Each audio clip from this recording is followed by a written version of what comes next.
Good evening, sports fans, and welcome to Charlton Sportsnet's webcast of the state championship Class A public between the Charlton County Indians and the Metter Tigers. Joining us tonight, and you guys will actually have the game tonight, Charlie Moon and Brock Vinay of Low Country Radio, Richmond Hill. They're going to carry the game for us tonight. I'm going to be over here a little bit with them during the pregame because we're under a weather delay, guys. The sail came out of nowhere. It was looking good, and then a sail came out behind the stadium, and that's where we're at right now, Charlie. Yeah, I think the lightning detector guys from Georgia Southern came out in the GHSA. Some of their administrators came out. I don't know. It was probably 20 or 25 minutes ago. I know I was putting some final prep together. It came out, and when that lightning stick, you know how GHSA rolls. When the lightning stick said get off the field, you got to get off the field. So they should be close to the end of that initial 30-minute period. But now I see the Georgia Southern ground crew rolling that tarp out and getting it ready. That they must see a sail, or it might have been the sail that you were talking about earlier that might be rolling through here. So it looks like we're going to get baseball in tonight because there's just a couple sails floating around here. But once those couple small sails are done, then I think we're going to be ready to play some baseball. Yeah, it might be a little bit of a delay tonight, but hopefully we're going to get some ball in. Brock, it's good to have you, man. Appreciate you making the trip over to Savannah to join us tonight. Yeah, I'm excited. We wrapped up our last day of school. I'm a sixth grade science teacher, and I coached football for 30 years and basketball for 8, and then I coached baseball for 5 years in my younger days. And when I got older, I just said, I'm just going to stick with football. Yeah. So when I got tired of coaching, I decided to help Charlie with broadcasting. Biggest mistake of his life. Yeah, the Richmond Hill games. But I'm excited to be here. We could ask for a better venue. I don't even see why we can't play ball right now. I mean, I literally cannot see it. You know, them lightning sticks you were talking about, they're important when I coach. But I was like, man, just leave that lightning stick somewhere else. Like, coach don't ever look at it. Right. You know? Right. We were required to have it, but we was like, man, just that's why now they put it up to the administrators only. Yeah, exactly. Yeah, you don't want to give a coach a lightning detector because you're going to practice no matter what, unless it's right on top of you. Yeah, and they're going to put that lightning stick in their back pocket. Unless it's vibrating their rear ends. Yeah, we just throw that thing away. But, yeah, the Weather Channel is the ones that come up with that. Mm-hmm. And, you know, when they give them, they pass them all out. So now I think every high school has to have that at practice, and especially, you know, during the game. So. Yeah, and you know, I rolled in here about earlier today, and the Metter tailgaters were out in full force, and I got a chance to talk to a young man from Metter, and I can't remember his name, but I had a good time talking to the Metter tailgaters. Okay, you can come over here. All right, guys, how long y'all been out here tailgating? They can still hear us too. So how do y'all want to make it just a 1 day thing or a 2 day? 1 day. 1 day. So you think it's gonna be over tonight? A couple hours. An hour in the first game, an hour in the second game. Whoa, that's pretty fast. That's a pretty fast mercy rule right there. Hey, you know, one serious question real quick I'll ask y'all. You know, Charlton County's program has kind of been there, done that as far as their elongated history, so to speak. But Metter has kind of been there, done that in recent. Which one do you think is most important when you come to a series like tonight? Or is there one? Or is it equal footing? Silence. Evenly matched. Yeah, that's for sure. All right, guys, give me a go Tigers. Go Tigers!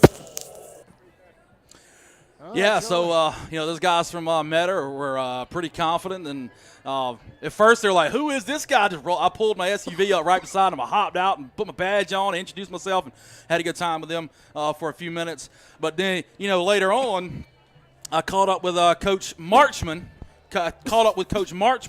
And talked to him a little bit about, you know, their thoughts on what's going to happen here today. Looking forward to coming up the road about 2.5 hours. Coach, got in some ways a tale of two different teams, but in some ways a tale of teams very similar. The non-similarity, so to speak, is, you know, Charlton County, as far as just sports across the board, they've been here before across the board. The base. And last year, you guys were able to win the first state championship in Metter history. Talk about, does that have any? I mean, I know it's not going to have any difference in balls and strikes today, but does it have any difference in your fan base, the excitement that's going on with Metter? I think anytime you get a chance to play 30 minutes down the road for a state championship, and your community's going to get behind you, especially a community like Metter, like Candler County. We're just proud to be a part of it right now. Yeah, and I met some of your tailgaters out there, like 1 o'clock this afternoon. They were fired up, ready to go. On the serious end, you guys, took Charlton County out the Final Four last year. I know they've got to have a little revenge / redemption, whatever you want to call it, on their mind. Do you guys talk about fighting that off at all? No, we just talk about playing good baseball. These are two really good teams. That's a well-coached team over there that plays the game the right way, and we hope to do the same today. And we believe that whoever plays better baseball today is going to come out on top. You had to put your finger on one thing, that it might be the second inning, it might be the third inning, maybe it's the first inning, that if you're seeing your team do well, then you know it's going to be okay for Metter. I think whoever catches and throws better today is going to win. So, I think our guys are ready to go. They're excited. It's been a long journey. You get to this point in the season. If you're fortunate enough to get to this point in the season, you're excited, but you see an end path too. And so our guys, I think, they're ready to go out there and see what they got today, and hopefully we'll play it all out. All right, good luck. Thank you. Yeah, so Coach Marchman, he it was interesting to hear him, and we'll hear from the Metter coach a little later when we get closer to game time. They just rolled the tarp out there, so it looks like we're going to be in the delay a little bit longer than we had hoped. And we'll hear from the Metter guys later. We'll hear from Colby Bryant, the team leader from Charlton County. We'll hear from him later when we get closer to first pitch, whenever that is. But it was interesting for me to hear from both sides the dichotomy of Metter's been there, done that in the last 12 months. But Charlton County has been there, done that for a long period of time in their sports across the board. I mean, no matter where you are in the state of Georgia, when you talk about some of the smaller schools, single A, double A, triple A, every time a Charlton County is going to be right there in the thick of it. Sweet 16, Elite 8, Final Four, and state championship. And it was interesting to hear both of their thoughts. Basically, the Metter coach was, "What have you?" He said, "What have you done for me lately?" And, Coach Marchman said, yeah, it does matter a little bit, but it doesn't really matter when it comes down to these 3 games. But it does help our fan base and grow, and especially with things like you guys are doing with Charlton Sports. The following that you guys have on Charlton Sports is, bar none, incredible. So all of that happens because you have a big following and you have a long-standing history of success on and off the field. So that was pretty interesting to see. We've been here a time or two, especially over the last decade. It's been quite a run. I know I started webcasting the Indians back in 2011. That's how I got my start, was with Indians baseball. In the very first year, we were hosting state championships down there. I mean, I could not have picked a better time to start streaming baseball. Yeah, sure. And it was fantastic. What we are looking at that tarp out there, hey, Coach, in this spot, it's always tricky. On again, off again, on again, off again. I mean, these guys got here, rolled in at 3 o'clock. They checked in with GHSA, got their lineups and everything in. They went out to the cages. They had their turn in the cages. Then they went out there. 5:05, I believe, was when Charlton County went out and took their infield. Then Metter took their infield. By the time they were done, it was 5:35, and that's when they came out with the lightning stick. In this spot, wherever these players are now, how do you handle this as a coach? Really, number one, Brock, on a baseball field, is it any different than any other sport? What do you talk about? What do you do? How do you stay loose? I didn't talk about anything. I didn't. Both of these teams are chomping at the bit to get at it because it is a state championship. If you can't get yourself up for this, there's no coach going to do it. You can throw the speeches at everything out. The players have got to come play, and they are chomping at the bit. I feel for them a little bit because they are ready to get it on, just like we are. Yeah. So as a coach, you don't say anything to them except maybe stay loose. You can't do anything. Right. That's the tricky part, is the physical part of it. Yeah, they're locked in that locker room. They can't go take extra BP. Yeah. I'm sure they just talking about, That is interesting when you talk about that. When the kids geared up, I know Charlton, they made the bus ride up here today. You know, they're geared up, you're fired up, you get out here, you're warming up on the field, and then all of a sudden you got to hit the brakes. Yeah. You know, Yep. But it's the same on both sides. You know, Matter's got to hit the brake. They chomping at the bit too. You know, both teams. This could be their last game for these seniors. But I see where Charlton's got a few underclassmen here that has helped the team out well. I can't get over Charlton County, 32-6 and 20-1 in region play. Yeah, that's and they took over that number one. That number one ranking in week 7 and never relinquished it. Yeah. Wow, that is impressive, and we have done Matter football games before, and Matter, our hats go off to them as well. Yep. You know, because they do have great athletes. Oh, yeah. At Matter, especially on the football field, and this is the first I get to watch their baseball. But I'm looking for a battle, no matter what. The weather can hold them back, but once they get on the field, I think you're not going to see much of a difference. Yeah, last year when Metter was at Grayson Stadium and beat Gordon Lee in a Adam single A public baseball, Gordon Lee is kind of like the Alabama, so to speak, of 1A. You got Charlton's that's in there a lot, but Gordon Lee is the Alabama of single A public baseball. And then when Metter beat them last year, and I hear Andrew Goldstein from WSAV, he was handling play-by-plays. He said it then. This is the first state title for any sport for the School of Metter. You know, Brock was just talking about the athletes they've got over there in Candler County, and I was like, "What? You've got to be kidding me!" But that's correct.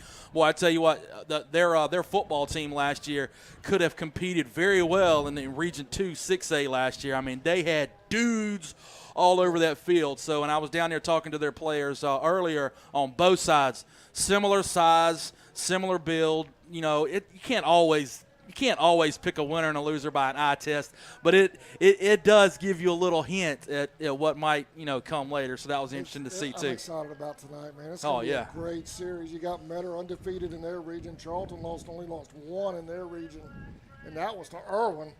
You know, and then turned around and took 2 from Irwin. And like you were saying about Gordon Lee and all, it's interesting how the 2A and the 1A tournaments this week are predominantly Southern teams. That's not very common. Yeah. You know, with the Gordon Lees of the world, you know. Yeah, way up there in northwest. There in that corner, man. I've made that trip more than once. Baseball and softball. Yeah, I bet. It was fun last night. I was at Buffalo's. It's kind of one of my favorite spots. I live here in Statesboro, and Brock and I both teach at the same school over in Poolard at West Chatham Middle School. But I live here in Statesboro. And I was at Buffalo's last night, and it was loaded with folks from Thomaston last night, and they had to go through the same thing that we're going through right now. Their game yesterday was pushed back a couple hours, so they kind of had to go through it too. And by the time they were done, it was, I don't know.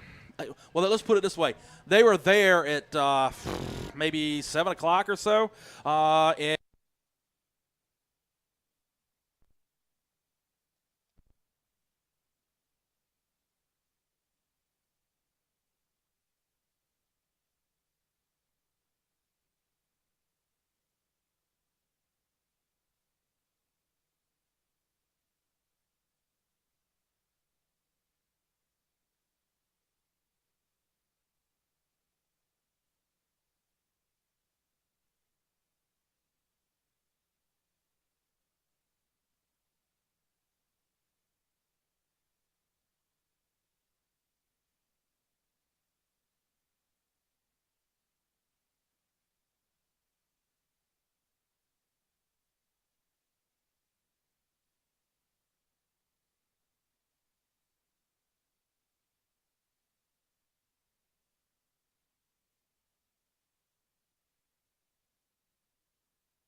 there we go. The rain has finally started to come. I can tell you that. It's a steady drizzle right now, so that's why they rolled the tarp out. But I hope, but I see something coming in what is that, Charlie? East or west over there? You always do the weather report for Richmond Hill. Yeah. So what is that? Is that coming from the east or the west? Yeah, it was brought to you by Kevin Bowes. Yeah. First pitch in the weather report. That would be northwest. Okay, so we got some cloud or some dark skies coming from the northwest.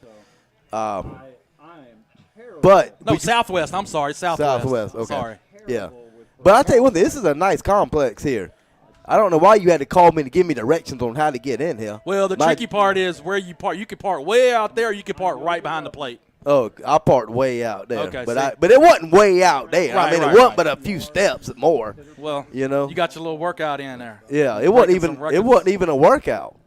No, yeah. Well, it would have been a workout for me if I had to come up that hill. But what happened to the hoopty? You said you pulled up in style today. Yeah, I got the SUV because the hoopty is dead. The hoopty is dead. Of course, these Charlton County folks like, what are they talking about? Basically, every time a foul ball was hit behind the out of play, we call that the hoopty enhancer because my old car I was trying to get to hang on for a little while longer. It finally died on the day of the first Richmond Hill playoff game. Yeah. But you were trooping, still made it. That's though. right. Tony Fuller came and got me, but yeah. So the hoopty's gone. So I think so. We're back up and good now, right, Adam? We're back up. Yeah, we're back up. We're back up. We went.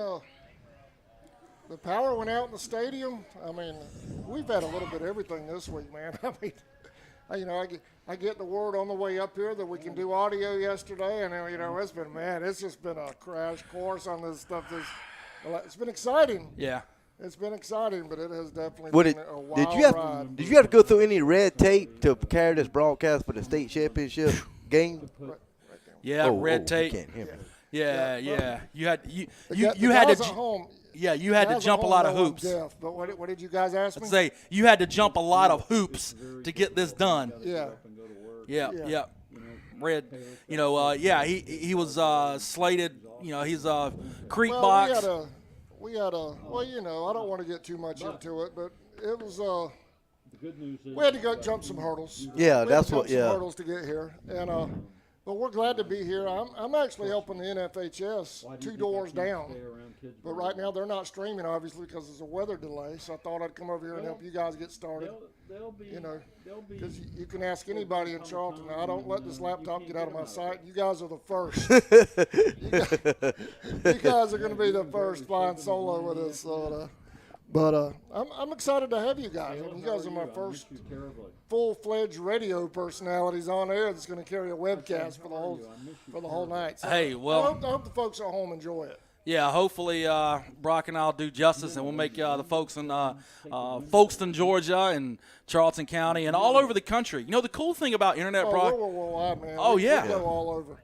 Yeah, and that's what I was going to say. The cool thing about that is we have a great time getting the shout-out lines, call-ins, and on our live text line. And if you're listening right now, the live text line tonight is 803-622-3808. Tell us where you are and where you're listening from. But yeah, that's the beauty of internet broadcasting. Baseball, we had a lot of people from Kentucky, Canada.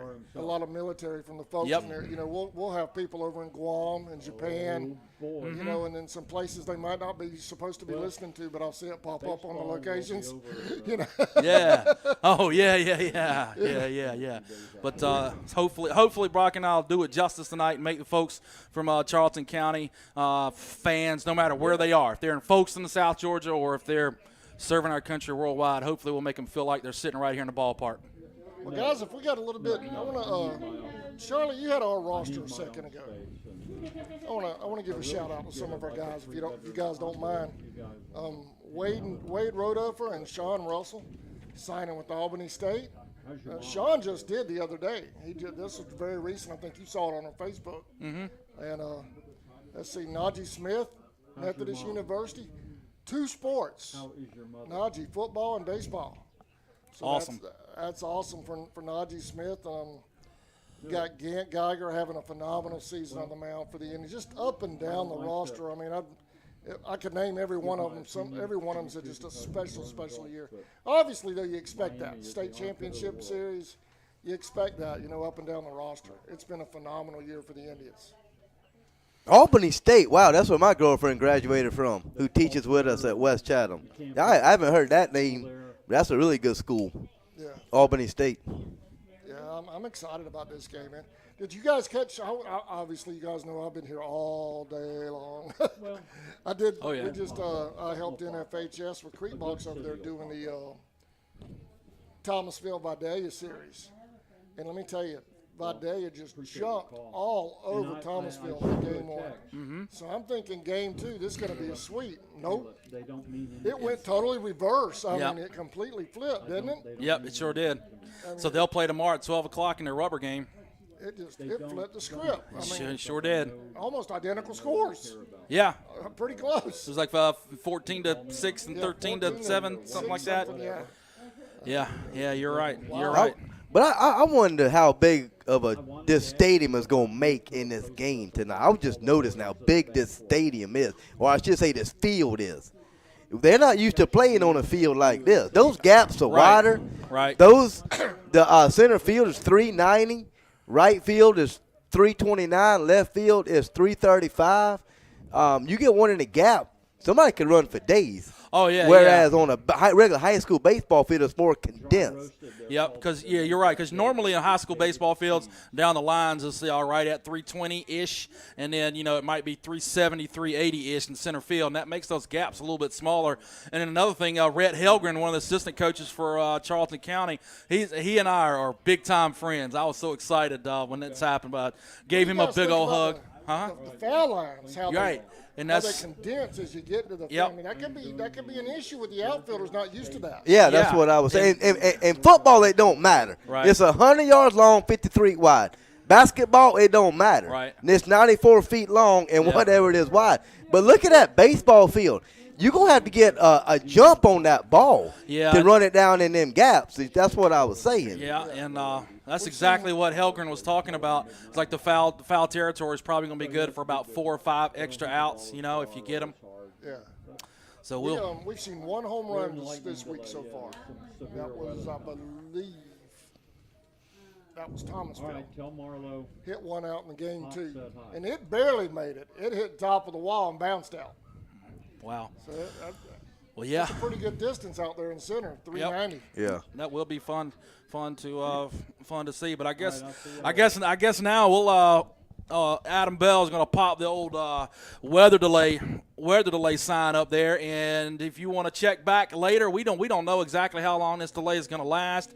We don't want to put a time on it right now. The tarp is on the field, but what you can do, all you need to do is just go to the CSN YouTube page and just look. If it says weather delay, we're in a weather delay. If you go to the CSN YouTube page and you hear Brock and I flapping our gums, that means it's game on. You want to take a short break? So we'll take a break, guys, and figure out what we're going to talk about next. Yep. We'll be back right after this word. Y'all, please remember, I know you guys know, shop local, right? Shop local, buy local. I could not have pulled this off in less than 24 hours without the folks back home. So, and without y'all volunteering, obviously. So y'all shop local and support the folks that support your youth. We'll be right back. Small Smiles Learning and Child Care Center and owner and director Christy Smith Blake would like to give a very special shout out to Najee Smith. Small Smiles and Christy wish Najee and the Indians the best of luck versus Matter. Go Indians!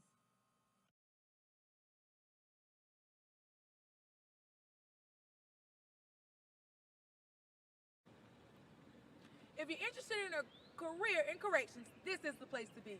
GEO Group, Folks and Ice Processing Center. We have great benefits here. Great benefits, overtime as needed. All new hire officers make $20 an hour, plus $4.23 in health and welfare. After 6 months, you get bumped up to a 50-cent raise, so $20.50 plus the $4.23 on the health and welfare. After 2 years, you bump up to $2.25, $22.25 plus the health and welfare too.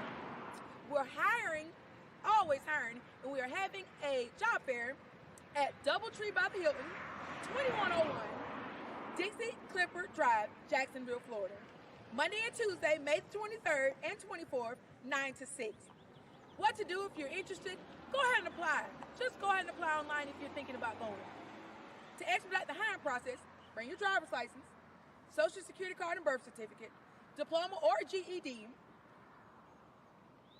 The job requirements are ability to work overtime as needed. If you're interested, come on out and come see us. This is the place to be.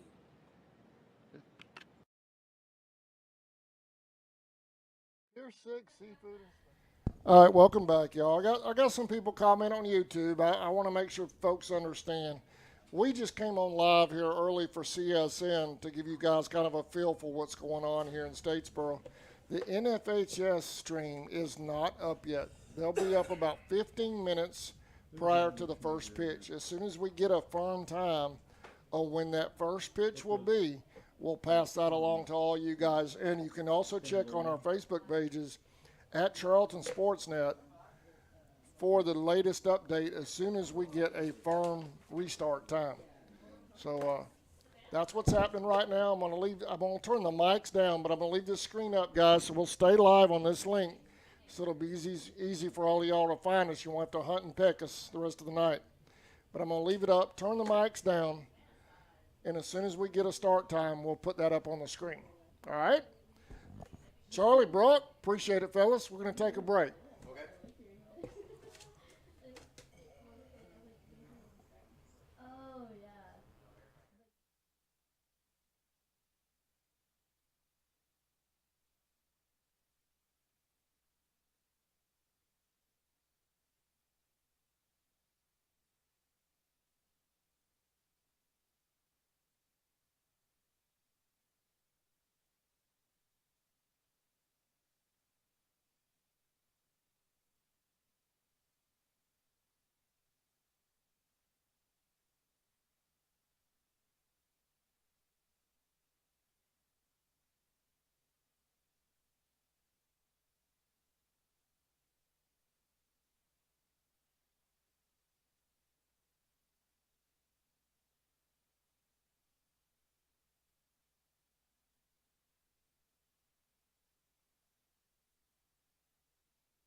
located at 853 South 6th Street in McClenny, Florida.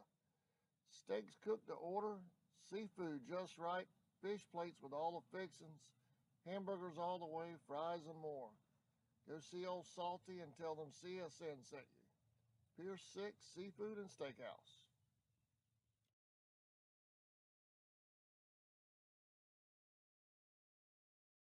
UFP Folkestone, the #1 site-built construction plant in Georgia, is now hiring for multiple departments. We've been around since 2016, and we're located in, you guessed it, Folkestone, Georgia. Around here, we're more than just co-workers. We're like family, and we're part of an international family of companies with a long history of promoting from within. So if you like to work hard and get rewarded for it, this is the place for you. Check out our openings at ufpi.com/careers. Indians Playoff Baseball was brought to you in part by Brian Hewling of State Farm Insurance, Insurance Mutual Fund, State Farm Bank, 4197 2nd Street, Folkestone, Georgia. For all of your insurance needs, contact Brian Hewling and his staff at State Farm Insurance. Heron Cleaning and Restoration, LLC, located at 239 Jones Road in Jacksonville, Florida, can handle all of your cleaning needs as well as fire and water damage restoration. Contact Gina Mazel at 904-524-1384 or call their office at 904-384-8427. Heron Cleaning and Restoration. ESP Specialist in Fabrication is located at 169 Little Phoebe Church Road in Folkestone, Georgia. President Mark Pickering and his employees utilize the latest technology with a skilled workforce to supply customers with the best custom fabrication possible. Serving clients at home and abroad makes ESP a premier employer in Charlton County. For all your specialty and fabrication needs, contact ESP at 912-496-2583 today. They're also on Facebook at ESP Specialist Fabrication. ESP is a proud sponsor of Charlton Sportsnet. Since 2009, Southeastern Automotive Group has been buying for and selling to most of the franchise dealerships in the area. What if you were able to bypass the big dealerships with the big markups? Buy direct from the supplier. Save thousands of dollars on your next vehicle purchase. Have a trade-in? No problem. With used vehicles in such high demand, Southeastern Automotive Group has dealers ready to buy your trade. If Southeastern Automotive Group doesn't have the perfect vehicle for you, using their vehicle locator program, they will have it shipped in without any hassle or haggling you hate. With over hundreds of thousands of cars available at auctions across the nation, your next vehicle purchase is just a click away.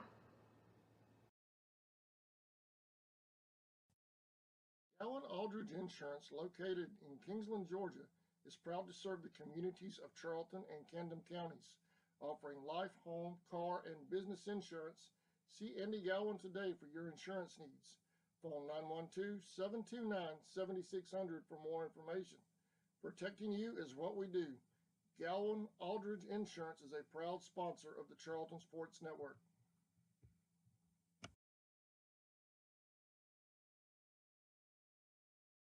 Four Seasons Floral, located at 4415 2nd Street North in Folkestone, Georgia, has all of your floral needs covered, from Valentine's to birthdays and weddings to life celebrations, proms, special occasions, or just to say you love that someone special.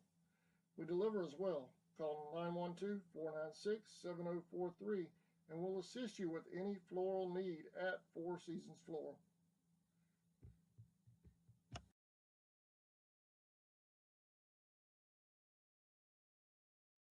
Looking for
Oh, yeah, I got a little bit of an update for you. The ground crew here at Georgia Southern was about to roll the tarps up. They had the kids lined up to roll it up, and we had another lightning strike.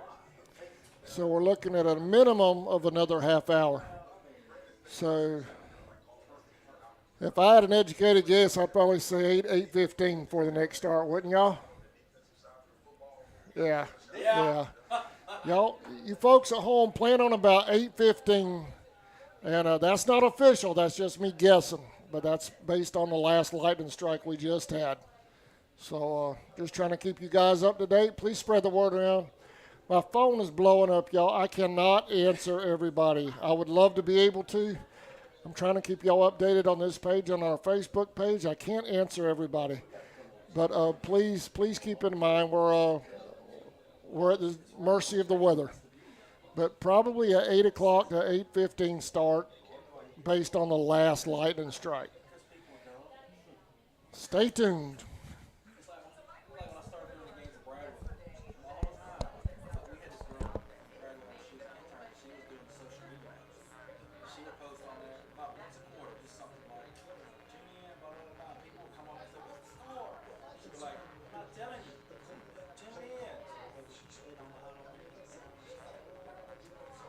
I could understand my mom not understanding. Right. But I mean, she's 75 years old. Right.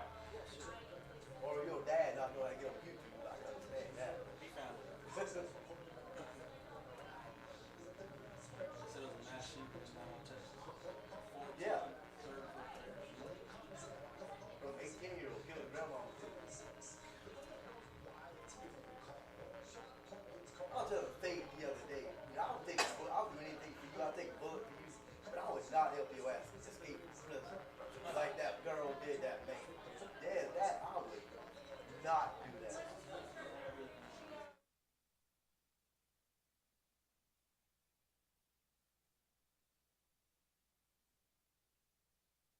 A custom gift or merchandise for yourself? The Crafty Beard has you covered.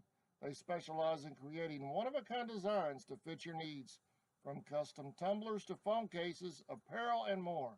Outfit yourself with game-ready gear by contacting Stephanie at the Crafty Beard. Go Indians!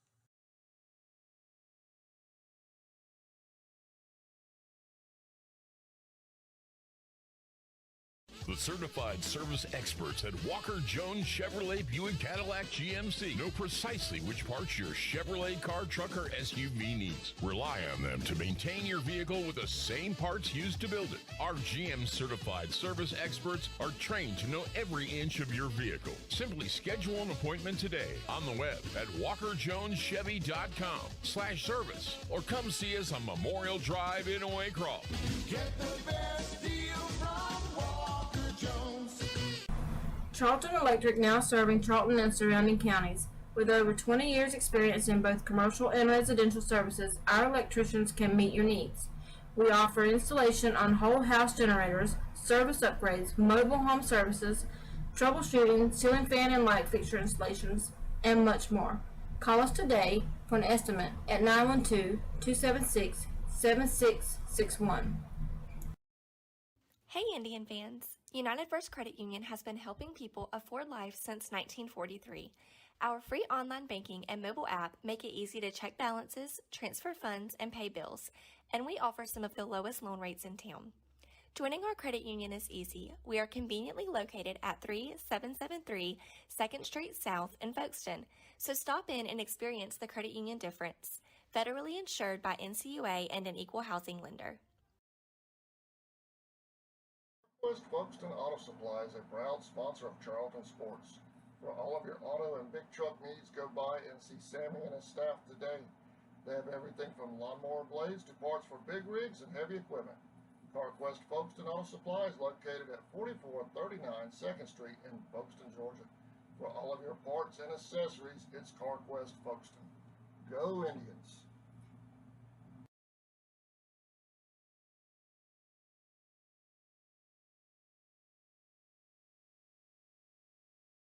In your time of need, give Rob Robertson a call at 912-496-7388. Shepherd Robertson Funeral Home says go Indians.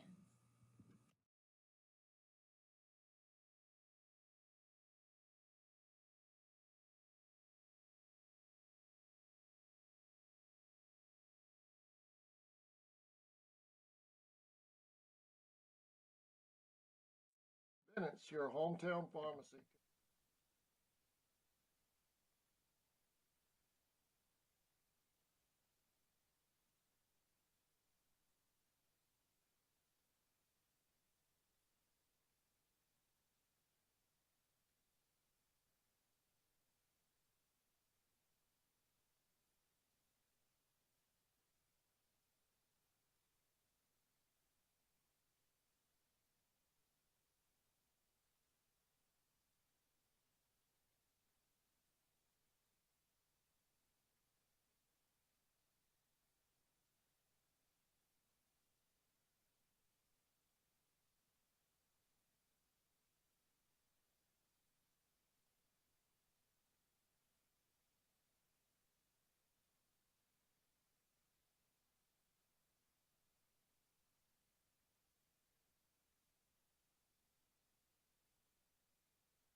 All right, Charlton fans, thank y'all for your patience this evening. I know it's been a very strange evening. Okay. The weather delay is we've gotten just received word of a restart of 8:05.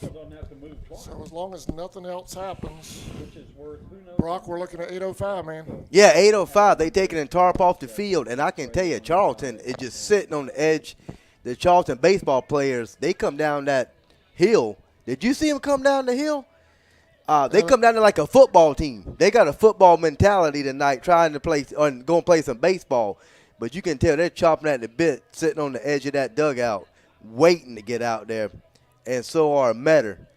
So Charlton is in their dugout. Metter's in dugout. They're getting a tarp off the field, so it won't be too much longer. Yeah, I'm ready, man. I'm Me excited. too. It's been a long wait. I'm sure it's going to be well worth the wait. This is going to be two fantastic ball clubs. You got Charlton with one region loss.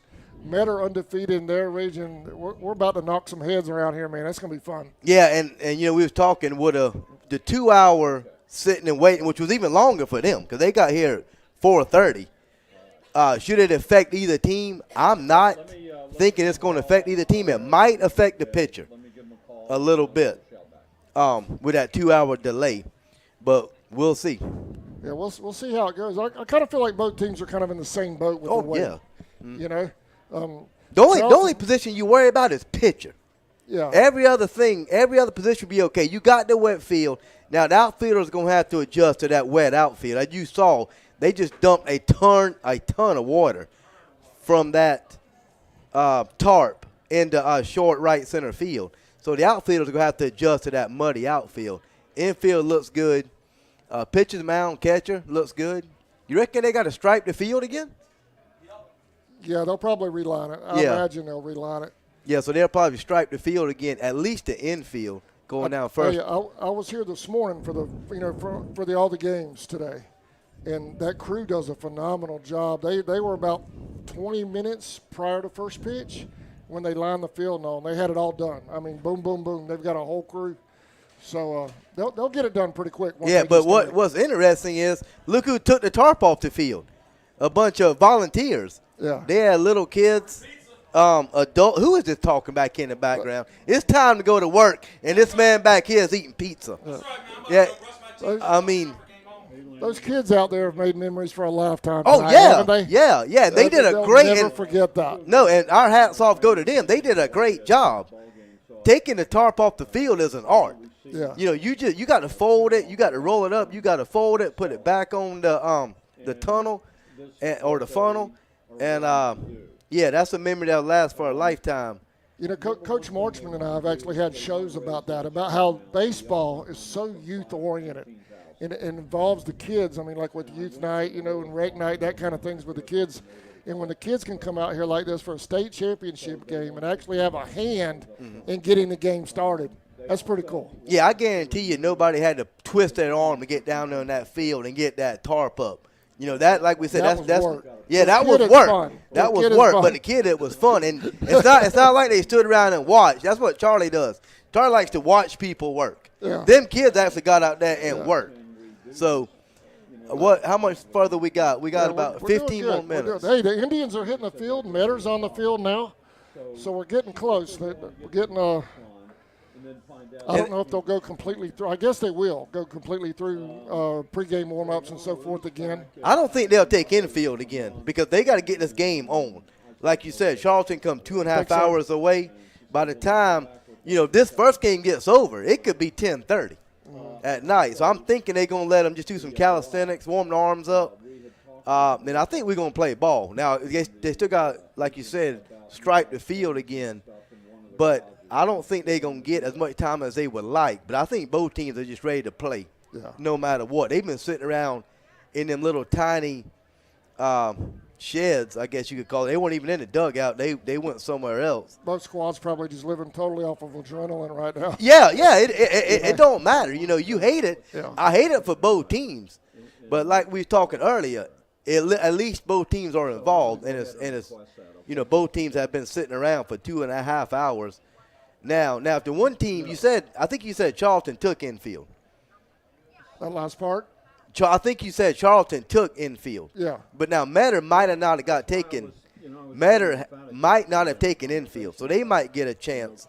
But of course, you get to choose, And if I'm either coach, I'm not taking infield. I'm ready to go. It's a state championship game. If you don't know it by now, you're not gonna know it. And the only thing is the pitcher and then the outfield, like we were talking about earlier. That's a bigger outfield than what they're used to. The gaps are wider. It's deeper. You actually got a warning track here at the stadium. So the outfield, they can do a lot of slipping and sliding, kind of like what Lonnie Smith used to do when he played for the Braves. They called it skates. They're running around in right field right now, and that's literally where they, quote-unquote, dumped the tarp. Yeah, and it drained really fast. Yeah, it did. Yeah, and the Indians are over there in right field right now, and I haven't really seen anybody slip or slide, no water puddles. No, I guarantee you one thing. They don't want to get on that ground out there because as soon as they fall, that uniform's going to get wet. When you have a wet uniform, that uniform gets heavy. Yeah. When you have a heavy uniform, that slows your speed down. So that's another thing, And the Indians usually wear their white, but I think tonight looks like they're in their reds tonight. Yeah, now, whenever I was coaching and we would have a rain delay, I wouldn't let my players go out there because you don't want them heavy uniforms. They're uncomfortable. They weigh on you. So I'm like you. I think they're going to take some calisthenics. They stretching now, maybe throw a couple, and I think they'll be ready to go. Because these umpires, they ready to go home too. They've had a long day. I want to let folks know at home because I know a lot of our viewers or normal viewers are logging on to NFHS for the video. So I want to let those folks know when we get about 10 minutes away from first pitch, Marion and Daniel over at Creek Box, who are doing the NFHS side, they've said about 10 minutes before first pitch is when they'll go on the air. So people just be patient, and we'll try to let you know through here when they're getting ready to log on. I see Marion over there now. Looks like they're getting things situated. So it should be any minute before the NFHS is back on the air. Yeah, and now they're dragging the field. Checking it, they picking the bases up. So like we said, the grounds crew has a little bit of work to do before the first pitch. And you was bragging about the grounds crew earlier, second to none, in the state of Georgia. So, and boy, okay, boy, you see Charlton County over there. They are really going through their calisthenics. I mean, they are ready to go. They're like, man, the heck with these calisthenics. Let's get through them.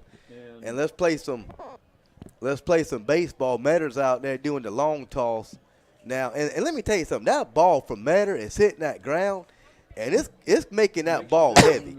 They're throwing a waterlogged baseball. So you got to take into consideration what this rain has done to this field, what it's going to do to the uniform, what it's going to do to the baseball.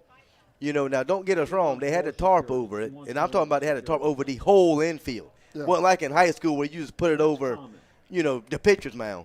So the infield looks good. They're doctoring it up right now. Charlton wearing their home red or away? I don't know. Well, anyway, they in their red uniforms tonight. Metter's in their white uniforms. Yeah. The crowd is trickling back in. And you was bragging early about how many people was here. Charlie, do we know who's home or away yet for this game one? It's not absorbed. It's not, she could have asked for home? 100,000. And Charlie's saying the Indians are home. Okay. Okay. So they will be batting second, which I think is an advantage for Charlton in more ways than one. Of course, you always want to, get the last at bat. But now they get to see what the outfield, they get to study the outfield for Metter. And see if they have any footwork problems out there. They get to study the mound, see if the pitcher's having any footwork problems.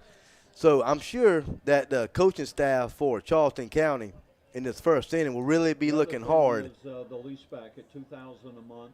Wait a minute. You said Charlton's the home team. And so Charlton can be in the field first. So they're gonna have to make the adjustment.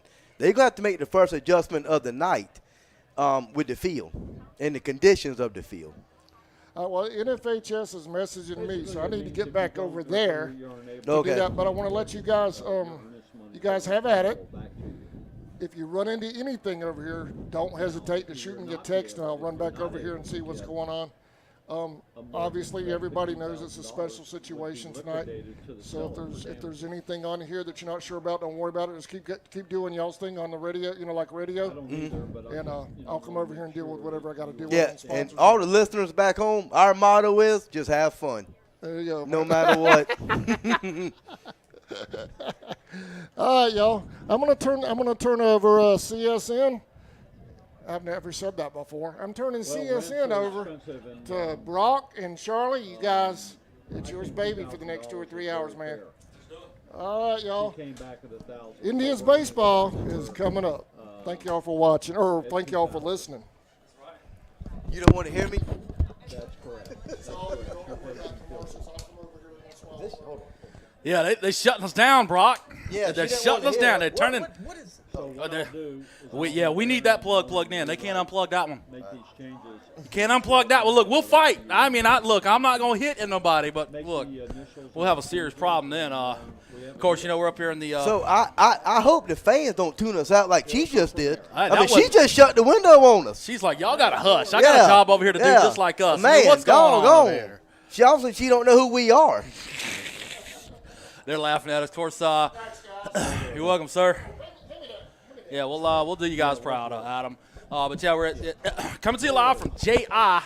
Clements Field at Georgia Southern University, and it's pretty cool because their press box here is built like an NCAA Division I press box, and I never really knew this until I was about 20, about the time I started getting heavily into broadcasting, that when colleges become Division I, there are certain stipulations they have to meet when they become a Division I program, whether it's Division I, AA, or it doesn't matter what, if they're a Power 5 or not, but they got to meet certain stipulations. They got to have a certain number of seats in all their athletic facilities, and number two, they have to have a press box that facilitates everybody, and it does here at Georgia Southern. They've got their working press room right smack dab exactly behind home plate where their PA and everything is, and that's their central hub to send us lineups and everything. And then on to the right and left of that, you've got the home and the visitor radio booths, and then to the left and right of that are the VIP suites. So they added that in here to J.I. Clements Field, and my guess is we're probably, they're still saying 8:05, but Charlie, I hate to interrupt you. Go ahead. Have I gone blind? Or are they watering the field? The mound, it has rained for 2 hours. I've sat here for 2 hours waiting to call this game, and they are watering the field. Trying to get that thing soaked, baby. Yeah, I don't know. I'm tired of seeing water. We don't want to see any more I don't water. want to. I'm not even going to drink water for 2 days. I've been waiting to call this game since 8 o'clock this morning, and I will not drink a glass of water. But they are watering the field. Right. Yeah. But anyway, I did not know Georgia Southern had these kind of facilities. Yeah. I was in the same boat you are. That I did not know. Was aware that they got a little VIP lounge, like you said, to our left, where the I'm sure some boosters sit during games, some alumni, Yeah, right now it's being manned by a lot of folks from Metter. I don't know what kind of price they paid for that, but a lot of fans rolling in. I tell you, earlier today when I got here earlier today, and it was packed with Thomasville and Vidalia fans. Of course, Thomasville had about the same length of drive distance that Charlton County has, and then Vidalia had a little bit further than Metter, but they're kind of the home-ish team. But like I said earlier, game one, as far as what I was told earlier, game one, Charlton will be the home team, and then they'll flip-flop back and forth from that. They're watering home plate now, Brock, much to your happiness. They're more water. And, of course, they had the tarp over everything, but still, before the tarp was on there, but that tarp leaks a little bit on the edges. Especially when you try to take it up. Yeah, exactly. Especially when you got 5-year-olds taking it up, which is what they had. I think they sent the ground crew home and got a bunch of volunteers to take and this wasn't not high school tarp. Right. This was the official. Oh yeah. What you see in the majors. The full diamond tarp. Yep. I got some pictures on Facebook on the Low Country Radio page of that earlier. And it was the real deal. I think what they do is their Georgia Southern games. I think they offer the student section free pizza to come down and do it then. But there was no student section here because we got high school ball, so they had to offer some kids. Oh no, they got the student section of an elementary school. Of Mentor. No, they got this. Yeah, Mentor Elementary. Yeah, some elementary school. I think there was some Charlton kids thrown in there, but yeah, they got the student body of some elementary school. But anyway, I can tell you, look at Charlton. They are coming out and doing backflips. Look at that. I don't know who that is. They not confused. This how the gymnastics sport. Hope they know they playing baseball. I just seen 5. Well, at least we know they athletic. I just seen 5 Charlton baseball players do a front, do a round off. You wouldn't know this because I took gymnastics back. Okay. A round off back handspring, and then a back flip. How much you pay me to see me try to do that? Oh my God! You couldn't run the 10 steps to get the momentum going to do the round off. To get set. Boy, is this Charlton team ready to play or what? Yes, they They are. got 5 Ozzie Smiths. Remember Ozzie Smith used to come out and do that round off? Hey, yeah. But, and I tell you a tidbit that Rhett Helgren, he's a longtime friend of mine from Bradwell, and he's one of the assistant coaches on the Charlton County staff.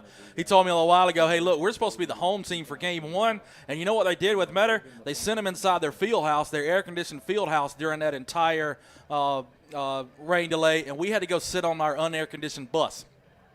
Well, that's an advantage. That's at Metter 1, Charlton 0 right there, advantage. And he said, we're going to use that to our advantage. We're fighting mad.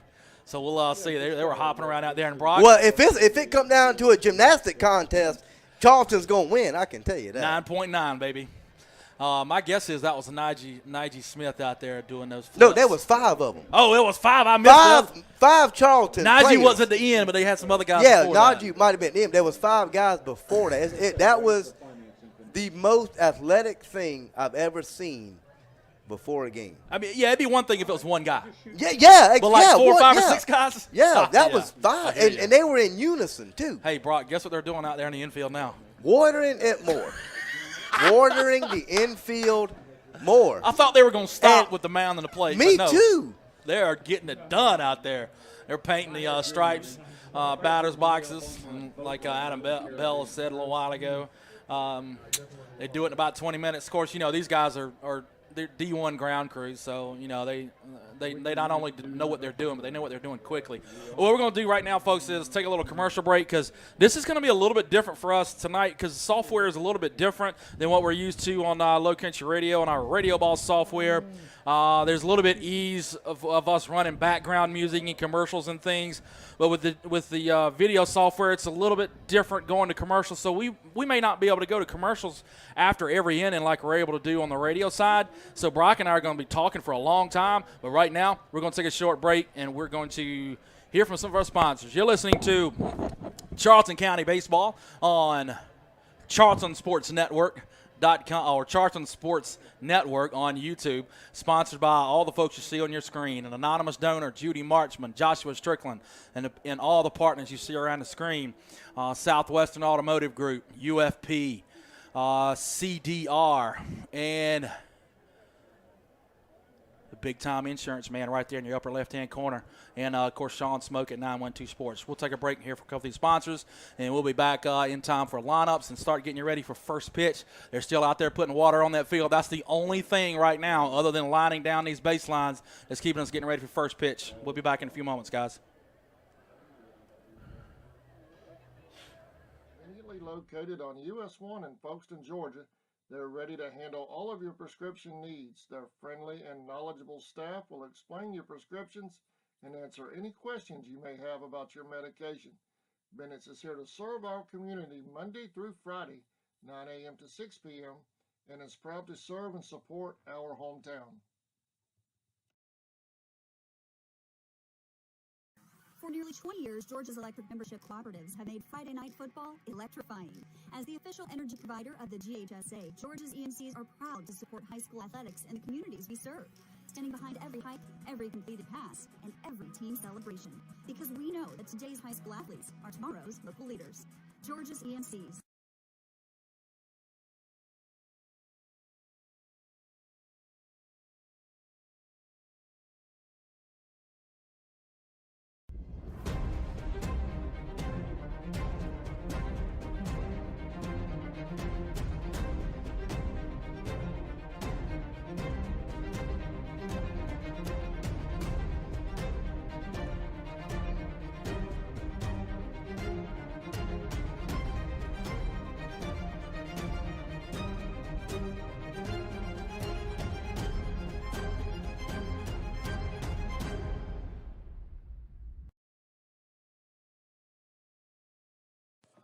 Small Smiles Learning and Child Care Center and owner and director Christy Smith Blake would like to give a very special shout out to Najee Smith. Small Smiles and Christy wish Najee and the Indians the best of luck versus Metter. Go Indians!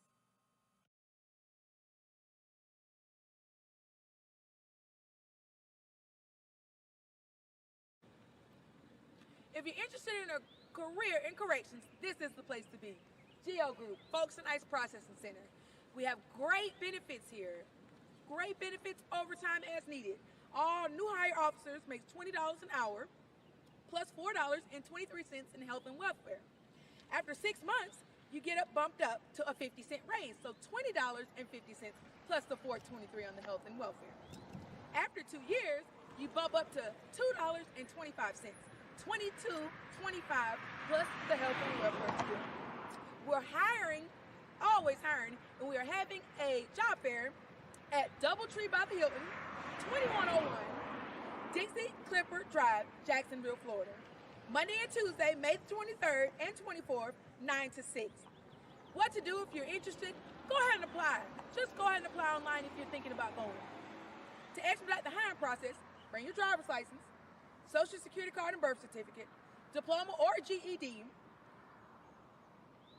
The job requirements are ability to work overtime as needed. If you're interested, come on out and come see us. This is the place to be.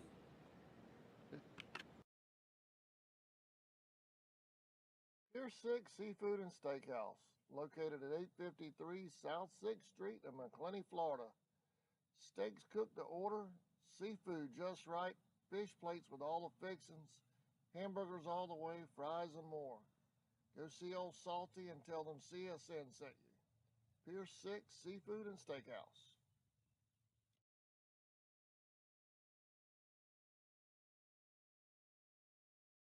UFP Folkestone, the #1 site-built construction plant in Georgia, is now hiring for multiple departments. We've been around since 2016, and we're located in, you guessed it, Folkestone, Georgia. Around here, we're more than just co-workers. We're like family, and we're part of an international family of companies with a long history of promoting from within. So if you like to work hard and get rewarded for it, this is the place for you. Check out our openings at ufpi.com/careers. Indians Playoff Baseball was brought to you in part by Brian Hewling of State Farm Insurance, Insurance Mutual Fund, State Farm Bank, 4197 2nd Street, Folkestone, Georgia. For all of your insurance needs, contact Brian Hewling and his staff at State Farm Insurance. Hair and Cleaning and Restoration, LLC, located at 239 Jones Road in Jacksonville, Florida, can handle all of your cleaning needs as well as fire and water damage restoration. Contact Gina Mazel at 904-524-1384 or call their office at 904-384-8427. Hair and Cleaning and Restoration. ESP Specialist in Fabrication is located at 169 Little Phoebe Church Road in Folkestone, Georgia. President Mark Pickering and his employees utilize the latest technology with a skilled workforce to supply customers with the best custom fabrication possible. Serving clients at home and abroad makes ESP a premier employer in Charlton County. For all your specialty and fabrication needs, contact ESP at 912-496-2583 today. They're also on Facebook at ESP Specialist Fabrication. ESP is a proud sponsor of Charlton Sportsnet. Since 2009, Southeastern Automotive Group has been buying for and selling to most. And we're back on. I'm going to have to make sure I'm not saying the LCR, Low Country Radio. We're back on Charlton Sports Network on their awesome YouTube channel here that normally they're having video and audio, but tonight for contractual reasons, Brock and I have the fortune and the honor, and we're referred by some folks, I'll just leave it at that, that know that we do quality work, said hop on there with, they are quality enough to hop on there and call a state championship series here at Georgia Southern. And, you know, you're talking about these two teams, a little bit about their road to the state championship. Charlton County started off with a couple 15-0 and 13-1 over Telfair County. Then Washington Wilkes, they had a 2-1 loss and then won 11-5 and 9-7. And in the Elite 8 round, 3-1 and 13-1 over Slay County. And then in the Final Four, 4-0 and 16-6 over Charlton County. And Rhett Helgren, again, he's a longtime friend of mine from Bradwell. He was on the Charlton County staff. He said earlier to me today, he said, hey, those 2 runs we gave up against Washington Wilkes and our only loss in the last 17 games was 2 unearned runs. So, you know, we might see some slippage tonight. You know, the grass on the infield is probably the only place on the field that's probably really dry. Everywhere else, especially now that they've put they've completely watered down the infield, the dirt, everywhere else. And you talked about the water in the outfield. We're probably going to see some slippage. You can see the shine off the turf, which is the outer edge between the dirt and the walls. But then the infield grass is grass. But anyway, go ahead, Brock. Charlie, we got some questions here. Okay. I guess I can say these. Yeah. Which team has the longer drive? Charlton County. There's no questions asked. They still going to try and play both games today? No. You don't think so? No. From what I was told by a GHSA official earlier, they're going to try to get in one game tonight at all costs, and then game number 2 tomorrow, and then a game 3 if tomorrow. So Thomasville and Vidalia have game 3 that will be tomorrow. They're playing at noon, and then they haven't really, they haven't done an official schedule yet, but, my guess is game 2 tomorrow would be at 3 o'clock, and then if game 3 would be approximately 30 minutes after that, but we don't know for sure. All we do know, Brock, is that we can tell the people we got game 1 that's about to come up right now. And let's go ahead and get your starting lineups for Metter. Starting off on the mound is John Luke Glanton. He's a senior. Reston Rigdon, he's one of their big-time players, and I've heard a lot about him here in the area. He's a shortstop, and he's a righty-righty. He throws right and bats right-handed. He's a sophomore. In that 3 spot for Metter is R.J. Coney. Kaiser Anthony, I'm going to have to make sure I get that name right because it's almost backwards. You would think Anthony Kaiser. But anyway, Kaiser Anthony is a senior. He's going to be in the cleanup spot playing third base for the Metter Tigers. Khalid Jordan in the DH spot. He's DHing for the right fielder, Eric Bragg. Trey Hall is going to be back behind the plate, the opposite battery mate of pitcher John Luke Glanton. Reese Hayden is going to be playing second base. Brooks Longrear with 2 G's in the middle of that. Imagine that. Brooks Longrear is going to be playing first base, and in that non-spot is going to be Jaden Deloach. And, hey, Brock, Rhett told me another interesting fact about this Metter team, that one of their pitchers, and we may or may not see him, he's ambidextrous. Oh, he really? Can literally pitch with both hands, and sometimes he will change. He doesn't really do it in the midst of an at-bat, but he will change between batters sometimes. That ought to be interesting. Well, can he catch with both hands? You got to be able to do that as well. I wonder if he goes out there with both gloves and just puts the opposite glove back behind like a rosin bag. Like Kyle Abbott used to do. Yeah, that would be awesome. There was a young man in the FCAA, the Savannah FCA All-Star Classic from I can't remember which school, but it was one of the private schools in Savannah that he was basically a younger version of Jim Abbott. He was a left-handed pitcher, but he and I don't know if it was an accident or some kind of birth defect or something, but his right hand, he had no right hand, but he would pitch left-handed, and he did the same thing as Jim Abbott. It was pretty cool to watch. Your starting lineup now for your Charlton County Indians. This is going to be fun tonight, calling these guys.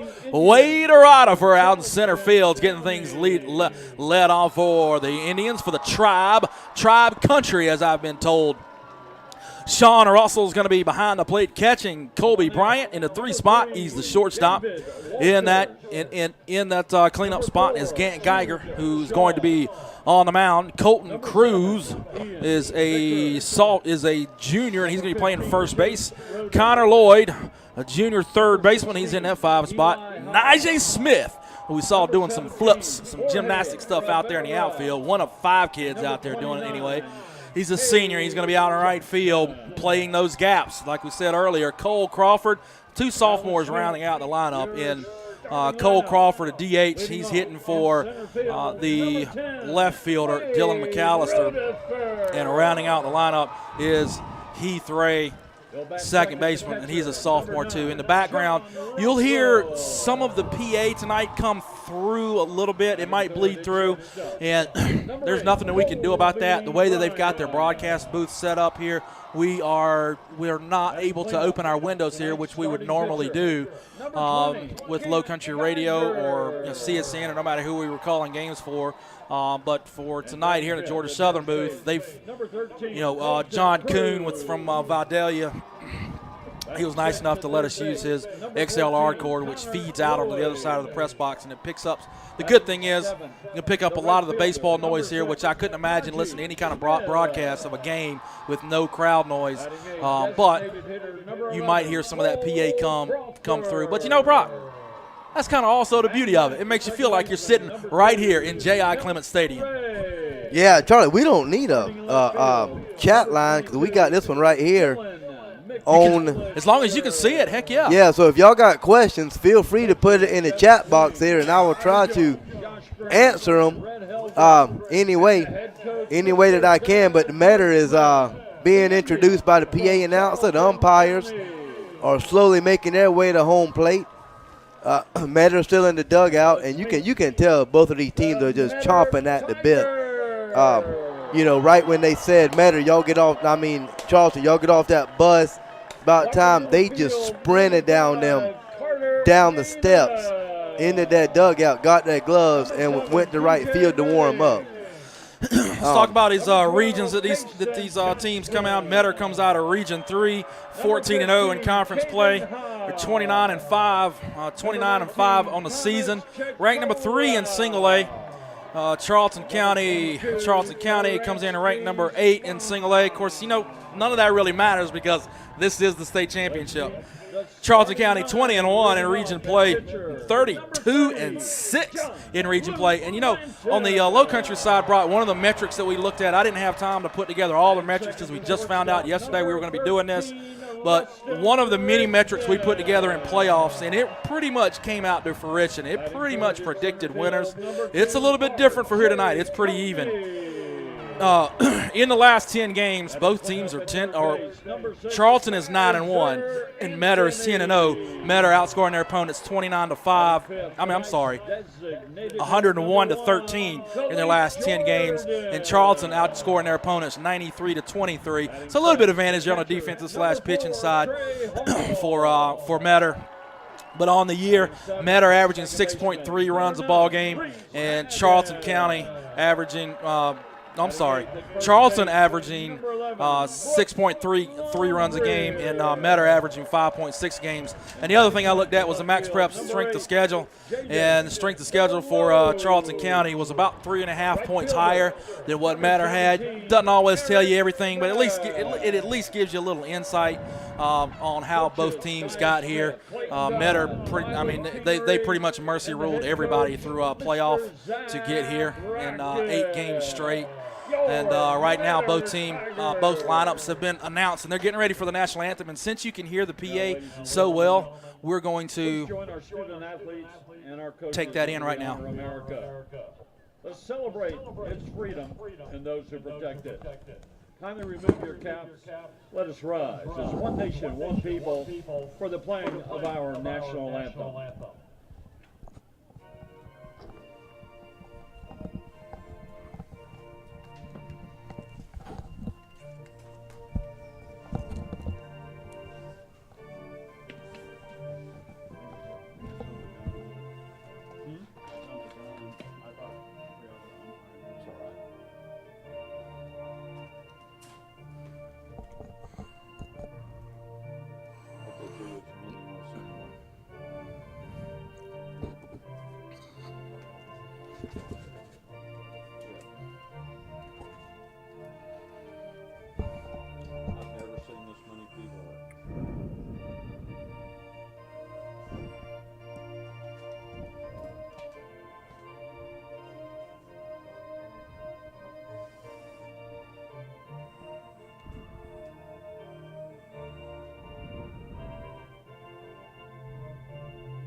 Baseball fans, are you ready?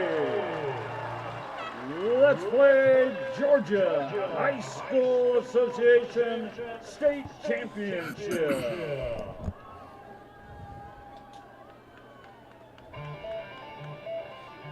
Want to give a quick shout out to Stetson Community Development. We're going to have trouble saying that several times tonight. Stetson Community Development, one of our awesome sponsors with Charlton County Baseball. And Brock, I was told earlier, on Facebook, I made a post from Low Country Radio that we were calling tonight for Indian Country, but I was corrected pretty quickly. They like to call themselves Indians, that's their mascot and everything, but it's Tribe Country. So tonight, we're rock and rolling for Tribe Country, and really looking forward to it. Coach Marchman is meeting at home plate now, and we're almost ready, man. I mean, from a players and a coach standpoint, Brock, these guys have been sitting around for now. I'll tell you what, almost 3 hours. The rain delay did it don't right now. It don't have the feel of a state championship game. That is one thing that the rain delay did. It kind of took that feeling, took that air amongst these fans, these players. Now they'll get it back. Don't get me wrong. They'll get it back after that first pitch. But it's like, okay, we had a rain delay. Is this just now? It feels like another game, but they got to realize this is for all the marbles. This is for a state title, and I'm sure after this first pitch, that air about it will come back. A couple things on the young man that's getting the nod in Game 1.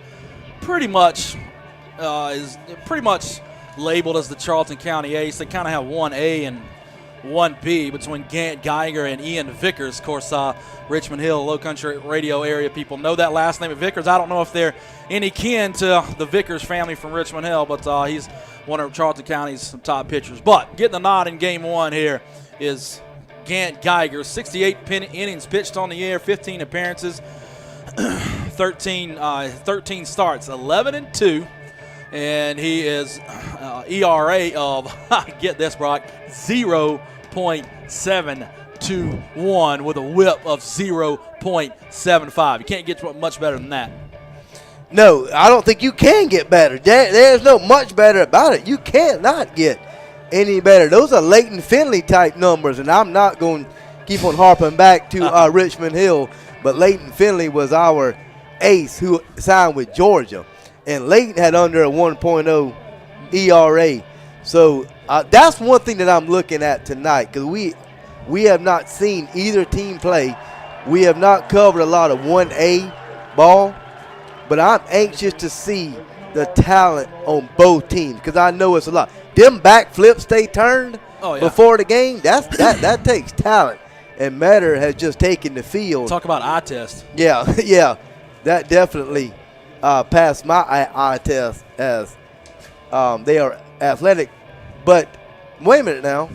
Yeah, I was about to say it. We were told incorrectly before the ball game. The home team in Game 1 is actually Metter. So Metter is on the field, and their young man is getting a start is Mr. Glanton, and the scouting report on him is he's going to top out at 90. But average around 86 to 87, and he's got a decent curveball and a decent changeup. So he is, as far as being here in J.I. Clement Stadium, this young man on the mound right now has more speed than any other pitcher in the stadium. It's not a huge difference. It's not like he's throwing 96 or 97, but a little bit more. So we'll see how that young man. I remember last year. The young man, I don't remember his name for Metter, but he was a true freshman last year, and that may be the man we're looking at now, because we did get – Well, he's a senior. Oh, on the mound? Okay. So there was tomorrow we'll probably see the young man that got to start in Game 3 for Metter last year against Gordon Lee, which is Alabama, so to speak, of single-A baseball in Georgia. And Metter beat Gordon Lee in Game 3, and the young man on the mound for Metter was a true freshman. Number 10, Wade Rodifer is going to step to the plate right now. He's coming in with a .377 batting average, a couple home runs and 26 RBIs. And Glanton Glanton's going to toe the rubber. And we're almost ready for pitch number 1. Boom, there we go. Ball 1 a little high, and your official game time is 8:25. The skies are gray. It's pretty cloudy, but there's no rain, thank goodness. 1 ball, no strikes. Glanton, again, getting a start for Metter. Swinging a miss fastball outside corner. 1 ball, 1 strike. He chased the ball right there. He lunged for that one. You can tell he's amped up. Oh, yeah, swinging a miss, strike 2. And you can hear that Metter crowd in the background. I would say numbers-wise, Metter's probably got the advantage, but, I mean, not by a lot. Well, the folks from Folkestone traveled. The 1-2 on the way, just a bit inside. 1 ball or 2 balls, 2 strikes. You know, they're running analytics in the middle. I don't know what media outlet they're running analytics for, but I thought that was impressive for a high school baseball game. Of course, this is the state of Georgia. Swinging a miss, strike 3. There's 1 down for Wade. So Wade Rutherford, at least he went down swinging. But I tell you, John Luke Glanton's looking good early in this ball game from Metter, as he got Wade Rutherford on to go down swinging on. That'll bring up Mr. Russell.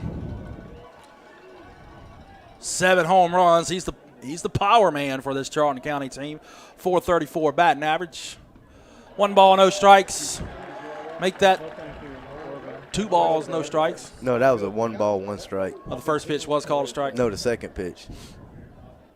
The umpire got a delayed call. The 1-1 from Glanton's foul on the right side out of play. Yeah, he's behind 1 ball, 2 strikes. And John Luke Glanton's looking pretty strong here early in the game. That pitch way too high, 3 balls. Now the board still says 3-1, but we're pretty sure the count is 2 balls and 2 strikes. Next pitch, the 2-2, the wind, the delivery, checks his swing. They're going to ask for help, first base umpire.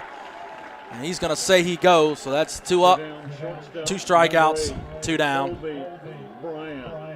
Colby Bryant up next for Charlton County, .426 batting average.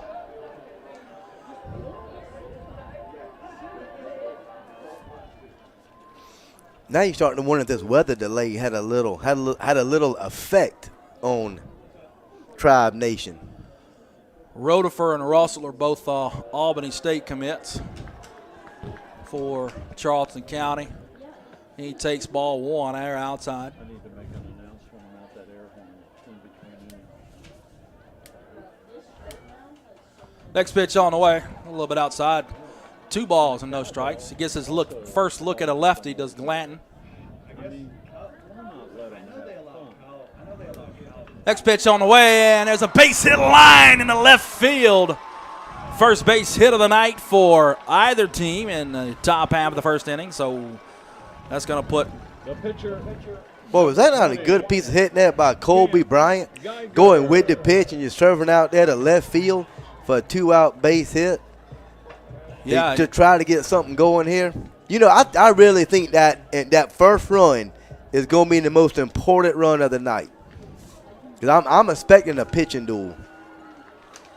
But anyway, we got the cleanup hitter trying to do some work with 2 outs. And he does not check his swing there, tried to hold it, but they're going to – the umpire is going to say, the guy up here handling the board, he's going to have to really pay attention to the umpire. He motioned, he swung. The board says 1 ball, no strikes, but I believe it's 0-1. The next pitch on the way, that one a little low. Colby Bryant at first base with 2 outs, so cleanup batter up. I'm not expecting him to swipe second, but he's got a pretty good substantial lead over there. And Bryant, there he goes. There he goes. And he's going to slide on that backside of the bag. He's safe. Just beats that tag by hair. And Bryant, we heard him during the pregame show. He talked about, hey, our folks from Folkestone are going to come up here. The folks from Metter are going to come up here, and we're just going to have a good couple days of baseball. He was looking forward to it. And for all those people listening in to me, I was wrong for about the millionth time when I said I wouldn't send him. But good piece of coaching there from Indian Tribe. So Coach Marchman over there at third base. He's a head coach of the Tribe, and Red Helgren, longtime friend of mine, old Red Helgren over there at first base. Just to kind of give you an idea of the relationship that Rhett Helgren and I have as far as the way we talk to each other, Brock. Rhett Helgren and Let me guess. Go ahead. What's y'all's midsection? Oh, no, I mean, it don't have anything to do with that. My bad. It's got nothing to do with the bills that we're carrying. It's got nothing to do with the bills that we're carrying. Nah, but we talked to each other. I hadn't seen him in over a year, and I saw him out there at the bus, and I said, "What's going on, Rhett Helgren?" And he shot me a bird in the most loving way you can. There's a hard ground ball out to second base, and Holden is going to glove it, and he gets the out. He gets the out at first. The third base coach did not like that call, but the first base umpire got that call right. Yeah, it was about a half a step. But I think the third base coach thought he'd come off the bag early because it was a bang play at first. Run at the second baseman bobbled it, had to hurry, and he did make the play. Well, folks, we'll go to our first commercial break of the night. We'll be back. You're listening to Charlton County Baseball on Charlton County Sports Network. Artificial noisemaker. Dealerships in the area. What if you were able to bypass the big dealerships with the big markups? Buy direct from the supplier. Save thousands of dollars on your next vehicle purchase. Have a trade-in? No problem. With used vehicles in such high demand, Southeastern Automotive Group has dealers ready to buy your trade. If Southeastern Automotive Group doesn't have the perfect vehicle for you, using their vehicle locator program, they will have it shipped in without any hassle or haggling you hate. With over hundreds of thousands of cars available at auctions across the nation, your next vehicle purchase is just a click away.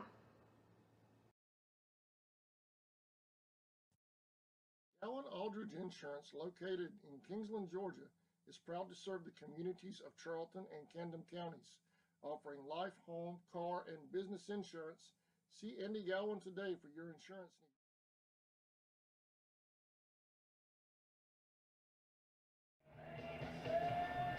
All right, whoops, sorry, guys. Hey, that's the first technical error of the night. Not that big a deal, though.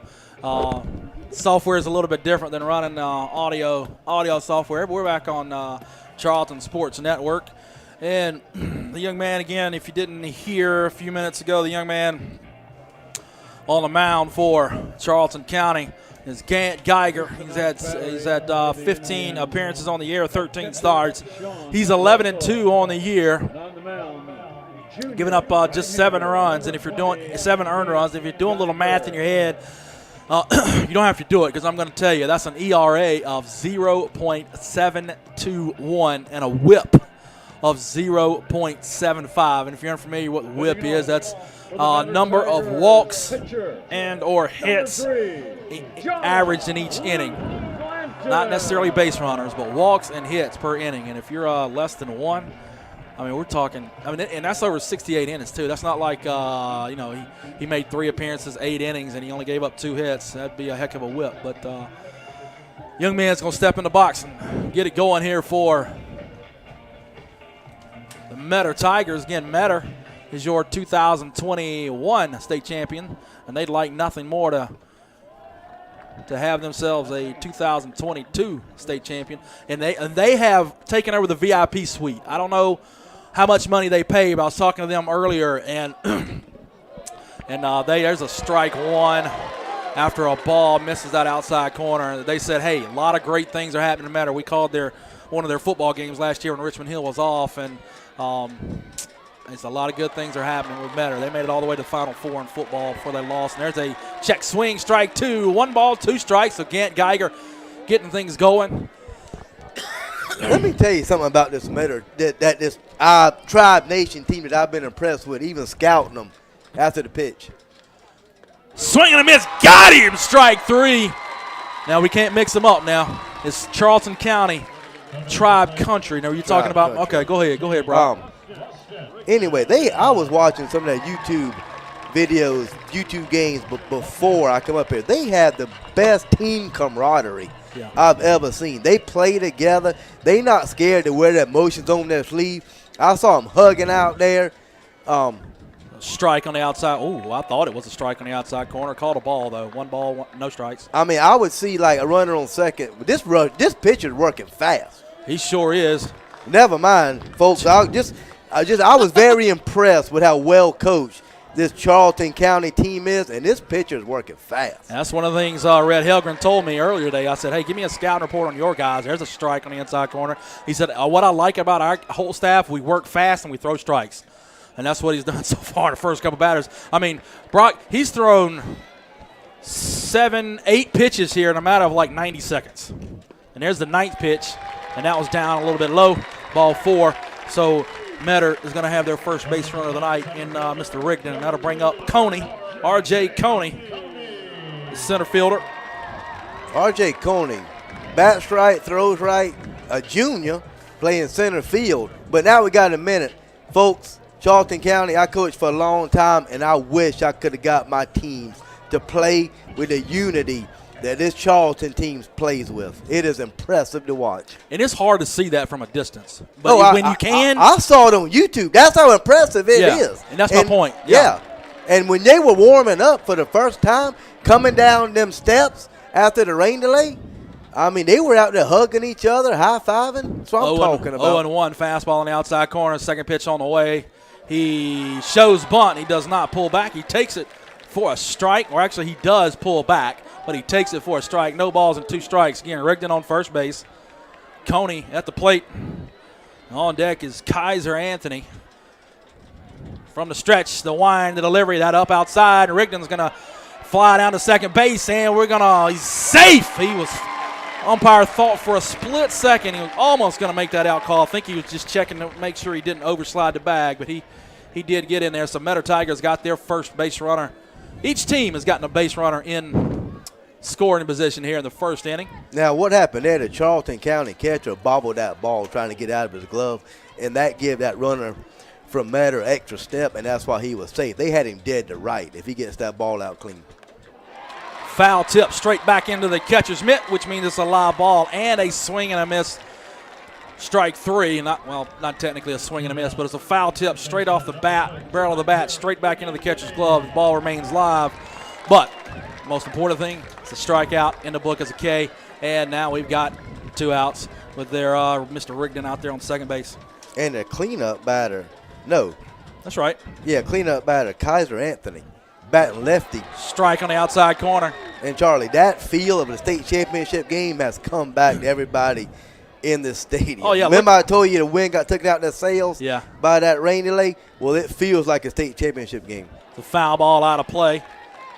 And I tell you one thing, I wish I could have got my pitchers to work as fast as this pitcher from Charlton, Grant Geiger. Boy, that's how Clipson used to do theirs when they had Jack Leggett coaching. Yeah. I mean, I don't even know if he's getting assigned. He's getting assigned somehow, but I don't know how. Yeah. He even shook him off there, and he's still working fast. He's from the stretch, the wind, the delivery. Checked his swing, and nope. They're going to get some help at third base, and they're going to say that he was safely checked there. And why do you want the pitcher to work fast? So your infield and outfield won't get bored. Yes. Okay, because baseball can get bored. Yes. Especially them long innings. You work fast. The 1-2, and there's a foul ball out of play.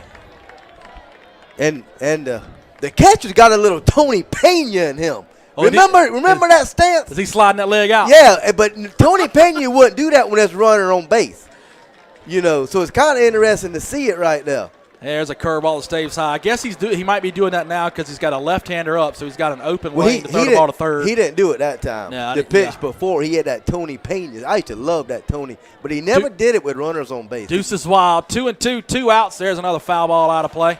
Bill Smith in Gainesville, I think. Yep, that's old Bill Smith out there in Gainesville. Just got himself a foul ball. I hope he gives it back because it's not the majors. Yeah, and these balls are going to get waterlogged tonight. Yeah. The 2-2 on the way from Mr. Tribe himself, Geiger. Another foul ball. So we got a battle here in bottom half of the first inning with a runner in scoring position, Brock. Yeah, and interesting tidbit, the pitcher and the batter are both cleanups. Okay. So the pitcher for Charlton County is also batting cleanup. And Kaiser Anthony, you are right. They are in a battle. And there's a liner out in the left center field, and Metters.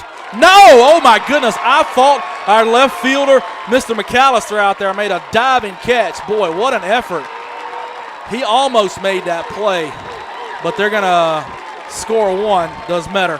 But, boy, was that not a great play by them? And we talked about this before the game. Yeah. This Georgia Southern outfield is wider than any field that either team has played on, and that left fielder ran for days. I mean, in a normal situation, normal field, that's an out. But here, that hit the gap, and Charlton County was lucky to hold the batter to a run-scoring double. That'll bring up Hall. Boy, it's a big fella right here, isn't it? Good Lord. He might have been on that football field. I can tell you he was on that football field somewhere, running one of those 55 touchdowns they scored against South Effingham. Trey Hall. And yes, he was. Now that I say his full name, Trey Hall, he was one of those running backs. You know, it seemed like they had like 5 running backs back there. There were horses. Yeah. And folks, if y'all know anything about football, they ran the wing T, and he was the stud fullback in that wing T offense. 1 ball, 1 strike. There's a curveball that finds the middle of that strike zone for strike 2. 1 ball, 2 strikes. Metter Tigers have struck first here in the first inning here. Boy, that Kaiser Anthony tattooed that ball. He was a lefty, hit it to left center field. The 2-2, the 1-2, sorry, it's fouled right side. So that was another great piece of hitting by another lefty. Yeah. The lefty from Charlton County went opposite field for their first hit, and then that run scoring double was opposite field double. So both showing a little bit of power there. Both lefties showing some power. Yeah, Bryant for Charlton and Anthony for Metter. And as a swing and a miss, strike 3, got him on that outside corner. And that'll do it for Metter Tigers, but not before they do pick up 1 to draw first blood. We'll go to a break. You're listening to Charlton County Baseball on CSN. 912-729-7600 for more information. Protecting you is what we do. Galvin Aldridge Insurance is a proud sponsor of the Charlton Sports Network.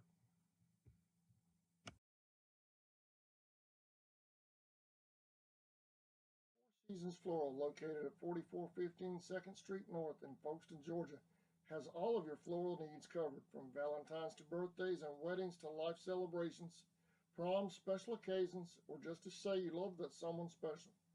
We deliver as well. Call 912-496-7043 and we'll assist you with any floral need at Four Seasons Floral.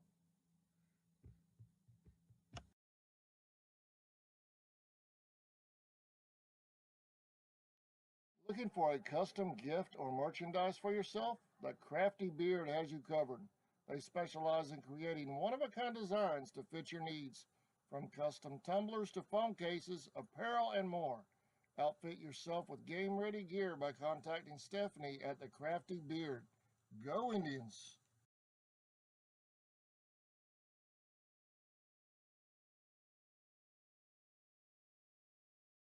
The certified service experts at Walker Jones Chevrolet Buick Cadillac GMC know precisely which parts your Chevrolet car, truck, or SUV needs. Rely on them to maintain your vehicle with the same parts used to build it. Our GM certified service experts are trained to know every inch of your vehicle. Simply schedule an appointment today on the web at walkerjoneschevy.com.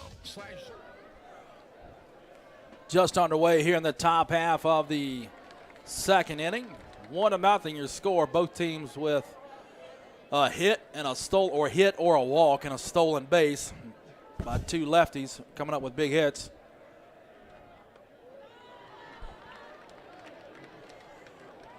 You didn't get that, did you? I got it. I got to thank Joey Lane.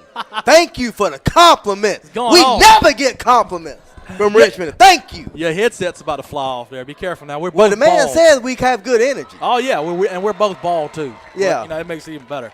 Except I'm carrying a little bit over 3 bills, and you barely carrying 1. What are you about, 140, 150? It's Twitter stealing sex appeal. But fans, I do got a girlfriend, so don't get, Yeah, so do I. Her name's Serena. 3 balls and no strikes. We'll just stay with the action here. 3 balls and 1 strike, a fastball in the outside corner. Freddie Howell would say, nope. Low Country Radio. There's a foul ball out of play. Well, anyway, boy, I tell you, that one run that Metter got in that bottom of the first could loom large. Now you climb that uphill battle. And there's a ground ball up the middle. It's going to be a tough play for second baseman Haddon, and he's not quite it. Well, he got a glove on it, but it's going to find its way into center field. That's going to be an infield hit for Cruz. Colton Cruz. What a name for a baseball player. That's why I had to it's say it. Like a Rod Carew, Yes. you know. Colton Cruz. Great name for a baseball player. Good hit there, young man.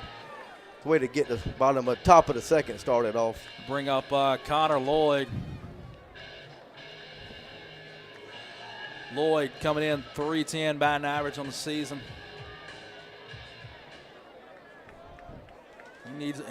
He'd love to get another add to his RBI total of 20 right now. Of course, he'd have to gap one here, or we'd have to see a stolen base by Mr. Cruz or something like that. Pitch on the way. There's a fastball off the outside corner. Again, if you're listening, you're wondering why your normal guys aren't on there. But we want Adam found us on the highway, and we want to thank Adam for giving us the opportunity. Oh yeah. To call this game and thank all the listeners. Swinging him at strike 2 or strike 1. Sorry. But listening in. So 1-0 Metter. Top of the second. But I tell you, Metter's already. Charlton County's already got something started here in the top of the second. They got something cooking. 1 ball, 1 strike with Cruz, Colton Cruz on first base. Smith or Lloyd at the plate. Has a ground ball in the hole. He gets by the shortstop. They were playing double play depth there, Brock, and that was the only difference there. If he's not in double play depth, that's a routine ground ball. But they were, and it gets through. Base hit. Runners on first and second with nobody out, and Mr. Najee Smith. Yeah, that shortstop was shaded a little bit to the second base, to second base, and that allowed that little C&I single to get through that. And boy, is Charlton County, they have got to capitalize. What do I say is the number one thing? Missed opportunities. You can't have missed opportunities, and this is a huge opportunity for Charlton County in the top of the second. First and second, and you got the football stirred up. Holla! Najee Smith, 253 on the year, and he squares around the bunt. I'm assuming he's got the speed to beat that out since he's a football player. And he's a lefty. I neglected to finish the call there. I said he squares around the bunt, and I made the first mistake on radio. You have to call what you see, and he squared around the bunt, and he fouled it straight back. Sorry, folks. No balls and 1 strike to Najee Smith. He steps back in the box now, and Glanton from the wind, the delivery. There's a bunt, good bunt on the left side. He forces the pitcher to. The problem is that bunt was to the left side, and Glanton jumped on it and got it over to his third baseman, Anthony, for an easy out. Charlie, we got to update the score somehow. You know how to update the score on there? Yes. Okay, yes. Sorry about that. Annalisa Johnson, appreciate that. Like I said. Anyway, that bunt was a little bit too hard. Okay, like you said, it was hit to the third base side. It was hit too hard, allowing them to get the lead runner. But I don't. You know what I say about the bunt. I know you know. I want the 3-run homer. Right. You know, but what am I to say? This coach for Charlton County, he's forgot more baseball than I ever knew. 0-1 to Smith to Crawford. That's Cole Crawford, 350 on the year. Big time spot here for Charlton County early on. They're going to try to, you don't see that too often. He tried to pick him off out there at second base from the plate, and he gets back in there easy. It wasn't even close. Why would you even waste your arm on that? If that ball goes to center field, you're probably looking at second, third with 1 out. Make them earn it. Yeah, that bunt there from Smith to that wrong side, that was a killer. If he gets that to the other side, he at least gets runners on second, third. But we'll see if they can make up for it as a foul ball off of his foot. Crawford. And that grass did not do any favors by slowing that ball down. That's probably a manicured grass, kind of like the Masters at Augusta. Probably better than what they used to playing on. So there was not a lot of friction to slow that bunt down. Yeah, if it sticks a little bit more, the pitcher's got to come forward more, and he probably doesn't have a play at third. But nevertheless, they've got. But it was a great play by that pitcher. Oh yeah, and whoever told him to go to third, because he got him out by 2 steps. Glanton's at the mound now. The wind, the delivery, and there's a fly ball out to the Bermuda Triangle in right field. A little bit of trouble. Second baseman's going to step over. Now he's going to be called off by the right fielder, Bragg. Bragg makes the play, and they get the ball to the infield. Call time. So Metter is trying to work themselves out of the jam, and the crowd down below us for Metter that has come all the way from 25 minutes down the road. They are getting their fans going here. Charlton County fans Still trying to wake up a little bit, I'll admit. Still trying to wake up a little bit. Yeah, I tell you, that rain delay took it out of a lot of people, including me and you. That's why when they were watering the field before the, right when they was about to get started after the 2-hour rain delay, I got a little huffy there, but I guess it had to be done. Ray stepping to the plate now. Heath Ray with 333 on the season. 14 RBIs. There's a fastball inside, ball 1. Boy, this catcher from Metter, he is not scared to show that arm off, is he? Nope. Trey Hall. He's already thrown down the second one time. He is just wanting these players from Charlton County to steal. He is saying, please steal. Let me show my arm off. He can't wait for one of them to steal. Swing, ground ball to shortstop. He's going to get the force out at second, does Rigdon, and that's going to end the Charlton County threat here. And I've got 1-1 on the scoreboard. I'm going to have to correct that. It's 1-0. 1-0 Metter. I'll correct that on the scoreboard during this commercial break. We'll be right back, folks. Or come see us on Memorial Drive in Waycross. Get the best deal from Walker Jones. Charlton Electric now serving Charlton and surrounding counties. With over 20 years experience in both commercial and residential services, our electricians can meet your needs.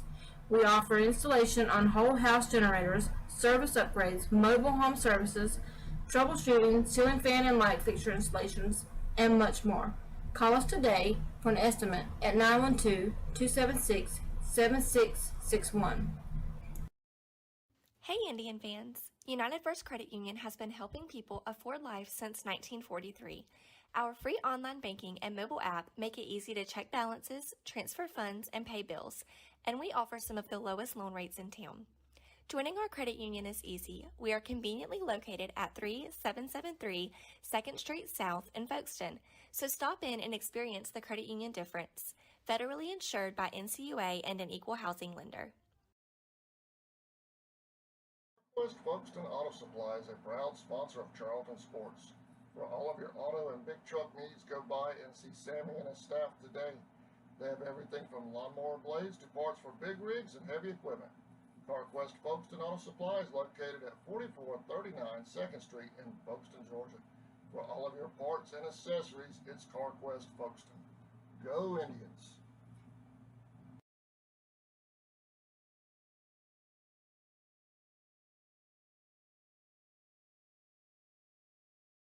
In your time of need, give Rob Robertson.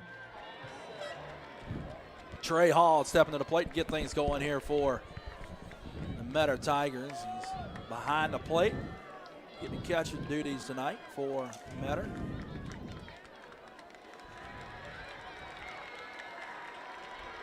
Yeah, boy, Trey Hall was trying to show that arm off in the last inning, and now he can show that bat off here in the bottom half of the second. I wonder if somebody was in the bathroom because Charlton County just ran out a different first baseman, and the umpire's like, whoa, wait a minute, you can't just. I saw that too. I thought he was just out there warming up or something, helping while, like you said, the original first baseman, Cruz, which is by far our favorite name. Marshman's not happy. He's like dugout. What? He's not happy. It's something from the dugout. I was wondering that too. I wasn't gonna say anything, but so I guess whatever it was, they're making a substitution now. That's what they're having to do.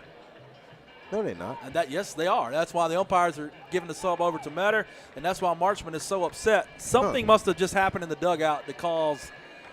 I'm not sure why Cruz came off. We'll have to look to our right and get word from the middle. Charlie, he was giving him foul balls. Hey,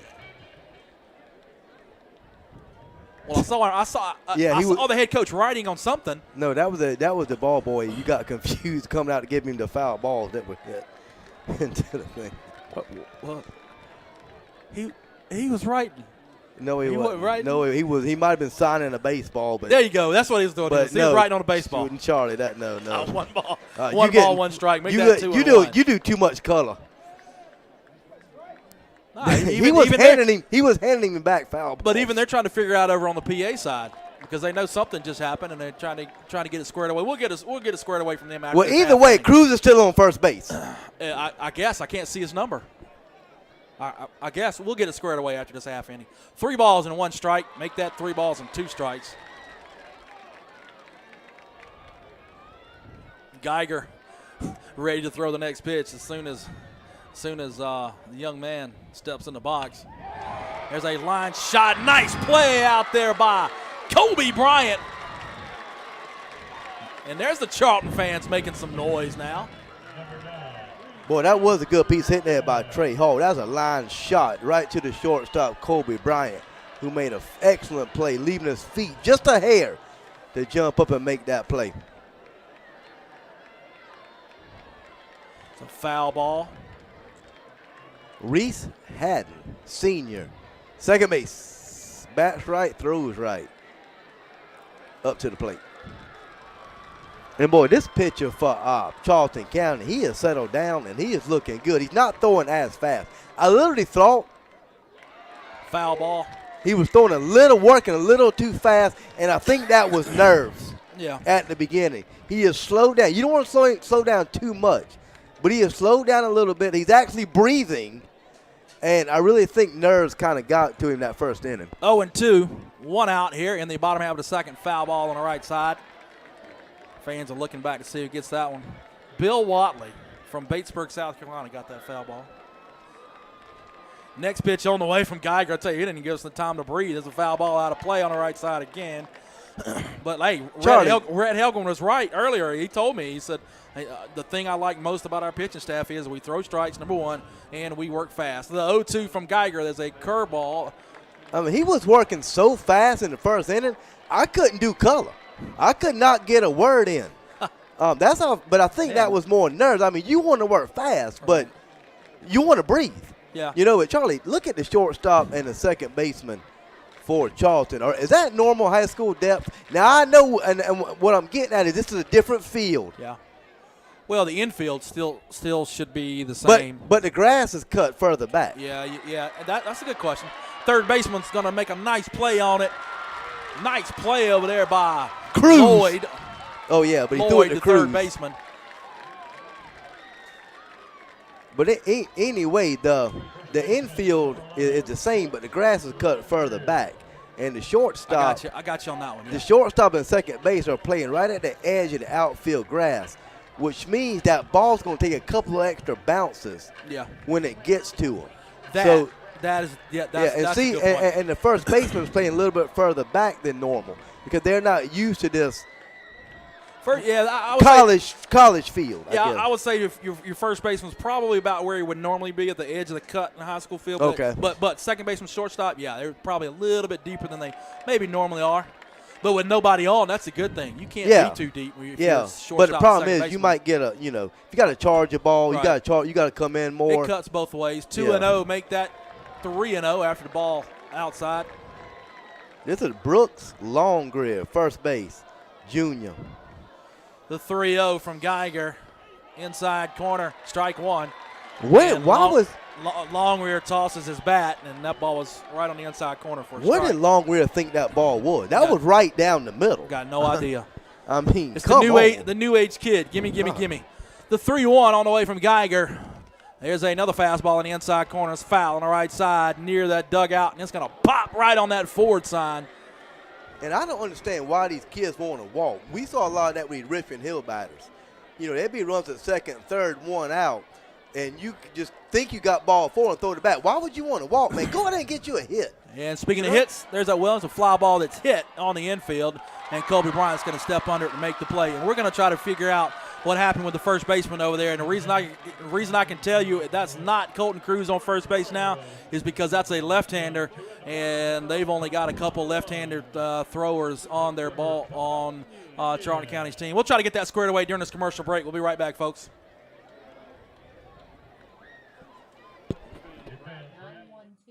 912-496-7388. Shepherd Robertson Funeral Home says go Indians.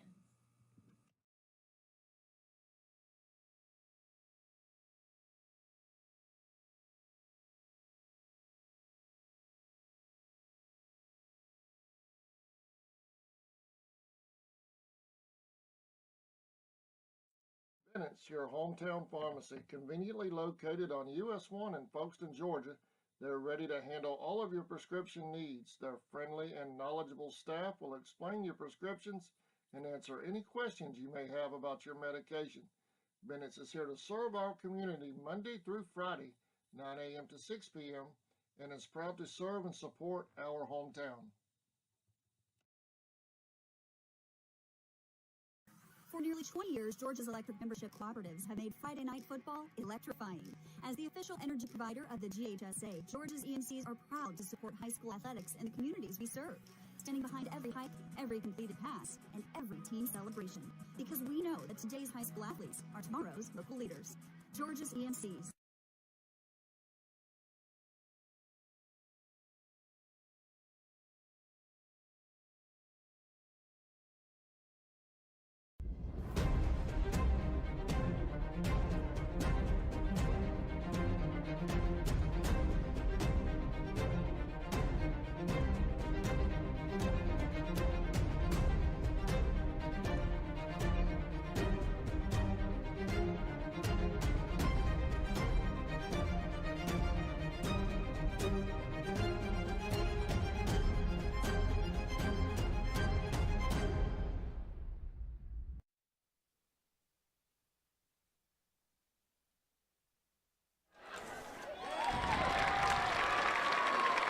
First pitch on the way, and there's a fly ball on the backside of the infield, and it's going to be caught. That was Rodifer, and that'll bring up Mr. Russell again. These guys led off the game with 2 strikeouts. Let's hope that doesn't happen again. Well, Rodifer flew out that at bat.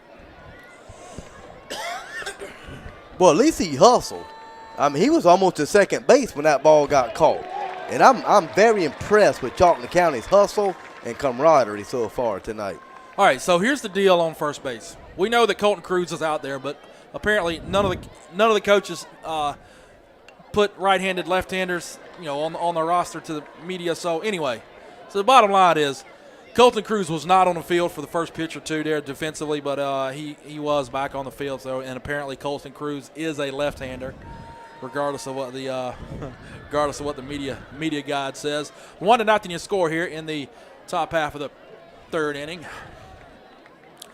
1 ball, 2 strikes to Russell.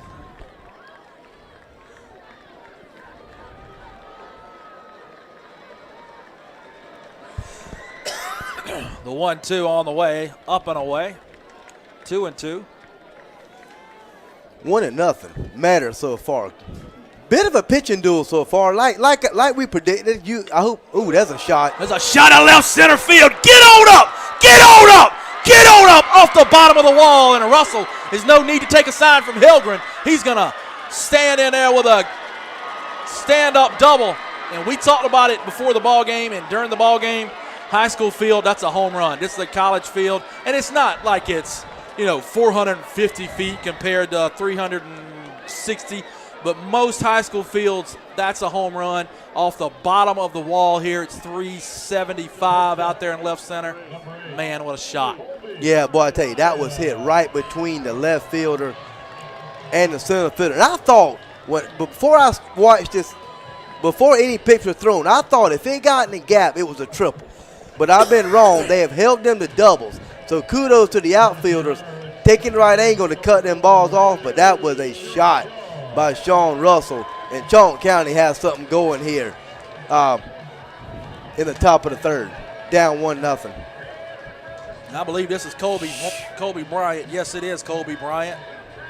The young man we heard for in the pregame. He steps in the box now with a .426 average and 35 RBIs. So there's nothing more than you want right now. He's going to show bunt. He's going to get it on that left side. No play at third base. He's going to wheel, and Glanton's going to get Bryant at third. So, Brock, we see what Marchman is doing here. He is desperately trying to get that first run on the board in what he thinks might be a low-scoring game. Yeah, and it's going to take a 2-out hit, but probably their best batter is up, who's also pitching Gant Geiger. So it's going to take a 2-out hit from Gant Geiger. But like you said, he got that runner in scoring position. That was an excellent bunt by Colby Bryant. And now that I'm correcting myself that there were 2 outs, then I firmly believe Bryant was bunting for a base hit there rather than just to move him over. I mean, he did move him over in the process, but there's no way that Bryant would have gotten a sacrifice bunt sign there with one out, because now you've got 2 outs. It's still going to take a base hit to score. But your best hitter's up, so we don't know. He might be a good 2-out hitter. Well, let's hope he's a good hitter right here, that's for sure. Ball in the dirt, 1 ball, 1 strike. And if he was Gant Geiger at the plate now. And if he was bunting it for a bait, he bunted it like he was sacrificing because he put it in a good spot. Yeah. You know, it was to the third base side, but it wasn't right back to the pitcher. So we'll never know. We'll never know. 1 ball, 1 strike, 2 outs here live from J.I. Clements Field at the University, Georgia Southern University. There's a check swing. They're going to say held it. That pitch a little bit high. 2 balls and 1 strike. Thank you so much to John Kuhn from 105.5 FM out of Vidalia. They're also here playing in the AA State Finals. He left us his XLR cord to pick up crowd noise from the opposite side of the press box. Otherwise, you wouldn't hear any of it. The next pitch on the way. It gets off the glove to catcher Hall, and flying in to score for the first run of the ball game is Russell. 1-1. I'm going to get that fixed before we start getting the YouTubers. 1-1 is your score now. Let me get it up there. Boy, and we finally hear the Charlton County fans get up, and they are taunting them Matter fans a little bit. Boy, they are letting them know they just got that run, and there's a little trash talk going on between the student body of Charlton and the student body of Matter. And this has been a long day for all these guys. I can't imagine what this is going to be like by tomorrow. There's a foul ball out of play on the right side. You know, one thing I look at the scoreboard now, and on our scorebook, there's 4 hits for Charlton County. And, Metter's still got a bat in their half of the third, but only 1 hit for Metter. They've made the most of their 1 hit, though. The 0-1 on the way. Swing and a miss. Strike 3. But not before Charlton County. Look at Charlton County. But not before Charlton County picks up a run to tie it at 1. And Brock just saw something he's going to talk about when we get back from the break on Charlton County Sports Network. We'll be right back, folks.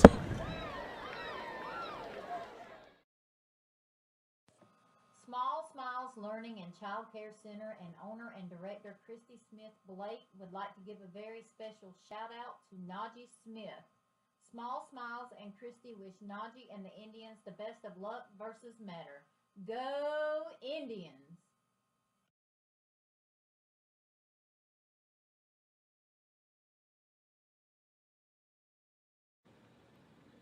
If you're interested in a career in corrections, this is the place to be.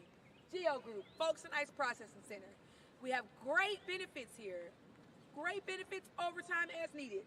All new hire officers make $20 an hour, plus $4.23 in health and welfare. After 6 months, you get bumped up to a 50-cent raise, so $20.50 plus the $4.23 on the health and welfare. After 2 years, you bump up to $2.25, $22.25 plus the health and welfare too. We're hiring, always hiring, and we are having a job fair at Doubletree by the Hilton, 2101 Dixie Clipper Drive, Jacksonville, Florida. Monday and Tuesday, May 23rd and 24th, 9 to 6. What to do if you're interested? Go ahead and apply. Just go ahead and apply online if you're thinking about going. To expedite the hiring process, bring your driver's license, social security card and birth certificate, diploma or GED. The job requirements are ability to work overtime as needed. If you're interested, come on out and come see us. This is the place to be.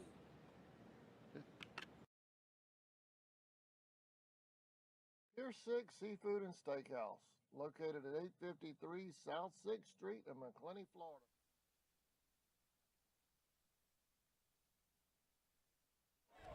Bottom half of the third. On the way, 1 ball. No strikes to DeLoach. Swing and a miss, strike 2. Boy, Grant Geiger has settled down after that first inning where I thought he was working too fast. He's still working at a good pace, but he is definitely in rhythm. Yeah, he's in rhythm now. Earlier in that first inning, it was almost like an agitated pace. Swing and a miss, got him, strike 3. And that's Geiger's 5th strikeout of the ball game here. And Brock, you noticed something at the end of the last half inning about these Indians. Yeah, I tell you that, and it was led by the shortstop, Colby Bryant, a senior, leading by example. As soon as the last out was made by Charlton County, Colby Bryant sprinted to his spot at shortstop. I mean, he was in a 100-yard dash, followed by the left fielder who was right behind him. And I tell you, Colby Bryant was just, McAllister. And Colby Bryant was leading by example. It's a foul ball. And I'm assuming assuming left side, 0-1 to the left-hander, back to the leadoff batter, Glanton. And I'm assuming that him being a senior and a shortstop, he's a leader. And young man, that's how you lead right now. The 0-1 up and away outside. And Red Hilgren, he told me early before the ball game, he said Colby Bryant is our leader, and we had him on during the pregame show, and he said, yeah, that's my big job. Yeah, and I'm sure he just don't do that because it's a state championship game. He does that night in and night out. The 1-1 away, 2-1. He was doing that when I was watching YouTube today, trying to get ready for tonight. 2-1, toes the rubber to the wind, the delivery from Geiger, up and away, 3 balls and 1 strike. Heard and saw both fan bases here getting after it a little bit in a healthy way. Nothing's ugly. In a healthy way. The 3-1 foul ball. We got a full count now here. 1-1 just score here in the bottom half of the 4th inning. And, folks, we still don't know if there's going to be a game 2 tonight. We don't know for sure. There's another foul ball out of play. All we were told was it will be determined by the pace of play here in game 1. And so far, pace of game has gone really fast, but it's still 9:11 p.m., and we're still in the bottom half of the 3rd inning. So, I mean, got him looking, froze him like the ice cubes in my freezer that sometimes get stuck. Well, that time, the only thing that stuck was that ball in the back of Mr. Russell's mitt. Strike 3. We definitely got a pitching duel working tonight. Grant Geiger versus John Luke Glanton. Geiger's a junior. Glanton is a senior. Both of them pitching like they know what they're doing. Geiger, that pitch gets to the backstop. And Russell hustles to the backstop, and there's nobody on base, which you don't have to do as a catcher to wear yourself out. That was another thing Hilgren told me. He said, wait till you watch our catcher. He is like the biggest ball of energy you'll ever see, and he proved it there with nobody on base, sprinting to the backstop just to get a loose ball. And there's another one that gets off his glove and bounces out to the left about 8 feet, and he pounces on it within about, less than a second. And that's the first thing you look for in a catcher is energy. That's what you want back there because you can't be lazy and play the catcher. 2-0 from Geiger. There's a base hit in the right field. No, Nijay Smith. Nijay Smith, how do you do Albany State commit? Hey, Albany State. And he's sprinting off that left field. Those dreads are flying, Brock. And I don't know if Najee's coming up. We'll find out when we come up after the break. But if Najee's coming up, he's getting on base. He's headed to second, and he's going to score right now. Commercial break. We'll be right back.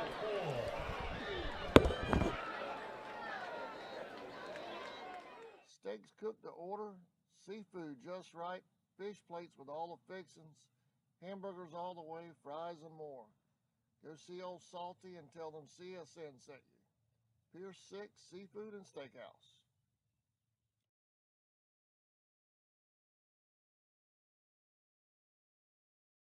UFP Folkestone, the #1 site-built construction plant in Georgia, is now hiring for multiple departments. We've been around since 2016, and we're located in, you guessed it, Folkestone, Georgia. Around here, we're more than just co-workers. We're like family, and we're part of an international family of companies with a long history of promoting from within. So if you like to work hard and get rewarded for it, this is the place for you. Check out our openings at ufpi.com/careers. Indians Playoff Baseball is brought to you in part by Brian Hewling of State Farm Insurance, Insurance Mutual Fund, State Farm Bank, 4197 2nd Street, Folkestone, Georgia. For all of your insurance needs. I believe on that one. I just thought,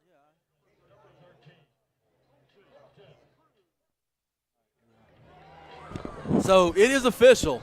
Cruz is still in the lineup, even though all the rosters say that every player here tonight in Clements Stadium are all right-handed throwers and right-handed batters, which is obviously not the case. Cruz is a left-handed thrower and a left-handed batter, and he's going to foul that one out to the left side. And I was correct. Najee Smith is going to hit this inning. He's going to hit in the third spot. He's batting in the seventh spot in the order. And I have to correct myself. Najee Smith is not an Albany State commit, but he is a Methodist University commit, which is a school in North Carolina. I believe they are Division II, and there's a foul ball down the right field line. Well, we can sit here and try to describe the last play Najee made in right field, and what we say cannot do that play justice. No. It's one of the most amazing high school catches I've ever seen, and he laid out for it, and if it gets by him, that might be an inside the Parker. Yeah. It's going to roll. That ball was well hit. But anyway. Cruz takes the next pitch up and away, 1-2. But whatever we say can't do that play any justice. I mean, off the bat, I said base hit. Yeah. And then I saw Smith closing out on it, and I said, uh-oh. And then you heard the rest. There's a hard ground ball about the same place. Come on, Rhett Helgren. That's my guy. And Rhett now is looking at himself going, golly. And if his family's listening from Pittsburgh, Pennsylvania, he was embarrassed. He embarrassed you, Helgren family. And now he's looking at the dugout, and he's cursing himself out. That was a ground ball down to his feet, and his stomach's almost as big as mine. And he made it look like it there, too. That was ugly. Another thing about Najee Smith, after he made that play, the whole team ran out there to congratulate him. Yeah. Not just one or two. The whole team went out there to shake his hand and run off the field. The 1-2 from Glanton's on the way, taken up and outside. We are in the top half of the fourth inning. I'm going to try to keep this. I can handle the scoreboard, the numbers update, but it's this inning that I can't find. It's a little bit different software than what we're used to on Low Country Radio, so bear with us. 2-2, swing and a miss, strike three, first out here in the top half of the fourth inning. Third baseman, number 14, Connor Lloyd. Connor Lloyd stepping to the plate now for the Indians.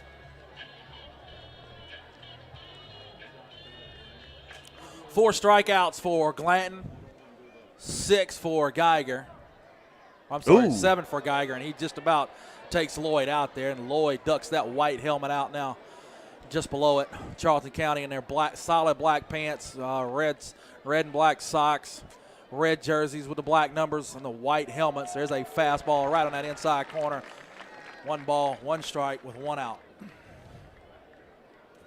Boy, I tell you, just John Luke Glanton, boy, can he pitch or what? And his counterpart, foul ball out of play from Charlton County. I love the way this Grant Geiger works. I mean, he works fast. That means we might can get home in a decent hour.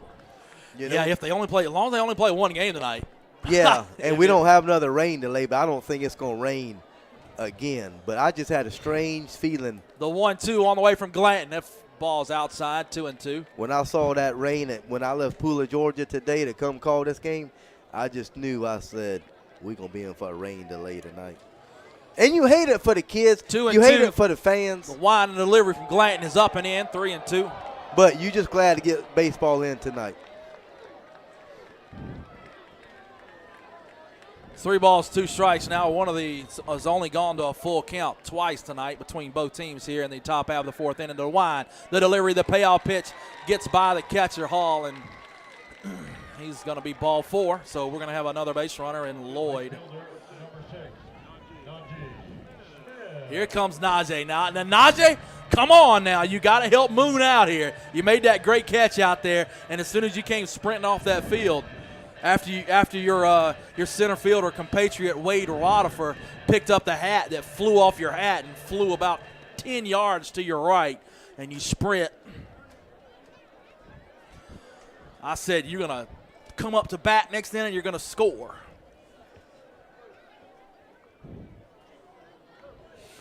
Yeah, he's going to wheel. That's the first time, and that's another difference us calling Richmond Hill games. Oh, my goodness. That's the first. Can you believe this, Brock? That is the first time tonight that a pitcher has thrown to a base. Oh, really? Yes. Oh, man. The catcher threw the second earlier, but other than that, that's the first time. Yeah. South Effingham playing Richmond Hill. Oh, my gosh. And there was 12 times in that game the ball was thrown over to try to scurry a runner back 12 times. And usually it was in times that didn't make sense. Yeah. I mean, the guy might be one step off of first, and they would throw back. But we've got Lloyd on first now, and Najee Smith at the plate. The left-hander, third baseman creeps in. Now Lloyd's going to take off for second base, and he's going to get under the tag. So Lloyd's in scoring position for Smith. Boy, Anthony over there, third baseman for Metter, is thinking. I mean, when he starts his slot on the infield cut, you know he's thinking bunt here from Najee Smith. Now Najee bunted last time, but to no success, because they threw the lead runner out. 1 ball, no strikes, 1 out. Lloyd out there on second base. The go-ahead run, 1-1 here in the top half of the 4th inning. The wind from Glanton. There's a swing and a miss, strike 2. Najee Smith coming in with a .253 batting average tonight. Hopefully he can get that up over .260. If he does, that means he's got him a couple base hits. And in this spot, if he gets a base hit, it's probably going to mean a run. Lloyd out there on second base, so do I, and they take a peek at him from the shortstop, and Najee Smith is going to call timeout. Boy, does Najee Smith have some swag or what? He would definitely make the Brock Vinay all drip team, which is what we have. He would definitely be high on the list for all drip teams. Glanton from the wind to delivery, and there's a foul ball out of play on the right side. Boy, look at those kids going after that ball. You know you're in a big-time atmosphere when a foul ball is hit out of play, and there's like 40 kids over there all running for the ball. Now, don't take this the wrong way. Najee kind of reminds me of Ken Griffey Jr. Okay. Just the way he handles himself. He's a lefty, like Ken Griffey was. The way he kind of handles himself in that bat. Boy, is he not guarding that plate or what? Glanton coming from the wind, and Smith calls timeout again. Yeah, he's in tight, and good reason, or good thing he's got that shin guard on the interior of that front shin there. He's going to step back in the box now. The 0-2 with 1 out, and Lloyd out there on first base. He's getting peeked at a little bit by Rigdon out there to shortstop. Swinging a miss, strike 3. You hate to see that. The runner in scoring position, and he's not going anywhere. That will bring up Mr. Smith for the last chance here in the top half of the 4th inning with 2 outs. No, that curve ball had Najee a little bewildered there, as he really didn't even come close to putting the bat on the ball. But anyway, Charlton County has still got a chance here to take the lead. We've got a tie ball game 1-1. And I said Smith. That's actually Cole Crawford now coming in with a .350 batting average and 16 RBIs. He takes that one off the outside corner. So it's going to take a 2-out hit here. Top of the 4th inning. A 2-out hit here from Dylan McAllister, who's already impressed me tonight with his hustle, but batting 9th in the order. No, and that's Crawford. I thought it was 22. Crawford is DHing for McAllister. Okay. All right. Yeah. Cole Crawford in the box now. 1 ball, 1 strikes. 1 strikes. That'd be incorrect English there. Yeah, it's 1 strike. And there's a liner out to right field. It's fairly deep, but it hangs, and that's Georgia Sky. Right fielder Smith makes the play out there to end the threat for Charlton County. We'll go to a break. Score tied at 1. Brian Hewling and his staff at State Farm Insurance. Heron Cleaning and Restoration, LLC, located at 239 Jones Road in Jacksonville, Florida, can handle all of your cleaning needs as well as fire and water damage restoration. Contact Gina Mazel at 904-524-1384 or call their office at 904-384-8427. Heron Cleaning and Restoration. ESP Specialist of Fabrication is located at 169 Little Phoebe Church Road in Folkestone, Georgia. President Mark Pickering and his employees utilize the latest technology with a skilled workforce to supply customers with the best custom fabrication possible. Serving clients at home and abroad makes ESP a premier employer in Charlton County. For all your specialty and fabrication needs, contact ESP at 912-496-2583 today. They're also on Facebook at ESP Specialist Fabrication. ESP is a proud sponsor of Charlton Sportsnet.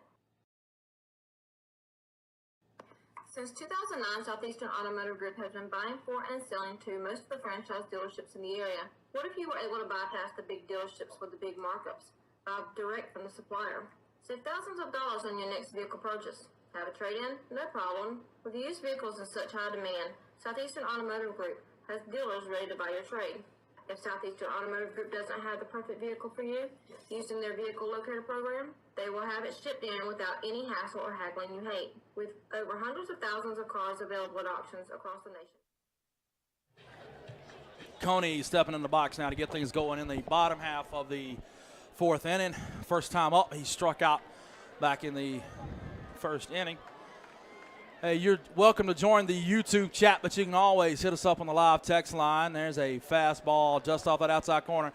803-622-3808. If you're Charlton County folks, you're not used to that because you just hop on that YouTube chat. But you can also have a good time on the live text line, which is what we use with Richmond Hill Athletics on Low Country Radio. 3 balls and no strike. That one just a bit outside. The 3-0 delivery from Geiger's on the way.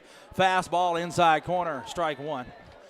Hopefully Brock and I have stepped in nicely tonight and making you guys feel like you're right here in the park as much as possible. He requests time. He gets it, does Coney. Boy, Geiger don't seem to be losing any velocity on his pitches. Ooh, it just hit that one, though. Got Coney on the back there, nipped him. But anyway, Geiger is just as strong as he is now as he was in the first inning when he was working at a breakneck pace. Like I said, a little too quick, and I think that was nerves. Agitated pace. Yeah, I don't even know what that means.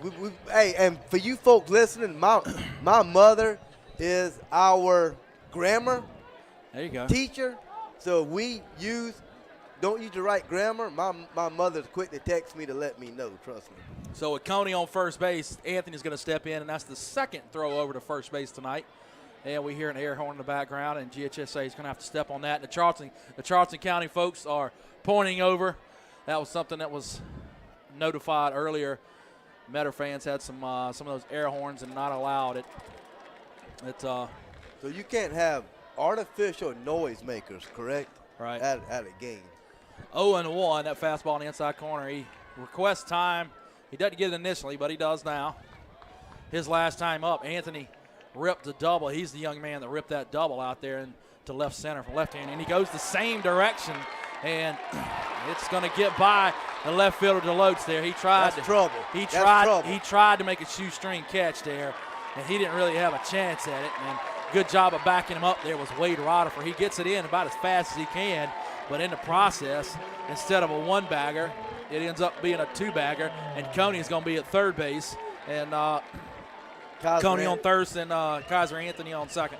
Boy, can this Kaiser Anthony not hit a baseball or what? Yeah, he's 2 for 2. Yeah, he is leading this team right now, pretty much putting Metter on his back and carrying them. He and John Luke Glanton, but that is 2 solid shots to the opposite field for the cleanup batter. Yeah, that'll bring up Jordan. Khalid Jordan. Trey Hall on deck. He takes that for a strike on the outside corner. Big time spot here. About halfway through the game here, the bottom half of the fourth inning. There's a foul ball on the right side. You know, we talk about this a lot of times on Low Country Radio with Richmond Hill baseball. There are times when your pitcher just needs to get outs, and there are times when your pitcher needs to get strikeouts, and this is one. Oh, yeah. This is Metter's best shot of the evening so far. Yeah, Khalid Jordan at the plate with runners on second and third here in the bottom half of the fourth and nobody out. That's the key, nobody out. Missed opportunity here big time. And he bounced that one. And he bounced out when he gets away. Catcher Russell is going to try to get it to Geiger. Back at the plate is going to score. 1 run is going to score. Cruz picks it up at first base now. And 2 runs score here in the bottom half of the first Metter with a 3-1 lead just like that. Well, I tell you, Charlie, it's one thing in sports that you can't beat, and that's speed. And that number 2 barely got past the catcher. But Coney sprinted home head first. Ball got away on the catcher, throwing to the pitcher who was covering home. Nobody was backing up and allowed another run to score. Yeah, Anthony, and that's fundamental baseball. Yeah, Anthony scored the second run there. And this team from Charlton County, go ahead. This team from Charlton County is too well coached not to have somebody there to back that throw up and keep it a 2-1 game. But now nobody back to throw up. Now it's 3-1. I mean, that ball got away from the pitcher and went all the way to first base. And he got the strikeout, did Geiger, on the next pitch. Exactly. He just got the strikeout, which is what they needed. And instead of runners on second and third with just 1 out, now there's nobody on, 2 runs scored. and 1 out. And that ball barely trickled past the catcher. But that number 2 for Metter shows some speed right there. You can't beat speed. He also got a good secondary and held on to it. You know, a lot of times you see a ball like that and they're Marchman coming out to talk to the umpire now. He's talking about, I mean, we don't know for sure what he's talking about, but I believe that he might be talking about the number of times that the Metter players are calling time just as Geiger goes into a windup, and Marchman saying, hey, look, our guy works fast. Because it just happened again, Mike. Just at the time Geiger started his windup, Hall asked for time. I think he's just letting out some frustration. I think he's frustrated about that last play. Nobody backing up. Yeah. And that's how he's doing it. Yeah, and he's like letting the umpire know. But you might be right as well. But I mean, that's a judgment call. Right. I think we're if both you honor the timeout or not, right, that's judgment. Yeah, that's right. And that's why they teach pitchers just to go through with the throw. You know, Geiger this time goes through with it. There's a strike on the outside corner. 1 ball, 1 strike. But this head coach for Charlton, he looks like one of them young, brash, very good coaches who can get a little into the game too much, you know, like I used to be. 2 balls and 1 strike. That pitch just off that outside corner. Hall flew out to shortstop his last pitch. That pitch down and in, 3-1, and you want to make sure that Geiger stays controlled out there, and he did. He finished off he finished off Jordan with a strikeout, and he's now got a full count to Trey Hall, so he's trying to get his 2nd strikeout of the inning. Hall or Geiger with 7 strikeouts so far tonight. It's a foul ball left side.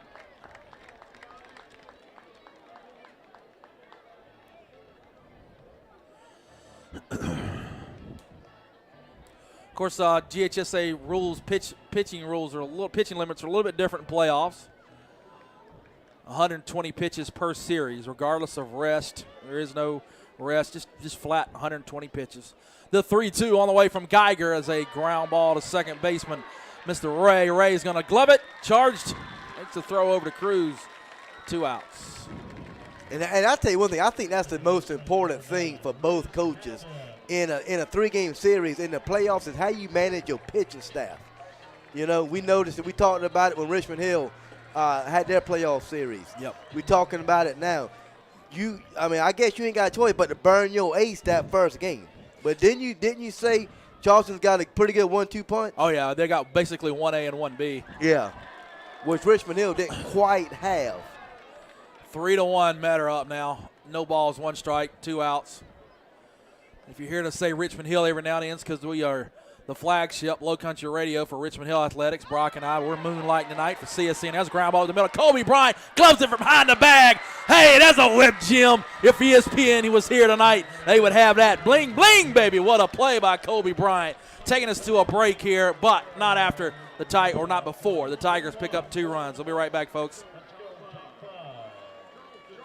Your next vehicle purchase is just a click away.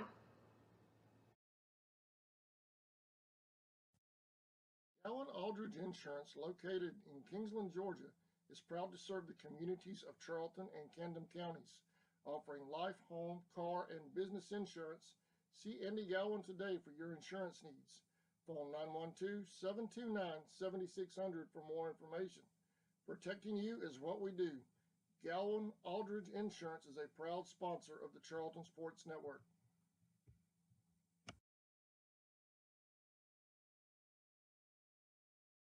Seasons Floral, located at 4415 2nd Street North in Folkestone, Georgia, has all of your floral needs covered, from Valentine's to birthdays and weddings to life celebrations, proms, special occasions, or just to say you love that someone special. We deliver as well. Call 912-496-7043 and we'll assist you with any floral need at Four Seasons Floral.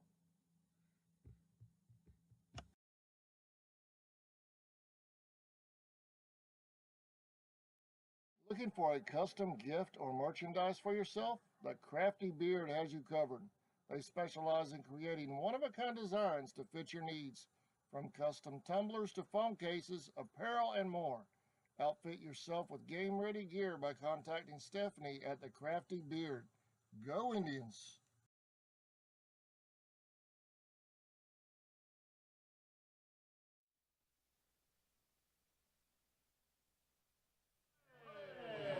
Leading off for Charlton County is number 2, Heath Ray.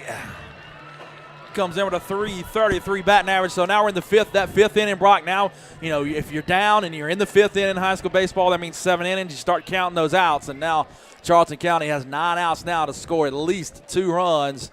Wow, Metter has made every ounce of their 2 hits worth it. There's a swing and a miss, strike 1. You look at the board. Charlton County has 1 run on 4 hits, and they've committed an error.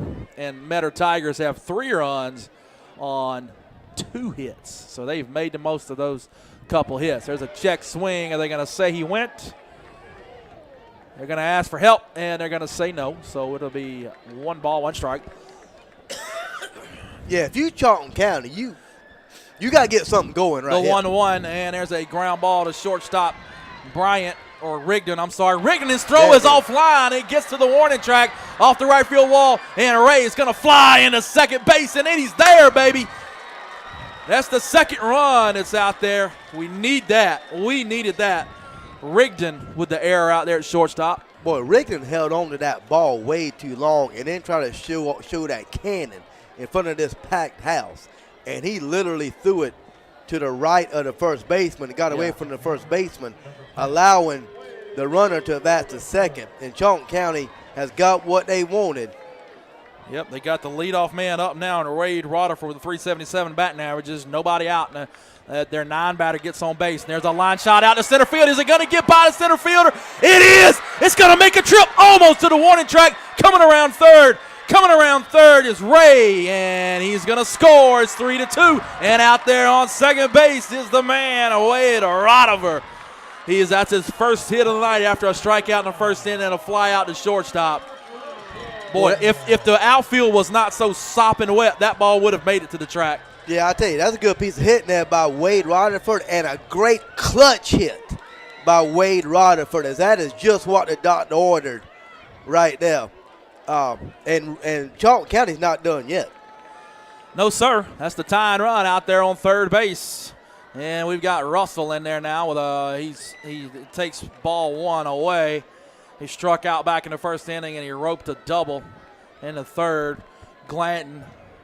We'll see if this is a sign of Glanton wearing down a little bit, or if it's just, hey, Charlton's getting to him on the third time through the order. I don't know. There's a foul ball out of play. Baseball is such a funny game. But that third trip through the lineup is usually the time where you see if an offense is going to get to that pitcher or not. And this is our third trip. We've got 5 hits on the board now.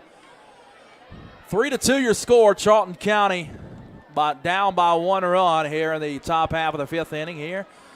Georgia Southern University, Clements Field. There's a fastball in the inside corner. Strike 2, 1-2. Boy, you would hate to see this missed opportunity go by for Charlton County. They can literally take the lead with this rally they got going here. Especially if Russell gets a base knock here. Russell. And they try to get him at second base, and he gets under the tag. Yeah, you got a runner on second and 2, 3, and 4 coming up in the order. It don't get any better than that for Charlton County. I'm going to make a comment about the 2 home crowds here from Metter and Charlton County in a few moments. It just makes my heart swell. 1 ball, 2 strikes. There's a swing, foul ball out of play. I'm going to hold that for after this half inning. It's just something I'm very impressed with, and it brings back a lot of memories. But 1 ball, 2 strikes now, nobody out.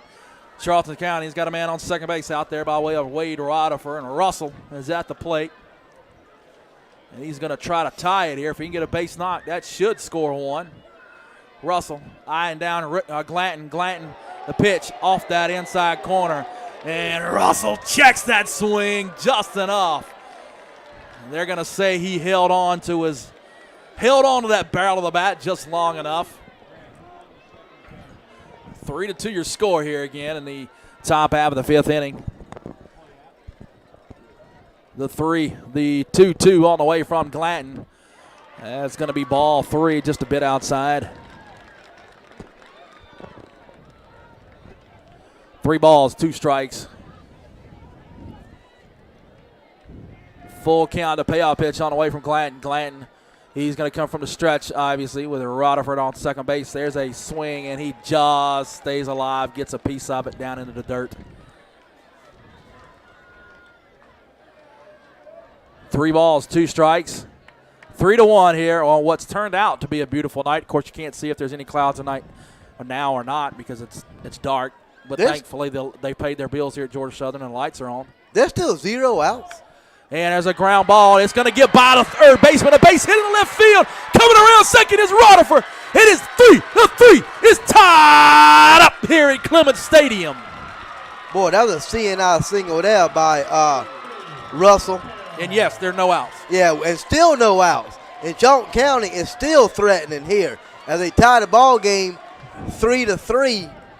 And a pinch runner is coming in for Jude Shaw. Yep. Is coming in for Sean Russell, who's catching tonight. But, boy, was that not a huge back-to-back at-bats right there from Rutherford and Russell. And now my favorite player, Mr. Hustle, Colby Bryant. Yes, sir. Or one of my favorite players. And I've learned to fall in love with a lot of these Charlton County players, just the camaraderie of the team. Colby Bryant at the plate takes that pitch up and away. And I could tell when we were doing his pregame interview earlier today, and hey, I could just tell Red Helgren was right. They got several guys that are good leaders, but if you had to pick one guy, it's the man at the plate right now, Colby Bryant, the shortstop. He's made a couple good plays out there at shortstop. And you hear the crowd in the background now yelling, Colby, Colby. He takes that pitch just a bit away, 2-0. Now he's really going to be able to widen it or reduce that zone.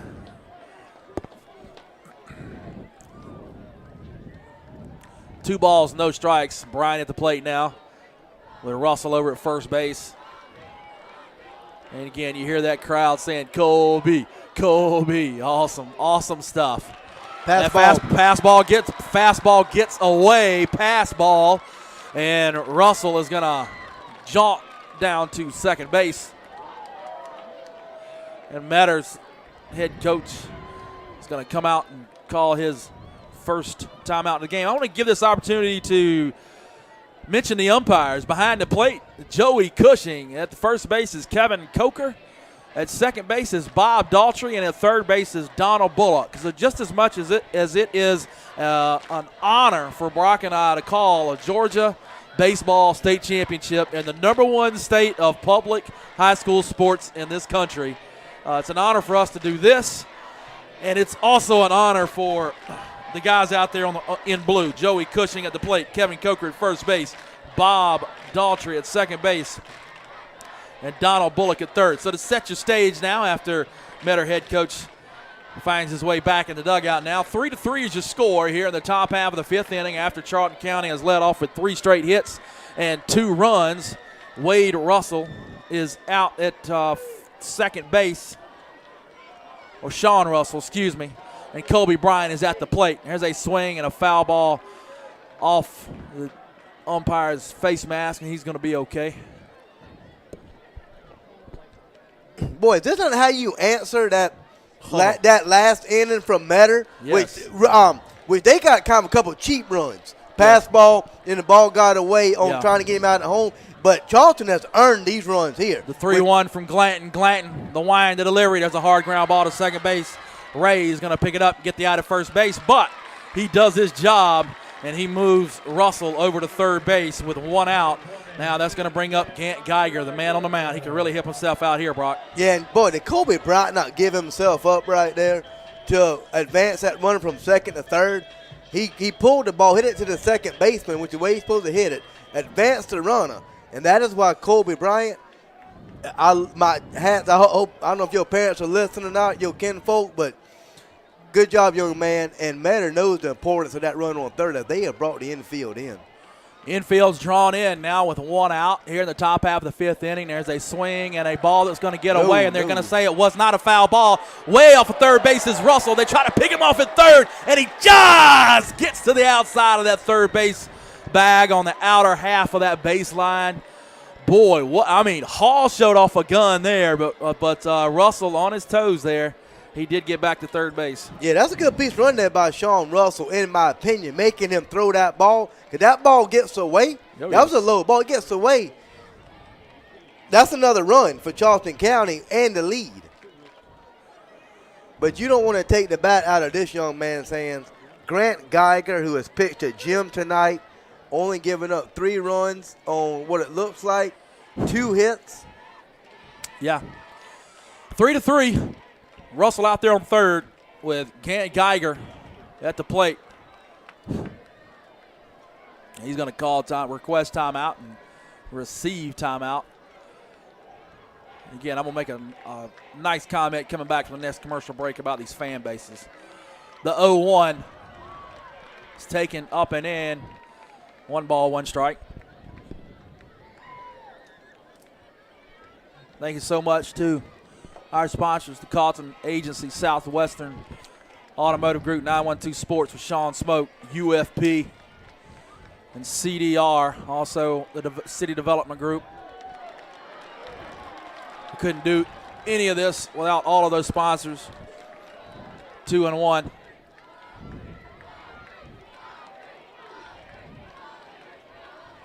Two balls, 1 strike, 1 out. The go-ahead run out there on third base now. 3-3 is your score. 3-3, the go-ahead run out there on third base. The swing, ground ball, shortstop Rigdon's going to play it. He's going to try to get the man to the plate. Now we've got a run down between home and third base, and the pinch runner is going to be picked off over there at third base. That was Jude Shaw. Kind of no man's land there. I don't know if he was told to run on contact, but that was a well-hit ball to the shortstop, and it took a candy hop to where it was right at his head high. So if he makes the play, it's not a hard play. He's dead to right. And that's why I'm sure that Coach Markman's upset, because a ground ball, you're at third base with 1 out. You got to just make sure it gets through. Yeah, but he didn't look that upset. That's why I'm wondering if he told him to go on contact. It was really right after the play, he shook his head really fast. I mean, he didn't make a big scene or anything. I was about to say, because this coach here gets into these games, I can tell you. So yeah, he didn't jump and scream and holler, but he shook his head a little bit. That's the way I would have been. But maybe he was told to run on contact. Maybe. Maybe he was shaking his head a little bit at himself. Yeah. If it was the kid, he would have shown a lot more emotion, I think. Probably right. That's going to bring up Cruz now, but out at second base still with a go-ahead base runner in scoring position by way of Geiger out there at second now. Cruz takes the first pitch. You know, we haven't seen a lot of those tonight, Brock. We haven't seen too many off-speed pitches, but that one was, I mean, he pulled the string beautifully there, strike 1. So Charlton County started their half of the 5th inning with ripping 3 singles and doubles to get things going, picked up a couple of runs, have tied it now and trying to go ahead now. Cruz, there's a line shot down that right field line. It's in fair territory. It's going to roll deep into right field. Coming around from second, he's going to score. Yeah, baby, Geiger. And he's going to fly around to third base after the right fielder out there. Smith has a little bit of trouble barehanding that ball. He's playing it off the carom, off the right field fence in foul territory. Boy, did Cruz not smoke that ball down that right field line to what? Ended up being about, 3 feet fair? And he is standing on third base. That young man can get around them bases for a first baseman. Man. Yeah, most time your first baseman is a big old boy like me. Yeah, he's your home run hitter, not right. your speed demon. Cruz. But, he got a double, and I guess he advanced to third on the E9. But Charlton County still got something going here, as they have taken the lead 4-3. And we will get a scoreboard update soon. I don't know what my man over here is doing. Oh, my bad. You didn't see me point at it? Oh, I didn't know that's what you're pointing at, man. I ain't pointing at computer saying I want to buy one. All right, look, here we go. I just pointed right now. Bada bing, bada quattro. Yeah. 4-1. 4-3. My bad. That was Tigers. Alpha Snipers. Thank you. Oh, there we go. Alpha Snipers. Hey, thank you, sir. We're used to running the radio and the audio equipment, which is a little different. There's a fly ball on the right side back there behind first base, and Lang Greer is going to make the play, but not before The Charlton County Indians take a 4-3 lead headed into the bottom half of the fifth. And I'm going to give you my opinion on both of these fan bases when we come back from the next commercial break. The certified service experts at Walker Jones Chevrolet Buick Cadillac GMC know precisely which parts your Chevrolet car, truck, or SUV needs. Rely on them to maintain your vehicle with the same parts used to build it. Our GM certified service experts are trained to know every inch of your vehicle. Simply schedule an appointment today on the web at walkerjonechevy.com/service or come see us on Memorial Drive in Waycross. Get the best deal from Walker Jones. Charlton Electric now serving Charlton and surrounding counties. With over 20 years experience in both commercial and residential services, our electricians can meet your needs. We offer installation on whole house generators, service upgrades, mobile home services, troubleshooting, ceiling fan and light fixture installations, and much more. Call us today for an estimate at 912-276-7661.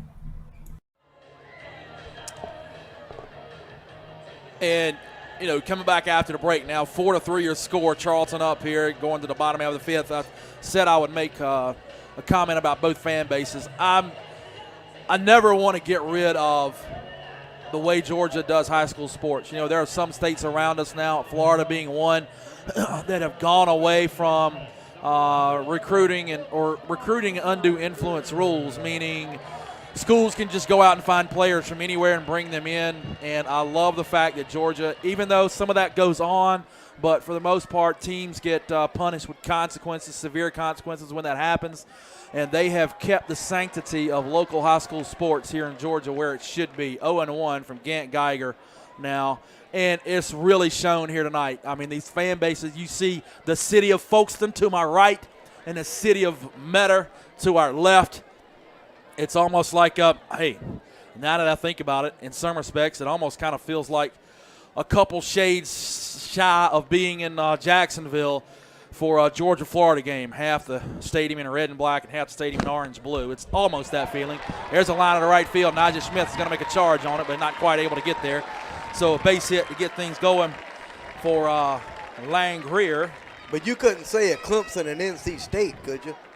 But I'm talking about the split stadium aspect. Yeah. Clemson Matter with the Right. Tiger Paw. Right. Black and red, NC State. But that's not a split stadium, though. How? A Clemson and the NC State game, that my point was, and maybe you didn't hear that part of it before you came in. I was talking about the fact that I thought you was giving the SEC some props. And no. People they're listening. I'm a big Clemson Tiger fan. And I'm a dog. Yeah. So, but before Brock came in. I'm an ACC fan. He's an SEC fan. Yeah, before Brock came in, I was just making the point how the crowd split right down the middle with Charlton, the city of Folkestone, and the city of Metter. And that was kind of the point. And there's a foul ball bunt to the right side. 1-1. And you're also wondering, boy, sometimes those two baldies, Moon and Brock, they'll go after each other a little bit. We do, man. We have a good time with it. Rocking and rolling on CSN tonight.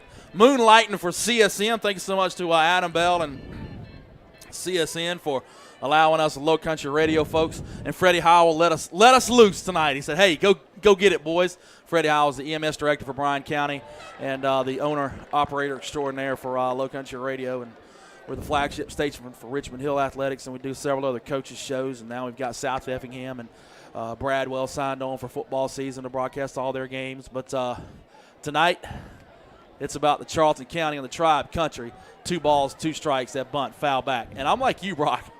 I'm falling in love with this with this Tribe team. And Rhett Helgren told me, that was one of the things he told me earlier today. He's like, I mean, you're going to love the way our guys play just in general. And I am not in any way, shape, or form disappointed. And there's a bunt attempt on strike 2, which you don't see too much, but they stuck with it, and he bunts foul, and the runner's going to have to go back to first base, and that's a strikeout. Number 8 for Geiger.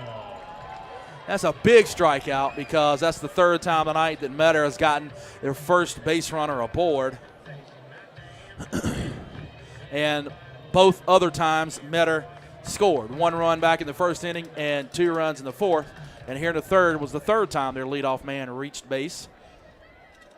And this time we got a strikeout next, and there's a foul ball straight back to the leadoff man, Glanton. His third at bat of the night, and hopefully his third at bat will go much like his first two at bats, a couple strikeouts. He takes that pitch up and away.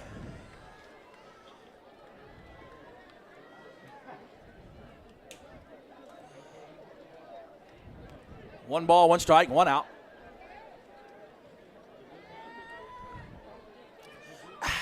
Big sip of Diet Coke there. I needed it. There's a high fly ball right behind third base. Colby Bryant, though, is going to step in with a little bit better angle on it, deep in that third base area. Boy, you can catch. You can tell this team looks up to Colby Bryant. I mean, he called off that third baseman. That was really the third baseman's ball right there, as Colby Bryant had to come over a pretty good ways. And he called that third baseman off, but he is the captain of that infield, and there's no doubt who the captain of this team is. That'll bring up Rigdon for Metter. He takes ball one, up and away. 2 outs here. And now we flip the script. We're talking about Charlton County having to count outs a little bit there in their half of the fifth. Well, now Metter finds themselves down, and they're going to have to start counting some outs themselves. The only difference is Metter's only down by 1 run, and as before, Charlton County was down by 2. Now Charlton County's up by 1. But how impressive has it been? Charlton County was down 1-0, battled back to tie it. Then went down 3-1 and battled back to take the lead. They've been down twice in this game and battle. That's the hardest thing to do in high school sports, is battling back once you're down. Yep. And Charlton County has proved they can play from behind. Yeah, it's so much different from football. You can create a turnover and turn it over. On basketball, you can create a couple turnovers and fast breaks. In baseball, it's just you're just watching the guy at the plate, hoping he comes through with a base hit. Then the next guy's got to do it. Then the next guy's got to do it. Yeah, like you said, it's much tougher. There's 2-0. That ball up and away. Geiger staring down. Glanton, high fly ball behind third base over there in foul territory. He's going to fly all the way over to the fence. It's going to fall out of play. And Mikey Rodriguez from LaGrange, Georgia, is standing over there near that bullpen. He's got him a souvenir. Thank you, Alpha Snipers.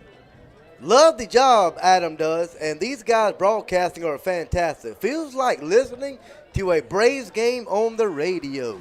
Yes, sir. Wow. Thank you, Adam. We appreciate it. And there's a ground ball to second baseman. He's going to get the force out. Ray shoveling over to Brian. That's going to end the bottom half of the fifth. More on that when we come back.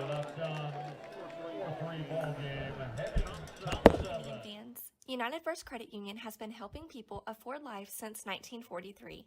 Our free online banking and mobile app make it easy to check balances, transfer funds, and pay bills, and we offer some of the lowest loan rates in town.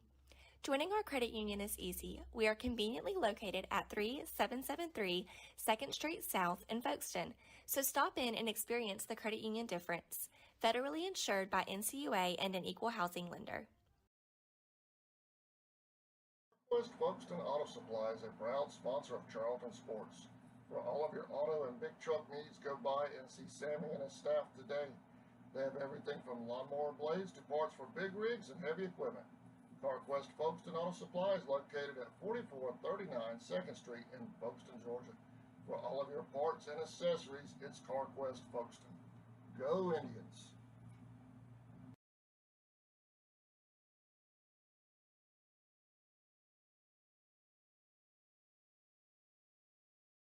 In your time of need, 388.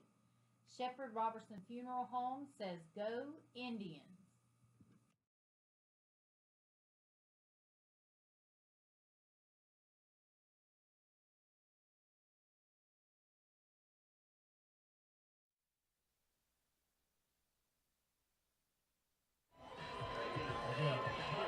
Brock, we've got our favorite players. Brock has got a couple of his, and Najee Smith is on both of our lists. Najee Smith making I swear his hat got a first down when he made the catch out there in right field earlier. And then he gets up and he sprints to the dugout. I was about to run over there and go belly bump Red Hilgren down there in the first base coach's box. Now, we were at odds ends with the Richmond Hill favorite players. weren't we? Yeah. I had mine and he had his. One ball, one strike now to Najee Smith. Yeah, it would be tough to find. I believe if you and I were picking our most favorite 4 or 5 players, we'd probably come up with a list. But if we were picking the top 1, 2, or 3 of our favorite players, maybe not even quite the best players, but our favorite ones, that'd be a hard task. 2-1. There were some Charlton County alumni, a couple of them. I don't know who they were. They're players from, that are now playing at Missouri that were out talking to some of the Charlton County guys earlier, just wishing them good luck. There's a foul ball left side. And again, thank you to Adam Bell and Charlton Sports Network and the Tribe Country for taking us in for tonight and what looks like it's going to be tomorrow. There's nothing definite yet, but we were told earlier that the pace of play in this game is going to determine whether or not we play game 2 tonight. And my guess is now it's 10 o'clock and we still have 2 full innings left to play. I don't see how there's any way that they play a game 2 tonight, because if they did, that game 2 wouldn't – I mean, it would be 1 or 1:30 in the morning before it got done. I don't see how there's any way they do that.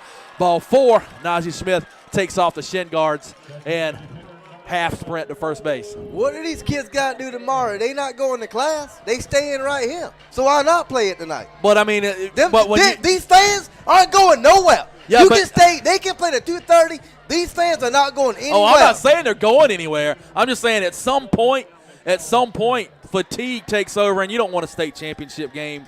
These kids can run all day. They can run all night. Okay, how about the umpires? They're playing baseball, not football. All right, how about they getting paid well. Okay, how about the umpires? They getting paid well. All right, well, you and I will just disagree a little bit. They getting paid well. Now, I'm not saying they going to play. Right. What I'm saying is, why not? I mean, we was out there at Richmond Hill to what, 1:30 one night? Well, it wasn't. It was like 12:45. It was late, that's for sure. 1 ball, no strikes.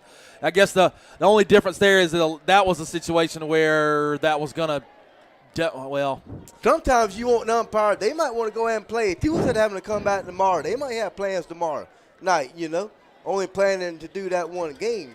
But I don't know. I'm just saying it can be played. If we do, I'm going to have to take that 5-hour energy I bought on the way up here to get me through. Well, we shall see. We haven't got an official word now.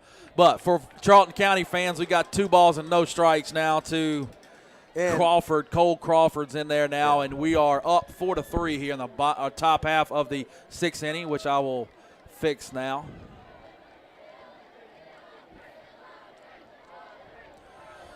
Glanton, the pitch, strike, 2-1. And we have 4 umpires tonight. I didn't even know you had 4 umpires at a state title game. 3's plenty. 3 is really all you need for anything, except maybe majors. Well, I would throw over to first base. You would what? I would just say, I mean, at this level, at the state championship, hey, this is it. Like you just said. What else they got better to do? That's for sure. Well, GHSA's making plenty of money. Well, okay. Yeah. Well, if they're making plenty of money, then I guess they can. 2-day pass into today's festivities was, I want to say $15, and tickets for just one day today was $10. Now that they clear the stands after each game as well. Now you can come in early in the day and buy tickets for the whole 2 days and stay $15. High ground ball to third base. Nice play over there by Lloyd, who gets Crawford at first base. Yeah, that was his only play right there. Najee was going from first to second. He didn't have a play. That was a fine play there by that third baseman. That ball took a high hop. He jumped up, caught it at the highest point like he's a defensive back, quickly threw it to first to get that important second out. No, one out. First I'm out. Sorry, that wasn't Lloyd over there at third base. That was Lloyd is the Charlton County third baseman, but Kaiser Anthony, the third baseman for Metter with that play. Well, I can see how you would get confused because you got both teams on the same spotting board. Well, I do, but I got different colors, which is what I was supposed to go by there, but I misread my colors. No balls and 1 strike now. But I'm kind of hoping they don't play that second game. Yes. I mean, that's I want both these teams to go back to their hotel, have a little good time, get a good night's rest, and come back tomorrow for a great day of baseball here at Clements Stadium. There's a strike on the outside corner, 1 ball and 1 strike, 1 out with Najee Smith. And they're going to have to, at some point, you just stop the game and you just go run your metal detector around the Metter fan base down here, because if somebody keeps blowing a air horn out there, and if they do it just once every now and then, there's a swing and a miss strike too. It's almost impossible to find out who it is unless somebody next to them, rats them out. But it's really aggravating. I don't think nobody's going to rat them out because that's all I know. Metter fans over there. The 1-2 from Glanton is fouled straight back. But I don't understand how you hear it, because I have yet to hear it.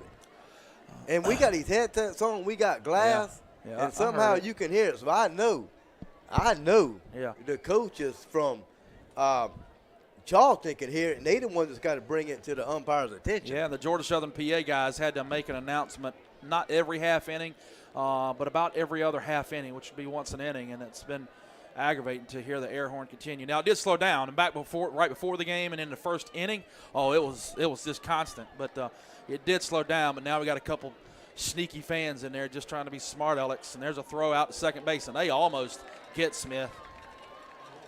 Just trying to be sneaky, like a kid in school trying to get away with something they know they're not supposed to do.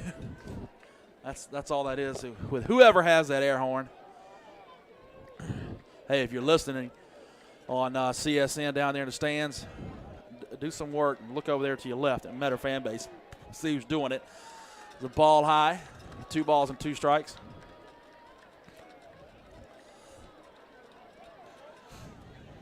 And if anybody cares, the Dallas Mavericks are up 62-47 on the Golden State Warriors, and I really enjoyed watching Luka play in this series. Yeah, he's had a pretty good one. Yeah.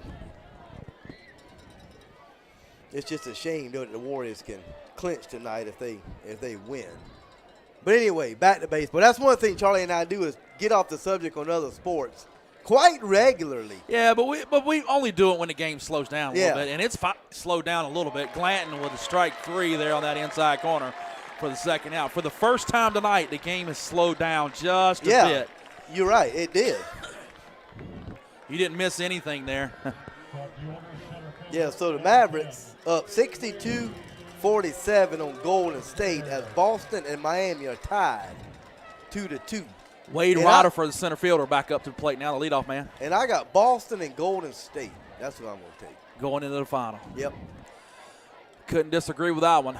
Glanton, the wine. Rutherford takes ball 1 outside. And, boy, the top of order for Charlton has been murder on Metter tonight. And they have got that last rally started and the rally before that started. They are 4 for 8 in the first. Well, yeah, they're 4 for 8 here in the first 5 minutes.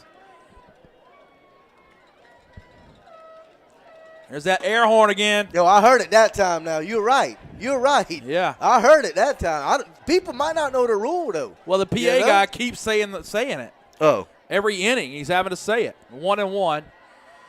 Would Make you get that 2-1. Well, don't you get security then? If you keep well, and there may be. We're up here in the press box, and we can kind of see. And there may be some GHSA folks, down there walking around. But if it's just one person that's sneaking it in once every few minutes, it'd be almost impossible to find out. No, but a cop can go find out. Now, that would be awesome to see. There's a foul ball. When I said security, I meant Tom Selleck, a Magnum PI, not some GHSA person. I meant a cop. Like Tom Selleck? Yeah, like Magnum PI. PI. You wouldn't give the blowhorn to Magnum PI? There's a meanwhile foul ball straight back, 2-2. How about T.J. Hooker? That's some old school. or MacGyver. Or some Miami Vice. Or Crazy Like a Fox. I don't even know who that is. Swing and a miss, strike 3. I do not. Swing and a miss, strike 3 to Rutherford. Or, I'm sorry. Yes, to Rutherford. And that'll do it for the threat in the 6th inning. We go to the bottom half of the 6th inning. Score 4-3, Charlton County. We'll be right back.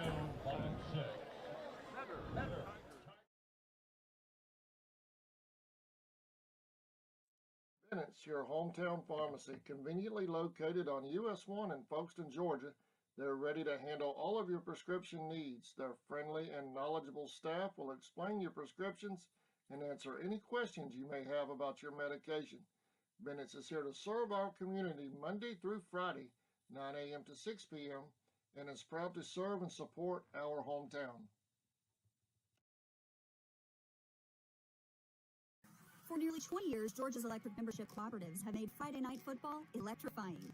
As the official energy provider of the GHSA, Georgia's EMCs are proud to support high school athletics in the communities we serve, standing behind every hike, every completed pass, and every team celebration. Because we know that today's high school athletes are tomorrow's local leaders. Georgia's EMCs.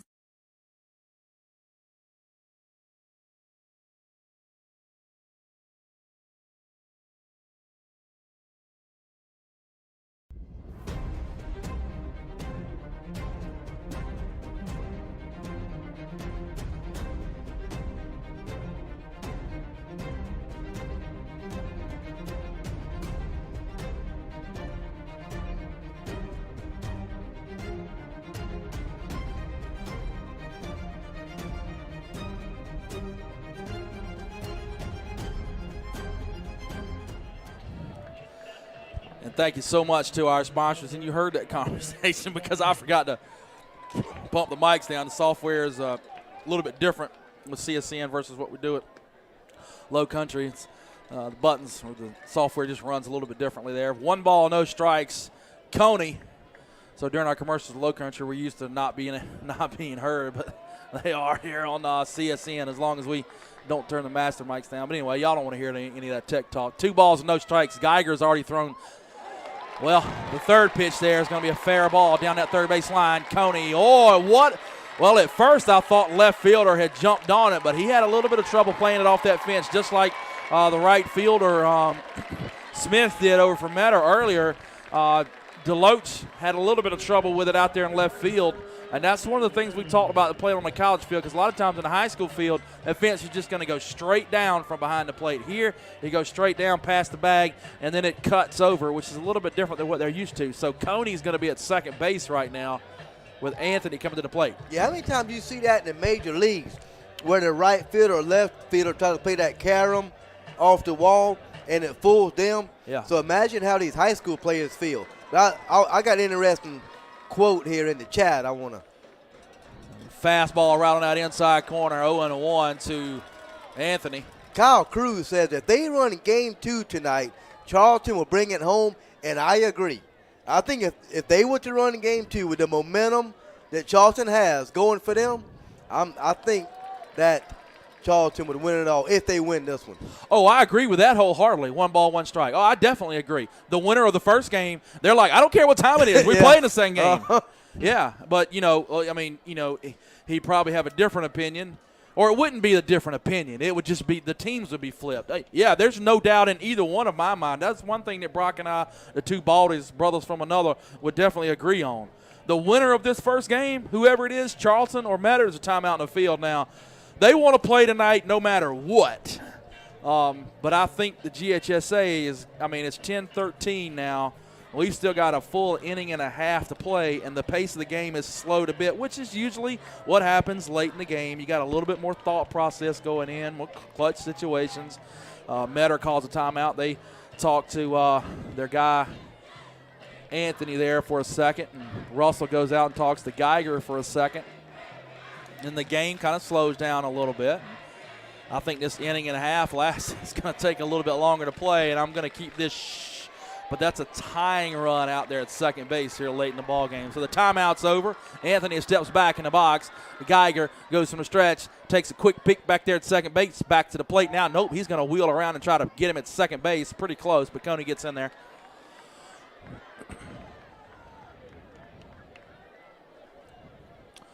So late in the ball game here, bottom half of the sixth inning, your score 4-3.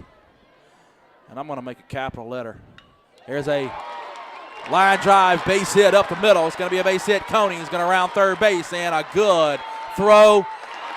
But Coney's going to score, and there's the go-ahead run. It's going to be standing on third base with nobody out. Boy, that center fielder, you're right. He made a good throw, but it got over everybody's head. Too good. I thought it was a perfect throw, and I thought there was going to be a shot, but it sailed over Russell's head. And after that throw, missing your cutoff man, going over your cutoff man, over the man at the plate, Russell, that allows the go-ahead run to end up on third base. But even a perfect throw, I don't think gets R.J. Coney. He has already shown his wheels tonight, but either way. Which is why, if you're marksman, you want your guy to do what you teach him to do, and that's throw it right over your cutoff man's head. So if they can cut it off, if they need to, they can. But he had no chance there. So then a runner, instead of first base, he's all the way over on third base now. And there's a ground ball to third baseman. Nice play to keep the runner at, oh my goodness, they blew that one. Okay, a tough play over there at first base.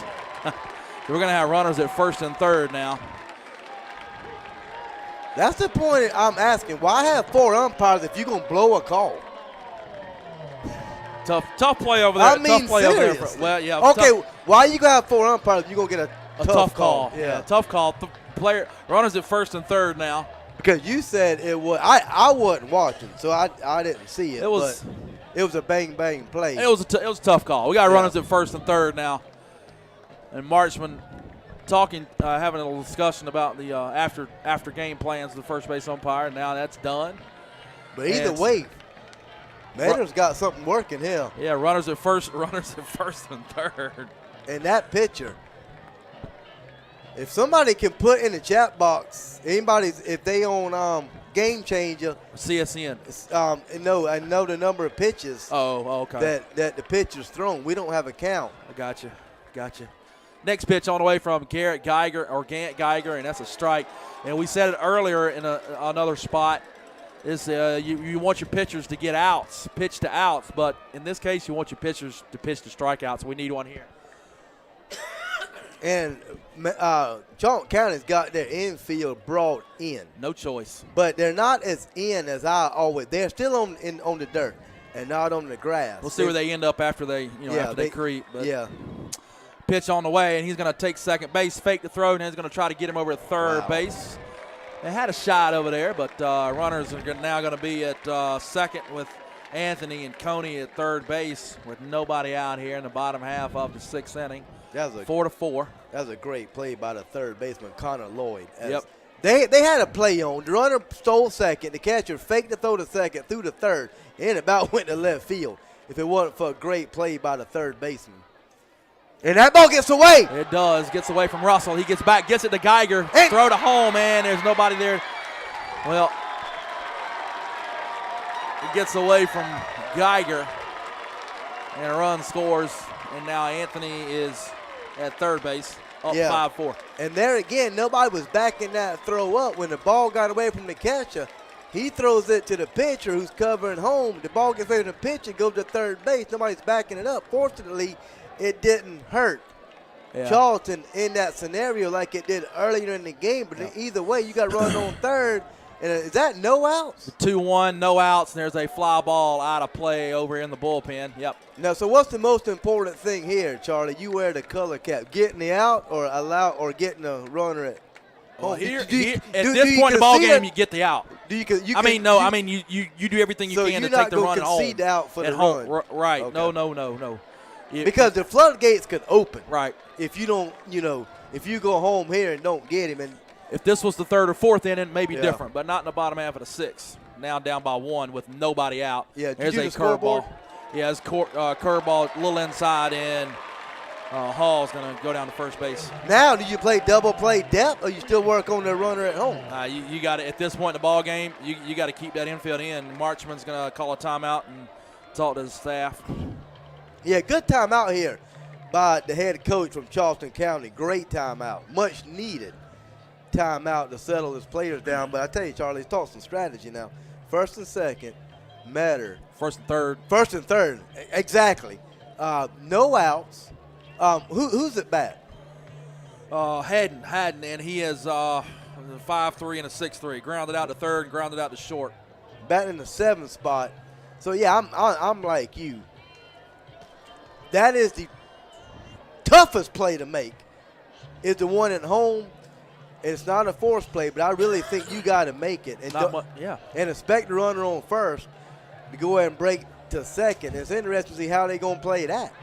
You know, with runner on first, still second, you're not going to try to throw him out. I'm sure you're going to have a play on.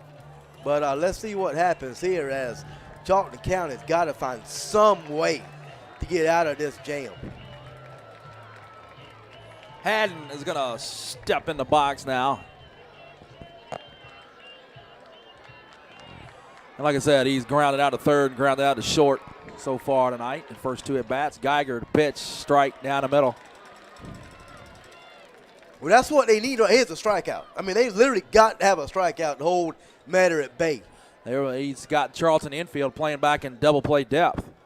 Oh, he does. So there's your answer on that as far as the middle of the infield. There, now it's not going to matter that much because it's going to be runners on first, second, and third. Bases loaded. The ball hits him, but no, they're gonna call him back. Haddon, I thought that ball might have hit his jersey, and Haddon takes a jog down first base, and he gets halfway down the first base line, and they call him back.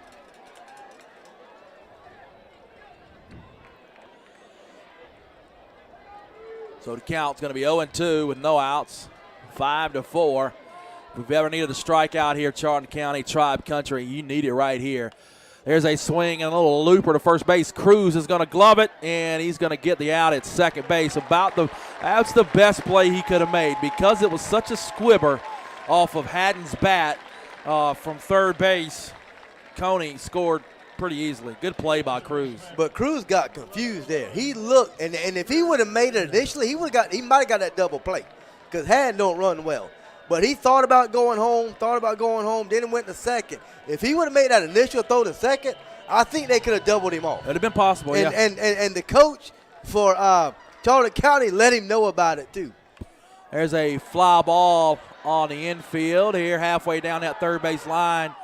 Russell, he's going to drop it in foul territory, and he's not happy with himself. And that's one where if you're third baseman, Lloyd, you want to come in and make that play because you don't want your catcher running halfway down the third base line to make a play. Yeah. Oh, you just want your best athlete to make that play. It could have been Geiger. He could have made it. Kobe Bryant, I don't understand why he didn't come over. He was over there covering second, which I understand. He can tag up or whatever, but it was hit between the first and third, home and third. So, it ain't like nobody's going to tag up. But either way, that was a missed opportunity there. Easy out. Yep. 0-1, 6-4 your score now. That goes by the wayside. Swing and a miss. On foul tip straight back into Russell's glove. 0-2 with one out. 6-4 your score now. Metter up here in the bottom half of the sixth. And Charlton's answered a couple times tonight. They're going to have to answer again and then going into the seventh inning. They're down by 2 runs now. Hoping that it won't be more. 6-4. The pitch from Geiger up and in. 2 balls, 2 strikes with 1 out. Yeah, Annalisa Johnson says, come on, boys. And she's right. That's all you can say. Come on, man. Come on. We need some runs. Well, first of all, we got to get out this inning. And then we need some runs. The 2-2 on the way from Geiger is just a bit inside, 3-2. I'm with you, Annalise. Come on, Tribe. Geiger gets that ball, and he's still working about the same pace as he has that second through the 5th inning now here in the bottom half of the 6th. There's a ground ball perfectly placed in that 3-4 hole. Base hit out in the right field. Smith picks it up, gets it to the infield. Metter is going to have runners on first and third. Still with 1 out. Marchman's now is going to take the slow walk out to the mound and make a pitching change. And how about Brooks Longer on that hit and run, hitting behind the runner? Yeah, how many times do you see that? And he did that on purpose. Yeah, he did. He just kind of served. You could have. It's like they threw a softball.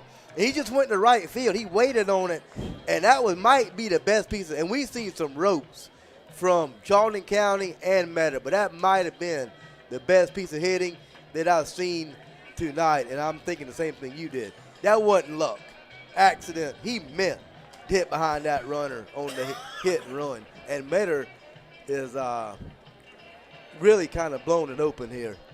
Don't you agree? Yes, when you're talking about a low-scoring ball game, 2 runs at this point in the ball game is kind of blowing it open a little bit. But Charlton County's going to have to hold them where they're at. We'll take a quick commercial break. We come back, we'll tell you who's on the mound now for Charlton County.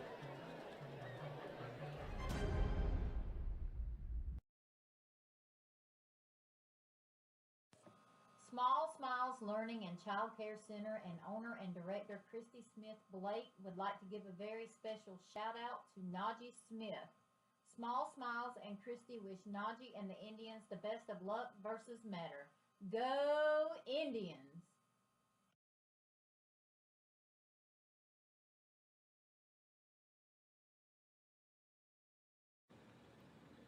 If you're interested in a career in corrections, this is the place to be.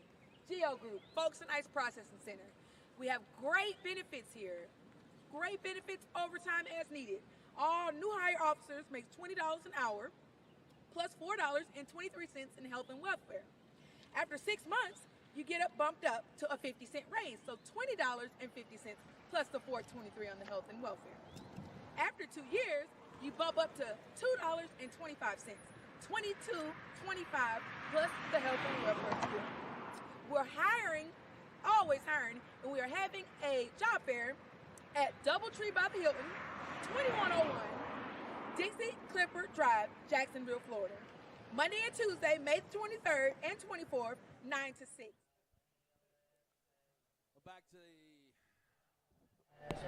Back to the action now. Metter has opened the floodgates a little bit here.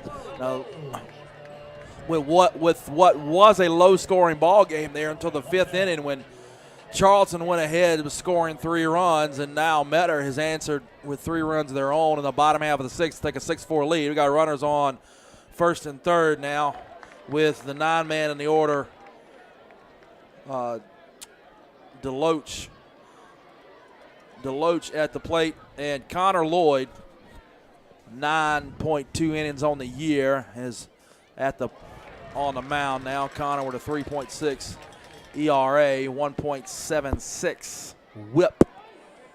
Where you get that whip term at? Like you never heard of that? That's an old school term, right? Yeah. But I forgot about it. Yeah. That's how on the whip. Yeah, I've heard of walks plus hits per inning. Yeah. Yeah. 6-4 your score. 1 ball, 2 strikes now to Deloach, the 9-man. They go back to Glant in the top of the order. Quick little throw over to first, nothing doing there. All right, Charlie, what's my favorite saying in baseball? Let me see if I can say it in your accent. Work on the batter. Yeah, work on the batter, son. You down 6-4. Get the batter. Yep. Work on that batter. Just like that, young man. 2 balls and 2 strikes after that pitch was just a little bit inside, 2-2. Boy, it's 14. This guy pitching from Charlton. He's got some good looking stuff, don't he? Yeah. He's got a little break on it. But that fastball away, 3-2. But the big thing right now is how he responds with run. He's inheriting down to runners on 1st and 3rd. And is that how many outs? I can't see. 1. 1 out. That's what I thought. I see the 10:27 p.m. I can tell you that. Which I got to be to work at 7 o'clock in the morning. Got him on an outside corner, boy. He's Sherman Williams on that, painting that outside corner. Big strikeout, because, folks, there is a big difference in 1 inning versus when you got 1 at bat and you got to score 2 runs versus 3 runs. I mean, with 2 runs, a bloop and a blast, there you go. With 3 runs, you got to have a big-time rally. 6-4, 2 outs now. Leadoff man, Glanton. And speaking of strikeouts, he struck out twice tonight and flown out to shortstop.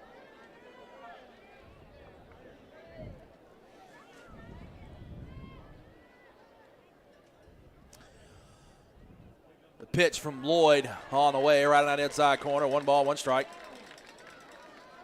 Well, I like this little chat box. Y'all keep on hitting us up in this chat box. Ask any questions that you would like. Yeah. And we appreciate the comments and the feedback. Yes. On how well that you're enjoying, and 2 good old country boys calling some Charlton County baseball. Making you feel like you're right here in Clements Stadium. 6-4. There's a swing and a liner out to left field, and a nice play out there by Deloach. No, I'm sorry, McAllister with a nice play out there. He saved 1, probably 2 runs. We're going to go to the 7th inning. Last gasp. Get your best Harry Carey on right now while we go to a break.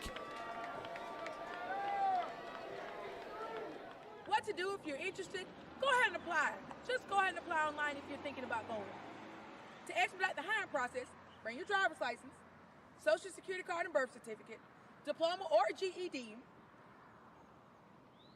The job requirements are ability to work overtime as needed. If you're interested, come on out and come see us. This is the place to be.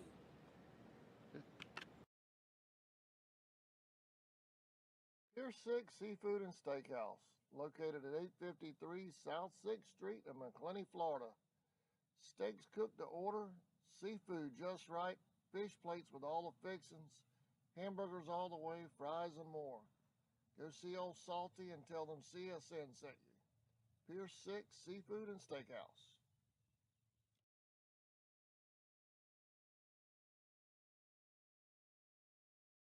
UFP Folkestone, the #1 site-built construction plant in Georgia, is now hiring for multiple departments. We've been around since 2016, and we're located in, you guessed it, Folkestone, Georgia. Around here, we're more than just co-workers. We're like family, and we're part of an international family of companies with a long history of promoting from within. So if you like to work hard and get rewarded for it, this is the place for you. Check out our openings at ufpi.com/careers. Indians Playoff Baseball is brought to you in part by Brian Hewling of State Farm Insurance, Insurance Mutual Fund, State Farm Bank, 4197 2nd Street, Folkestone, Georgia. For all of your insurance needs, contact Brian Hewling and his staff at State Farm Insurance. Heron Cleaning and Restoration, LLC, located at 239 Jones Road in Jacksonville, Florida.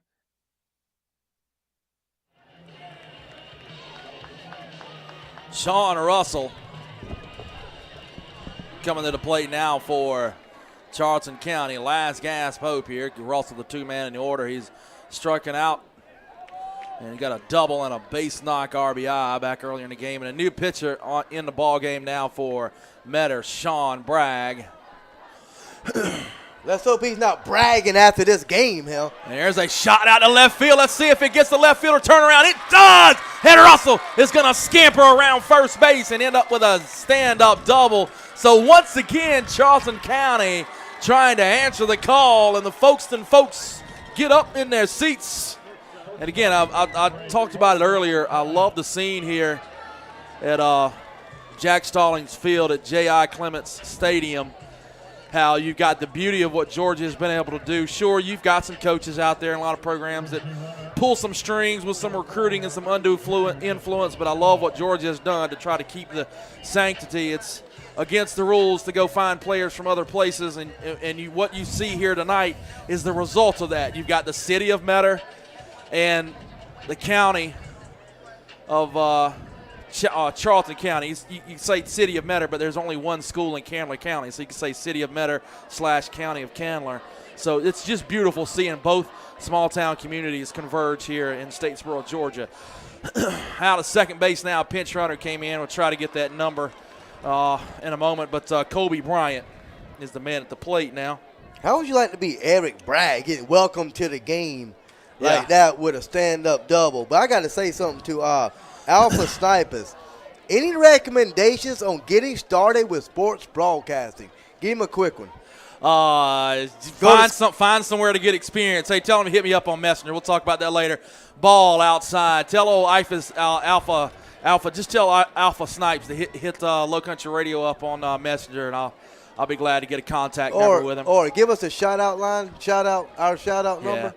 6-4, your score.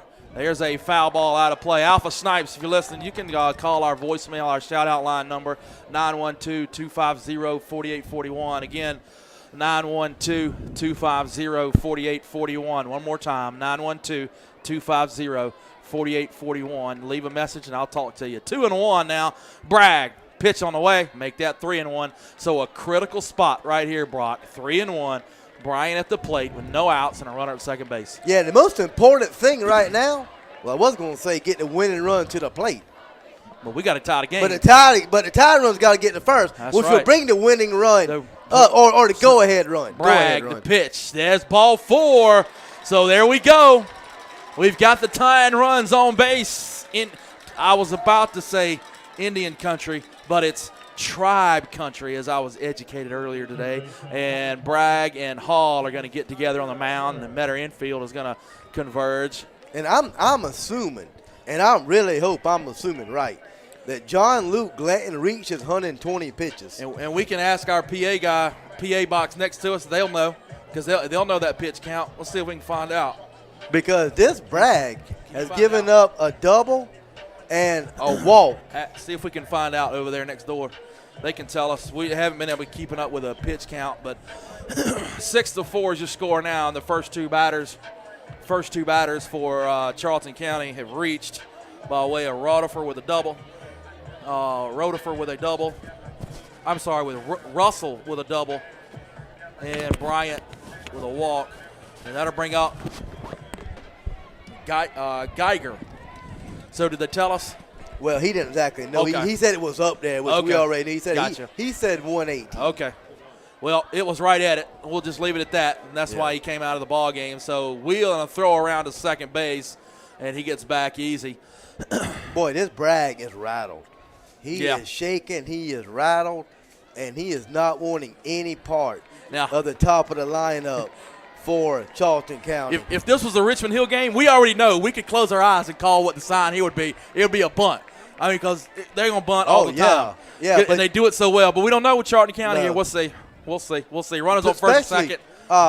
With the runners on first and second with nobody else. With the cleanup hitter. Yeah, the hot hitting Geiger up. And there's a long fly ball to center field, and he's going to camp under it. We'll see if the runners tag up. He does from second. He's going to roll in there on second base.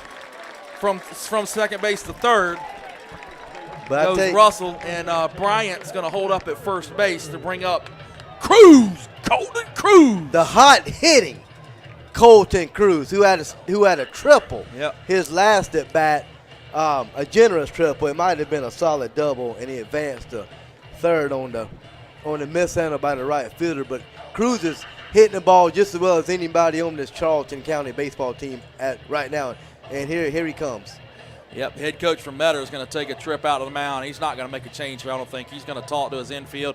He's probably going to make sure everybody's aware of what are we going to do if Bryant takes off from first.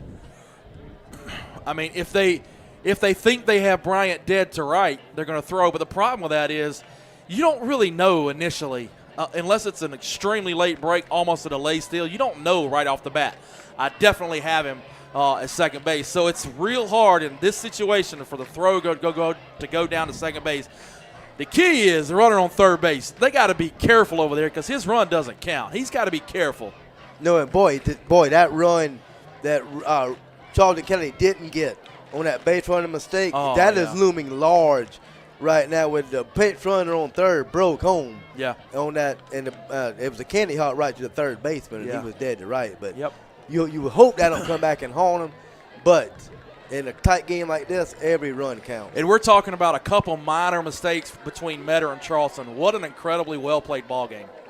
I mean, that just goes, to show how well these guys have played. Only a couple minor mistakes by each squad at the high school level. Of course, this is the best state in America for public high school athletics, especially in the big three, football, baseball, and basketball, bar none. So it looks like Metter's going to concede that run at third. One out. They're going to play double play depth. Then Bryant is going to take off for second base, and he's going to get in there on that outer half of the baseline for a stolen base. So there we've got it. Colton Cruz, our all-name guy when we got started tonight. He's at the plate with a chance right here to tie it up and to make Tribe Country start chopping. If he could get a base knock here, 6-4, top half of the seventh inning. Last chance for Charlton County, not 2 outs. There's only 1 out, but the last chance is in last at bat, and he takes that 2 balls, no strikes.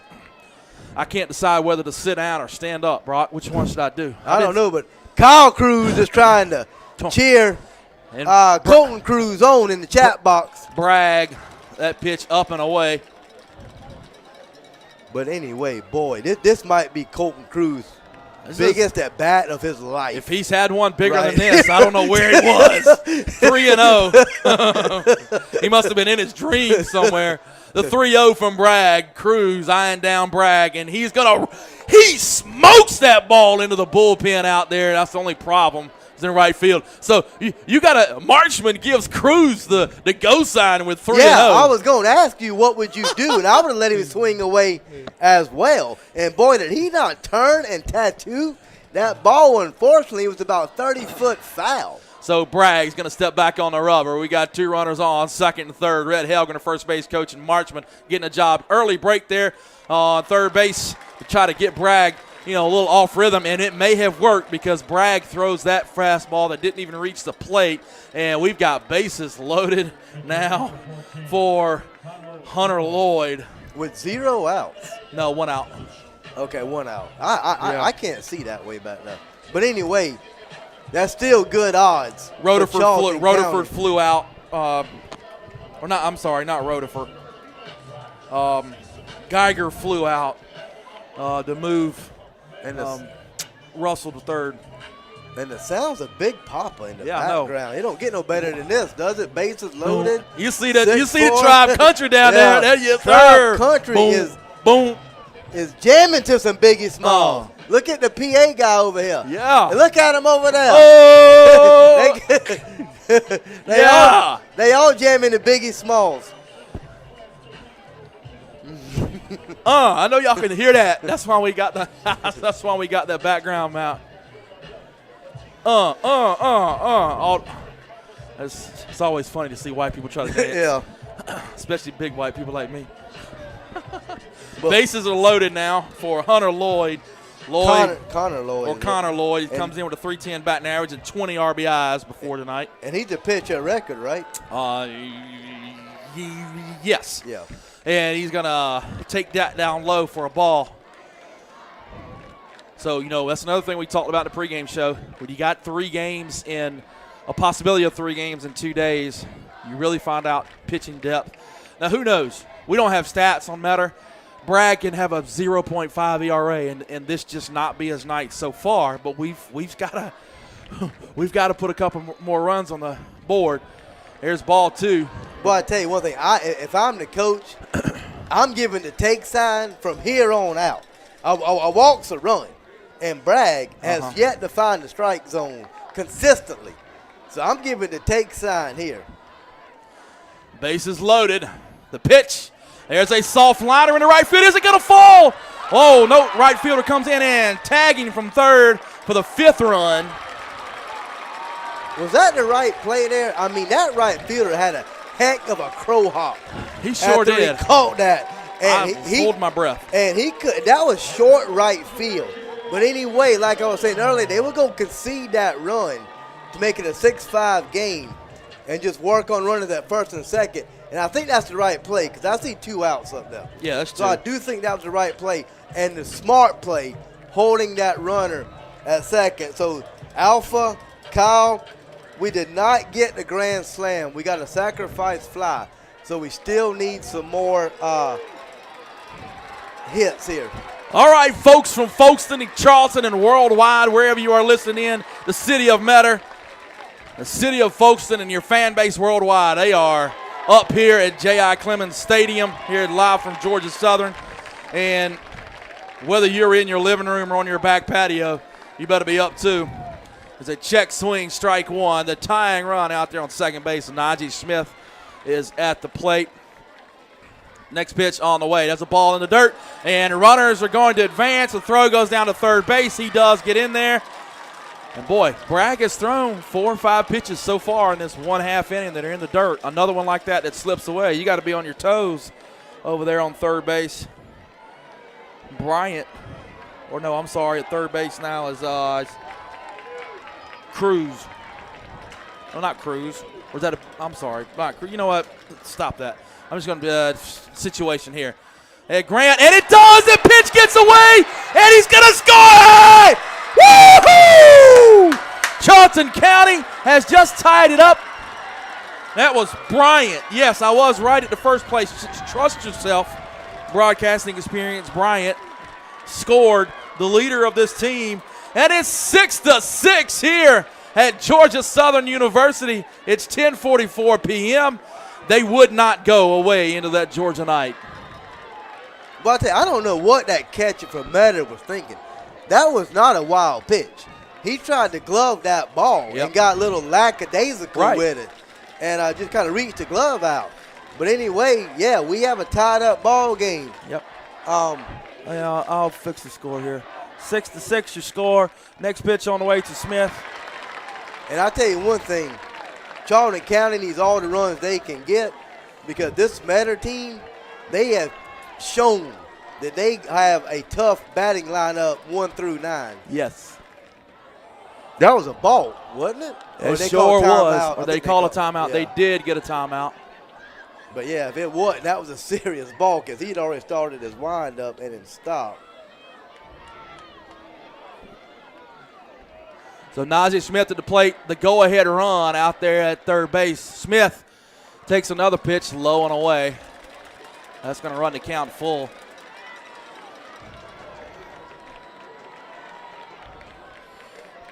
What an atmosphere at Clements Stadium. This is the beauty of high school sports right here. I'm telling you, it's there's nothing like it. Pitch on the way to Smith. There's a hard ground ball in the hole. Charlton County, they're going to take the lead in game 1 of the state finals. Najee Smith, you talked about him earlier in the ball game, doing his gymnastics and his jumping and twirling, and he sprints after he makes a catch out there in right field, and his hat gets a first down. It flies so hard off of him, and he slams that shin guard into Rhett Helgren's belly over there on first base, and Rhett Helgren turns around and throws it to the dugout. And the Charlton County Indians have really, they got to finish, but they are doing something great here tonight. Boy, has that not been some clutch hitting right there in this inning? That was a 2-out hit by Najee Smith. And I tell you, it went right between first and second. And they just sat there and stood at each other. They stared at each other the whole. Neither one of them made a play on the ball. And that was a great bit of clutch hitting by Najee Smith, and a great job by the whole Charlton County lineup. Yeah, and if you're looking at the board and it says 6th inning, I'm sorry, it's the 7th inning. I can't figure out how to change it because the software is different than what we use on Low Country Radio, but it doesn't matter. It's the 7th inning. And Charlton County, I mean, when I came here to the ballpark late this afternoon, I was hoping for a great series, and Rhett Helgren told me, he's like, both of these teams are going to come to play hard, and it's going to be a hell of a series. Wow. He was right. So with Najee Smith out there at first base now, Crawford is at the plate. He's going to take ball 1. So that's the third time tonight that Charlton County has come back from down. Yeah. The third time tonight they have battled back to take the lead. That is highly impressive. That means you don't quit. You never quit. Yeah, we're only talking about 7-inning ball games. There's a swing and a miss. Throw down to second base. Smith is going to roll in safely just under the tag. And you can tell this Metter team looks beat. I mean, they are throwing hats down. I don't know what they're complaining about because he was safe. Now they're coming off the field. They called batters interference. Oh, okay. They called batters interference. And you hear the boos in the background. That's because they're not really sure what happened. But I believe the Charlton County batter on his follow-through on the swing, I believe that's probably the right call. On a follow-through on his swing, he didn't do anything intentionally there, but a follow-through on the swing just carried him across the plate. But not before Charlton County picks up enough runs to go ahead 7-6. And you know what? We'll keep it right here. Hey, you just talked about it coming back. I mean, that is the epitome of what felt like this team. When I saw them, in the cages, on the bus, getting off the bus, you see them, you use your eye test and them warming up. Those have been like the common thread. And it's come to fruition here tonight. Now, who knows? We may give up 2 runs and end up losing. But regardless, this Charlton County team, that never say die attitude. Yeah, I tell you, you could just see it in the YouTube games that I watched over the past 2 days. I couldn't get a good view of it But I could tell just the way they hustled on and off the field, how they chattered, how they backed each other up. Just the camaraderie on this team was just amazing. And that is a reflection of your head coach. And I know they've had a couple of breakdowns, not backing each other up on a couple of plays, base running errors. But when it's all said and done, I would give this team and the coaching staff an A+ in how they've handled themselves tonight. Granted, and building that 7-6 lead, battling back 3 times. Never say die. Yeah, and you got to if we can hold on to win here, you really got to like your chances tomorrow, and the fact that we've got 1B that's sitting there, Ian Vickers, ready to roll tomorrow, I say tomorrow. We still haven't found out officially if there's going to be a game 2 tonight. It's 10:50 p.m. There's no way. I don't see how any way they're going to play game 2 You're going to have to call this guy. I'll give you. But anyway, Brent Wiles, did they wind up finding the person with the air horn? We haven't heard it. I hadn't heard it in the last inning and a half. That's true. We haven't heard it, so maybe they took my advice and got security. I'm talking about somebody with a 38 on the side. Just daring. There's a fly ball to center field. Rutherford is going to camp under it for out number 1 in game 1 of the single-A Georgia State Championship. Connor Lloyd, you talk about getting the call in a spot there with a couple runners on there in the 6th inning and doing his job, and now he's got a chance at possibly being credited with a win here if he can hang on. There's 1 down, folks. Rigdon goes down with a fly out to center field. That'll bring up Coney. He is struck out, got hit by a pitch, and doubled earlier tonight. First pitch on the way from Lloyd is fouled straight back.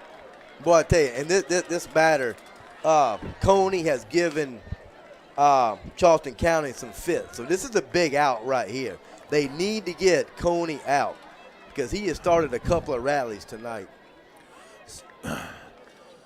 Next pitch on the way from Lloyd is just a bit inside, and somebody is on the right field ledge out there, the right field wall. I believe I don't know if that's a TV camera, but there's somebody standing out there. I know there's a ledge out there for media, but that just looks funny.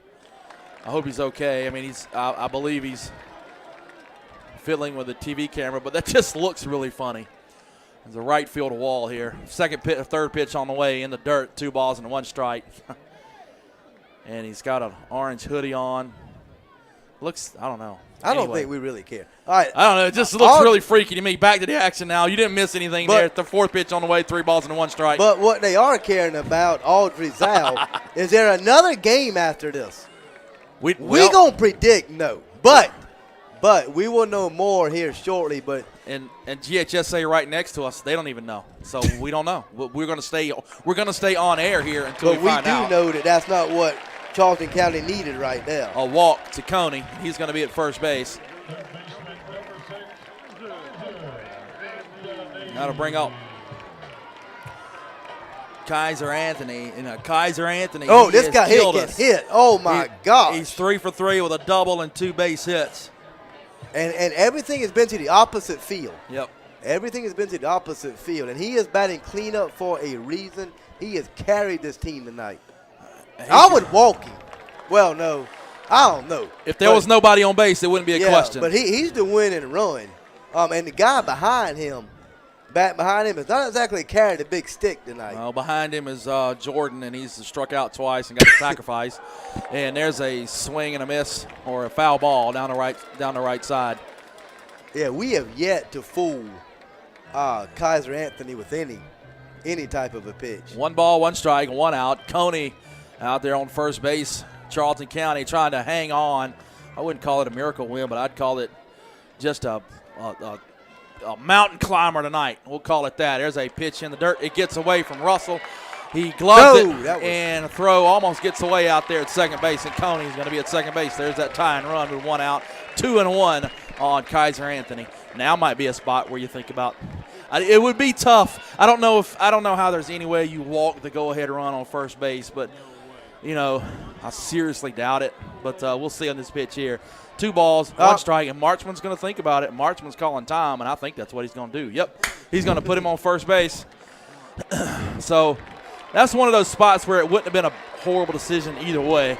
Plus, you got a force out now. Yeah. Plus, the double play comes into effect, so he's going to intentionally walk Anthony, which, like Charlie said, is unheard of, putting the go-ahead run on first, tying run on second. But that's how good Anthony's been. Yeah, but the batter now, like, struck out twice. Yep. The double plays in effect, so let's see. Talik Jordan at the plate now with a 1 out and a tying run out there at second base. The go-ahead run at first base. And pitch just high and away. Thank you so much to Adam Bell and Charlton Sports Network for having us on. Being lent from Freddie Howell and Low Country Radio. There's a ball up and in, and it has turned out to be everything and more. Could not have even dreamt of a better ball game here tonight, game 1, and Marchman's going to call a timeout and go out and settle down Lloyd just a bit. Yeah, because Connor Lloyd's got to find that strike zone. And now he's going out to his center fielder, Rodifer, to come in and pitch, it looks like. Yeah, and Rodifer's going to inherit runners on first and second, 1 out, and he's also, more importantly, he's inheriting a 2-0 count on Kalik Jordan. And we'll take a short commercial break, and we'll be back 7-6. All of your cleaning needs, as well as fire and water damage restoration. Contact Gina Mazel at 904-524-1384 or call their office at 904-384-8427. Hair and Cleaning and Restoration. ESP Specialist in Fabrication is located at 169 Little Phoebe Church Road in Folkestone, Georgia. President Mark Pickering and his employees utilize the latest technology with a skilled workforce to supply customers with the best custom fabrication possible. Serving clients at home and abroad makes ESP a premier employer in Charlton County. For all your specialty and fabrication needs, contact ESP at 912-496-2583 today. They're also on Facebook at ESP Specialist Fabrication. ESP is a proud sponsor of Charlton Sportsnet.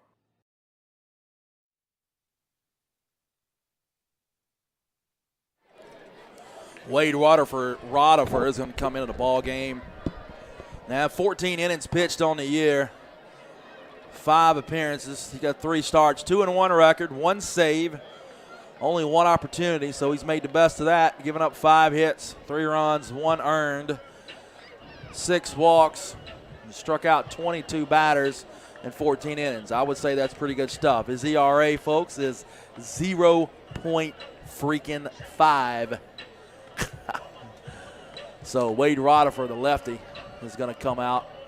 And Helgren's book on Mr. Rodifer is that Wade Rodifer, the lefty, is going to top out in the low 80s, but he mixes his speeds well. He has good movement, and he can put it where he wants to put it. So we're gonna hope he puts it everywhere he wants to here this at bat, because Metter's got the tying run out there on the second and the go-ahead, the winning run at this point, bottom half of the 7th on first base.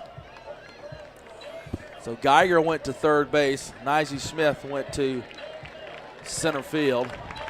Connor Lloyd, I believe, went out to right field. So play is back on the way now with Talik Jordan, and as Brock mentioned before the break, there's 2-0 count that he inherited, and now it's 2-1. He thrown a change up there to get things started. Talk about guts. And that's what Helgren said about him. The 2-1 pitch from Rodifer is just off that outside corner. They had a chance to get him at second base. What a play by Colby Bryant, who dives across the infield to second base. If he doesn't get that ball, there goes Coney to third base. Why? Let this man, Rodifer, go to work. I don't know. Let him go to work. Let him do what he was brought in to do. And Coney, he's going to try to steal third base, and there's a throw. It almost gets away from Geiger at third base. And it's going to be ball 4 anyway. Yep. I tell you one thing, Charlie, it don't get any better than this, does it? No, it does not. Bases loaded. Number 4, Hall. the catcher, Trey Hall, who had that pass ball in the last inning that allowed the go-ahead run to score. So let's see if he can atone for that. Good matchup right here. It was a late start tonight, but it's been worth every penny of it. That curveball up and away. 1 ball, no strikes. Now there's no choice, and now the middle infield is still playing double play depth. I'm kind of surprised they're not playing in a little bit. But, hey, this coaching staff knows this team a lot better than we do, that's for sure. That ball in the dirt, but Russell, nice stop. Well, Rutherford's got to find a strike zone, or it's not going to matter. Yep. I mean, it's 2-0. And you did say he don't have control problems, right? The scouting report didn't mention that. So he's probably a little bit nervous right now, trying to find his groove. Coming into a tough situation. Boy, that was a nasty curveball. Man, that was some late break on that curveball, and you hear some boos coming in from the Metter crowd, but they didn't see the nasty break on that weekend from behind the plate. 2 balls and 1 strike, 1 out. He goes from the stretch position, the wind in the dirt. He gets away from Russell. He thinks, Coney thought about taking off from third. He did take off, but he scampers back. Good hustle there by Russell. Yeah, I think that was the right play on that runner at third. He wanted to break home. He wanted it. And I think that third base coach wanted it, but you cannot run yourself out of an inning right here. No. Marchman's going to call time and go out and talk to Rutherford.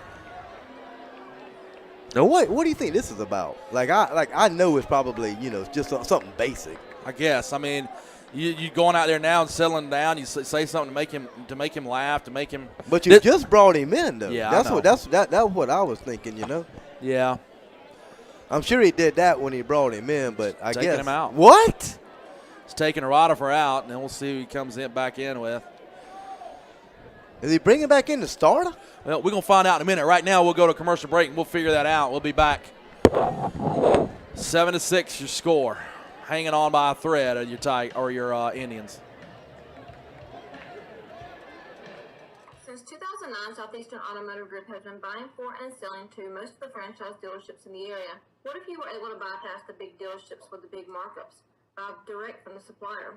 Save thousands of dollars on your next vehicle purchase. Have a trade-in? No problem. With used vehicles in such high demand, Southeastern Automotive Group has dealers ready to buy your trade. If Southeastern Automotive Group doesn't have the perfect vehicle for you, using their vehicle locator program, they will have it shipped in without any hassle or haggling you hate. With over hundreds of thousands of cars available at auctions across the nation, your next vehicle purchase is just a click away.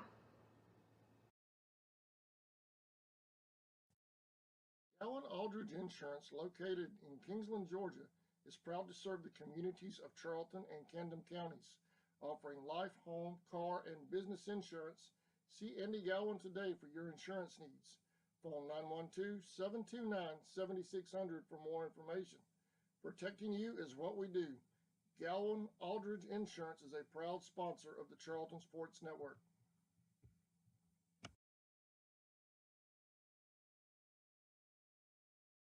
Seasons Floral, located at 4415 2nd Street North in Folkestone, Georgia, has all of your floral needs covered.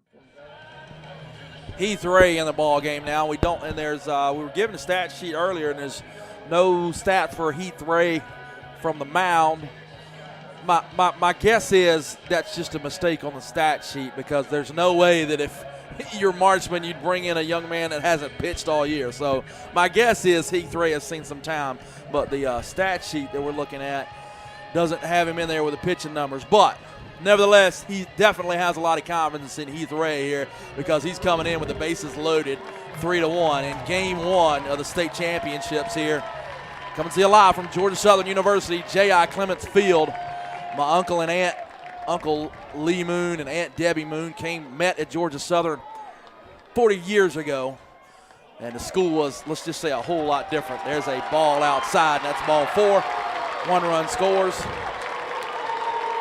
But I tell you, was that not a tough situation for Heath Ray to come into? Just a sophomore, bases loaded, inheriting that type of account, and the coach from Charlton County is not a happy camper, but there's nothing he can do about that. He thought that pitch was a strike. It was close. I thought it was outside. Yeah, it was a little bit outside. Because we got a good view. I mean, we're up high, but we're right behind. And I saw that catcher's miss. So the winning run is on third base now.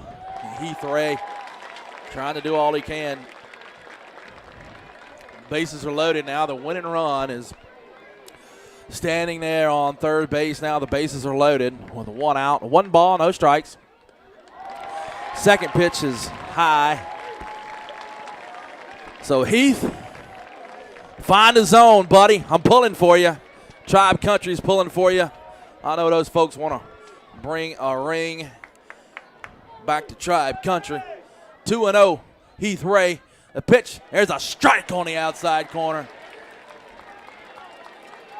I mean, the nerves have got to be just dangling that young sophomore out there on the mound now. I mean, he's just got to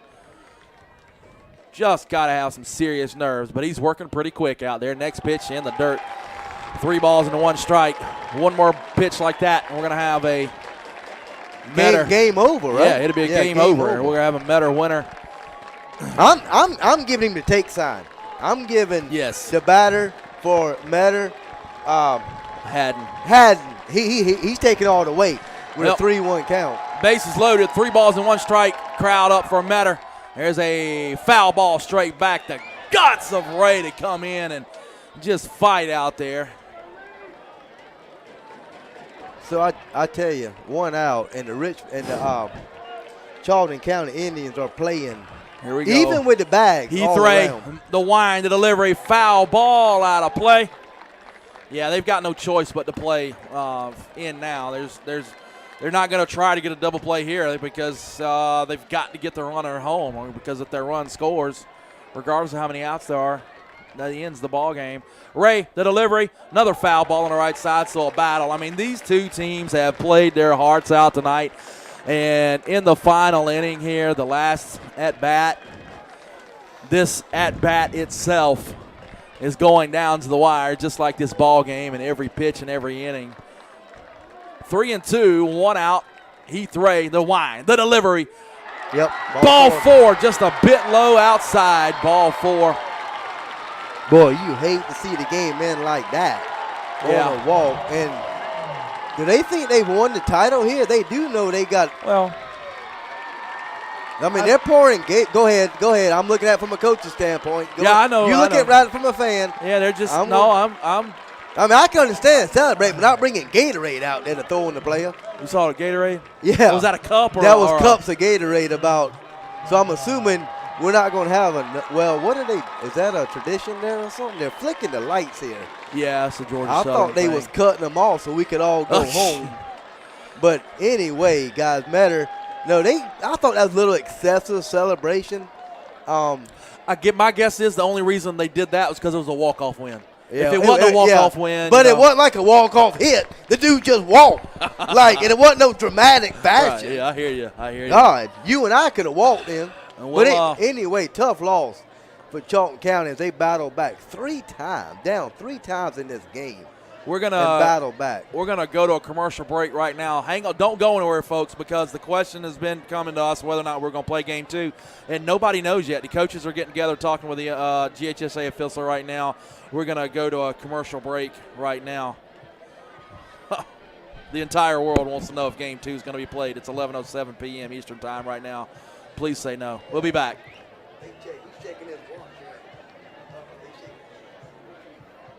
Weddings to life celebrations, proms, special occasions, or just to say you love that someone special. We deliver as well. Call 912-496-7043 and we'll assist you with any floral need at Four Seasons Floral.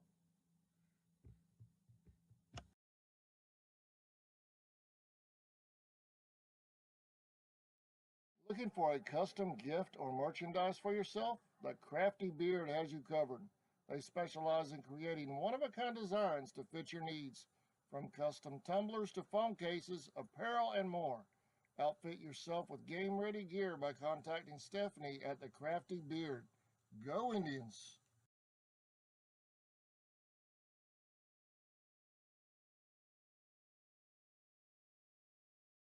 The certified service experts at Walker Jones Chevrolet Buick Cadillac GMC know precisely which parts your Chevrolet car, truck, or SUV needs. Rely on them to maintain your vehicle with the same parts used to build it. Our GM certified service experts are trained to know every inch of your vehicle. Simply schedule an appointment today on the web at walkerjoneschevy.com/service or come see us on Memorial Drive in Waycross. Get the best deal from Walker Jones. Charlton Electric now serving Charlton and surrounding counties. With over 20 years experience in both commercial and residential services, our electricians can meet your needs. We offer installation on whole house generators, service upgrades, mobile home services, troubleshooting, ceiling fan and light fixture installations, and much more. Call us today for an estimate at 912-276-7661. Hey Indian fans! United First Credit Union has been helping people afford life since 1943. Our free online banking and mobile app make it easy to check balances, transfer funds, and pay bills, and we offer some of the lowest loan rates in town. Joining our credit union is easy. We are conveniently located at 3773 2nd Street South in Folkestone, so stop in and experience the credit union difference. Federally insured by NCUA and an equal housing lender. West Folkestone Auto Supply is a proud sponsor of Charlton Sports. For all of your auto and big truck needs, go by and see Sammy and his staff today. They have everything from lawnmower blades to parts for big rigs and heavy equipment.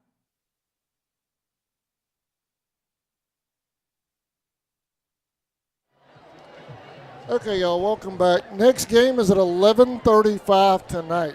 11:35 tonight. We're going to go off the air for a few minutes. I'm going to reset everything. 11:35 tonight, Game 2 of the Class A Public State Championships. Game 2 tonight at 11:35. What a night. I'll see y'all in about 25 minutes.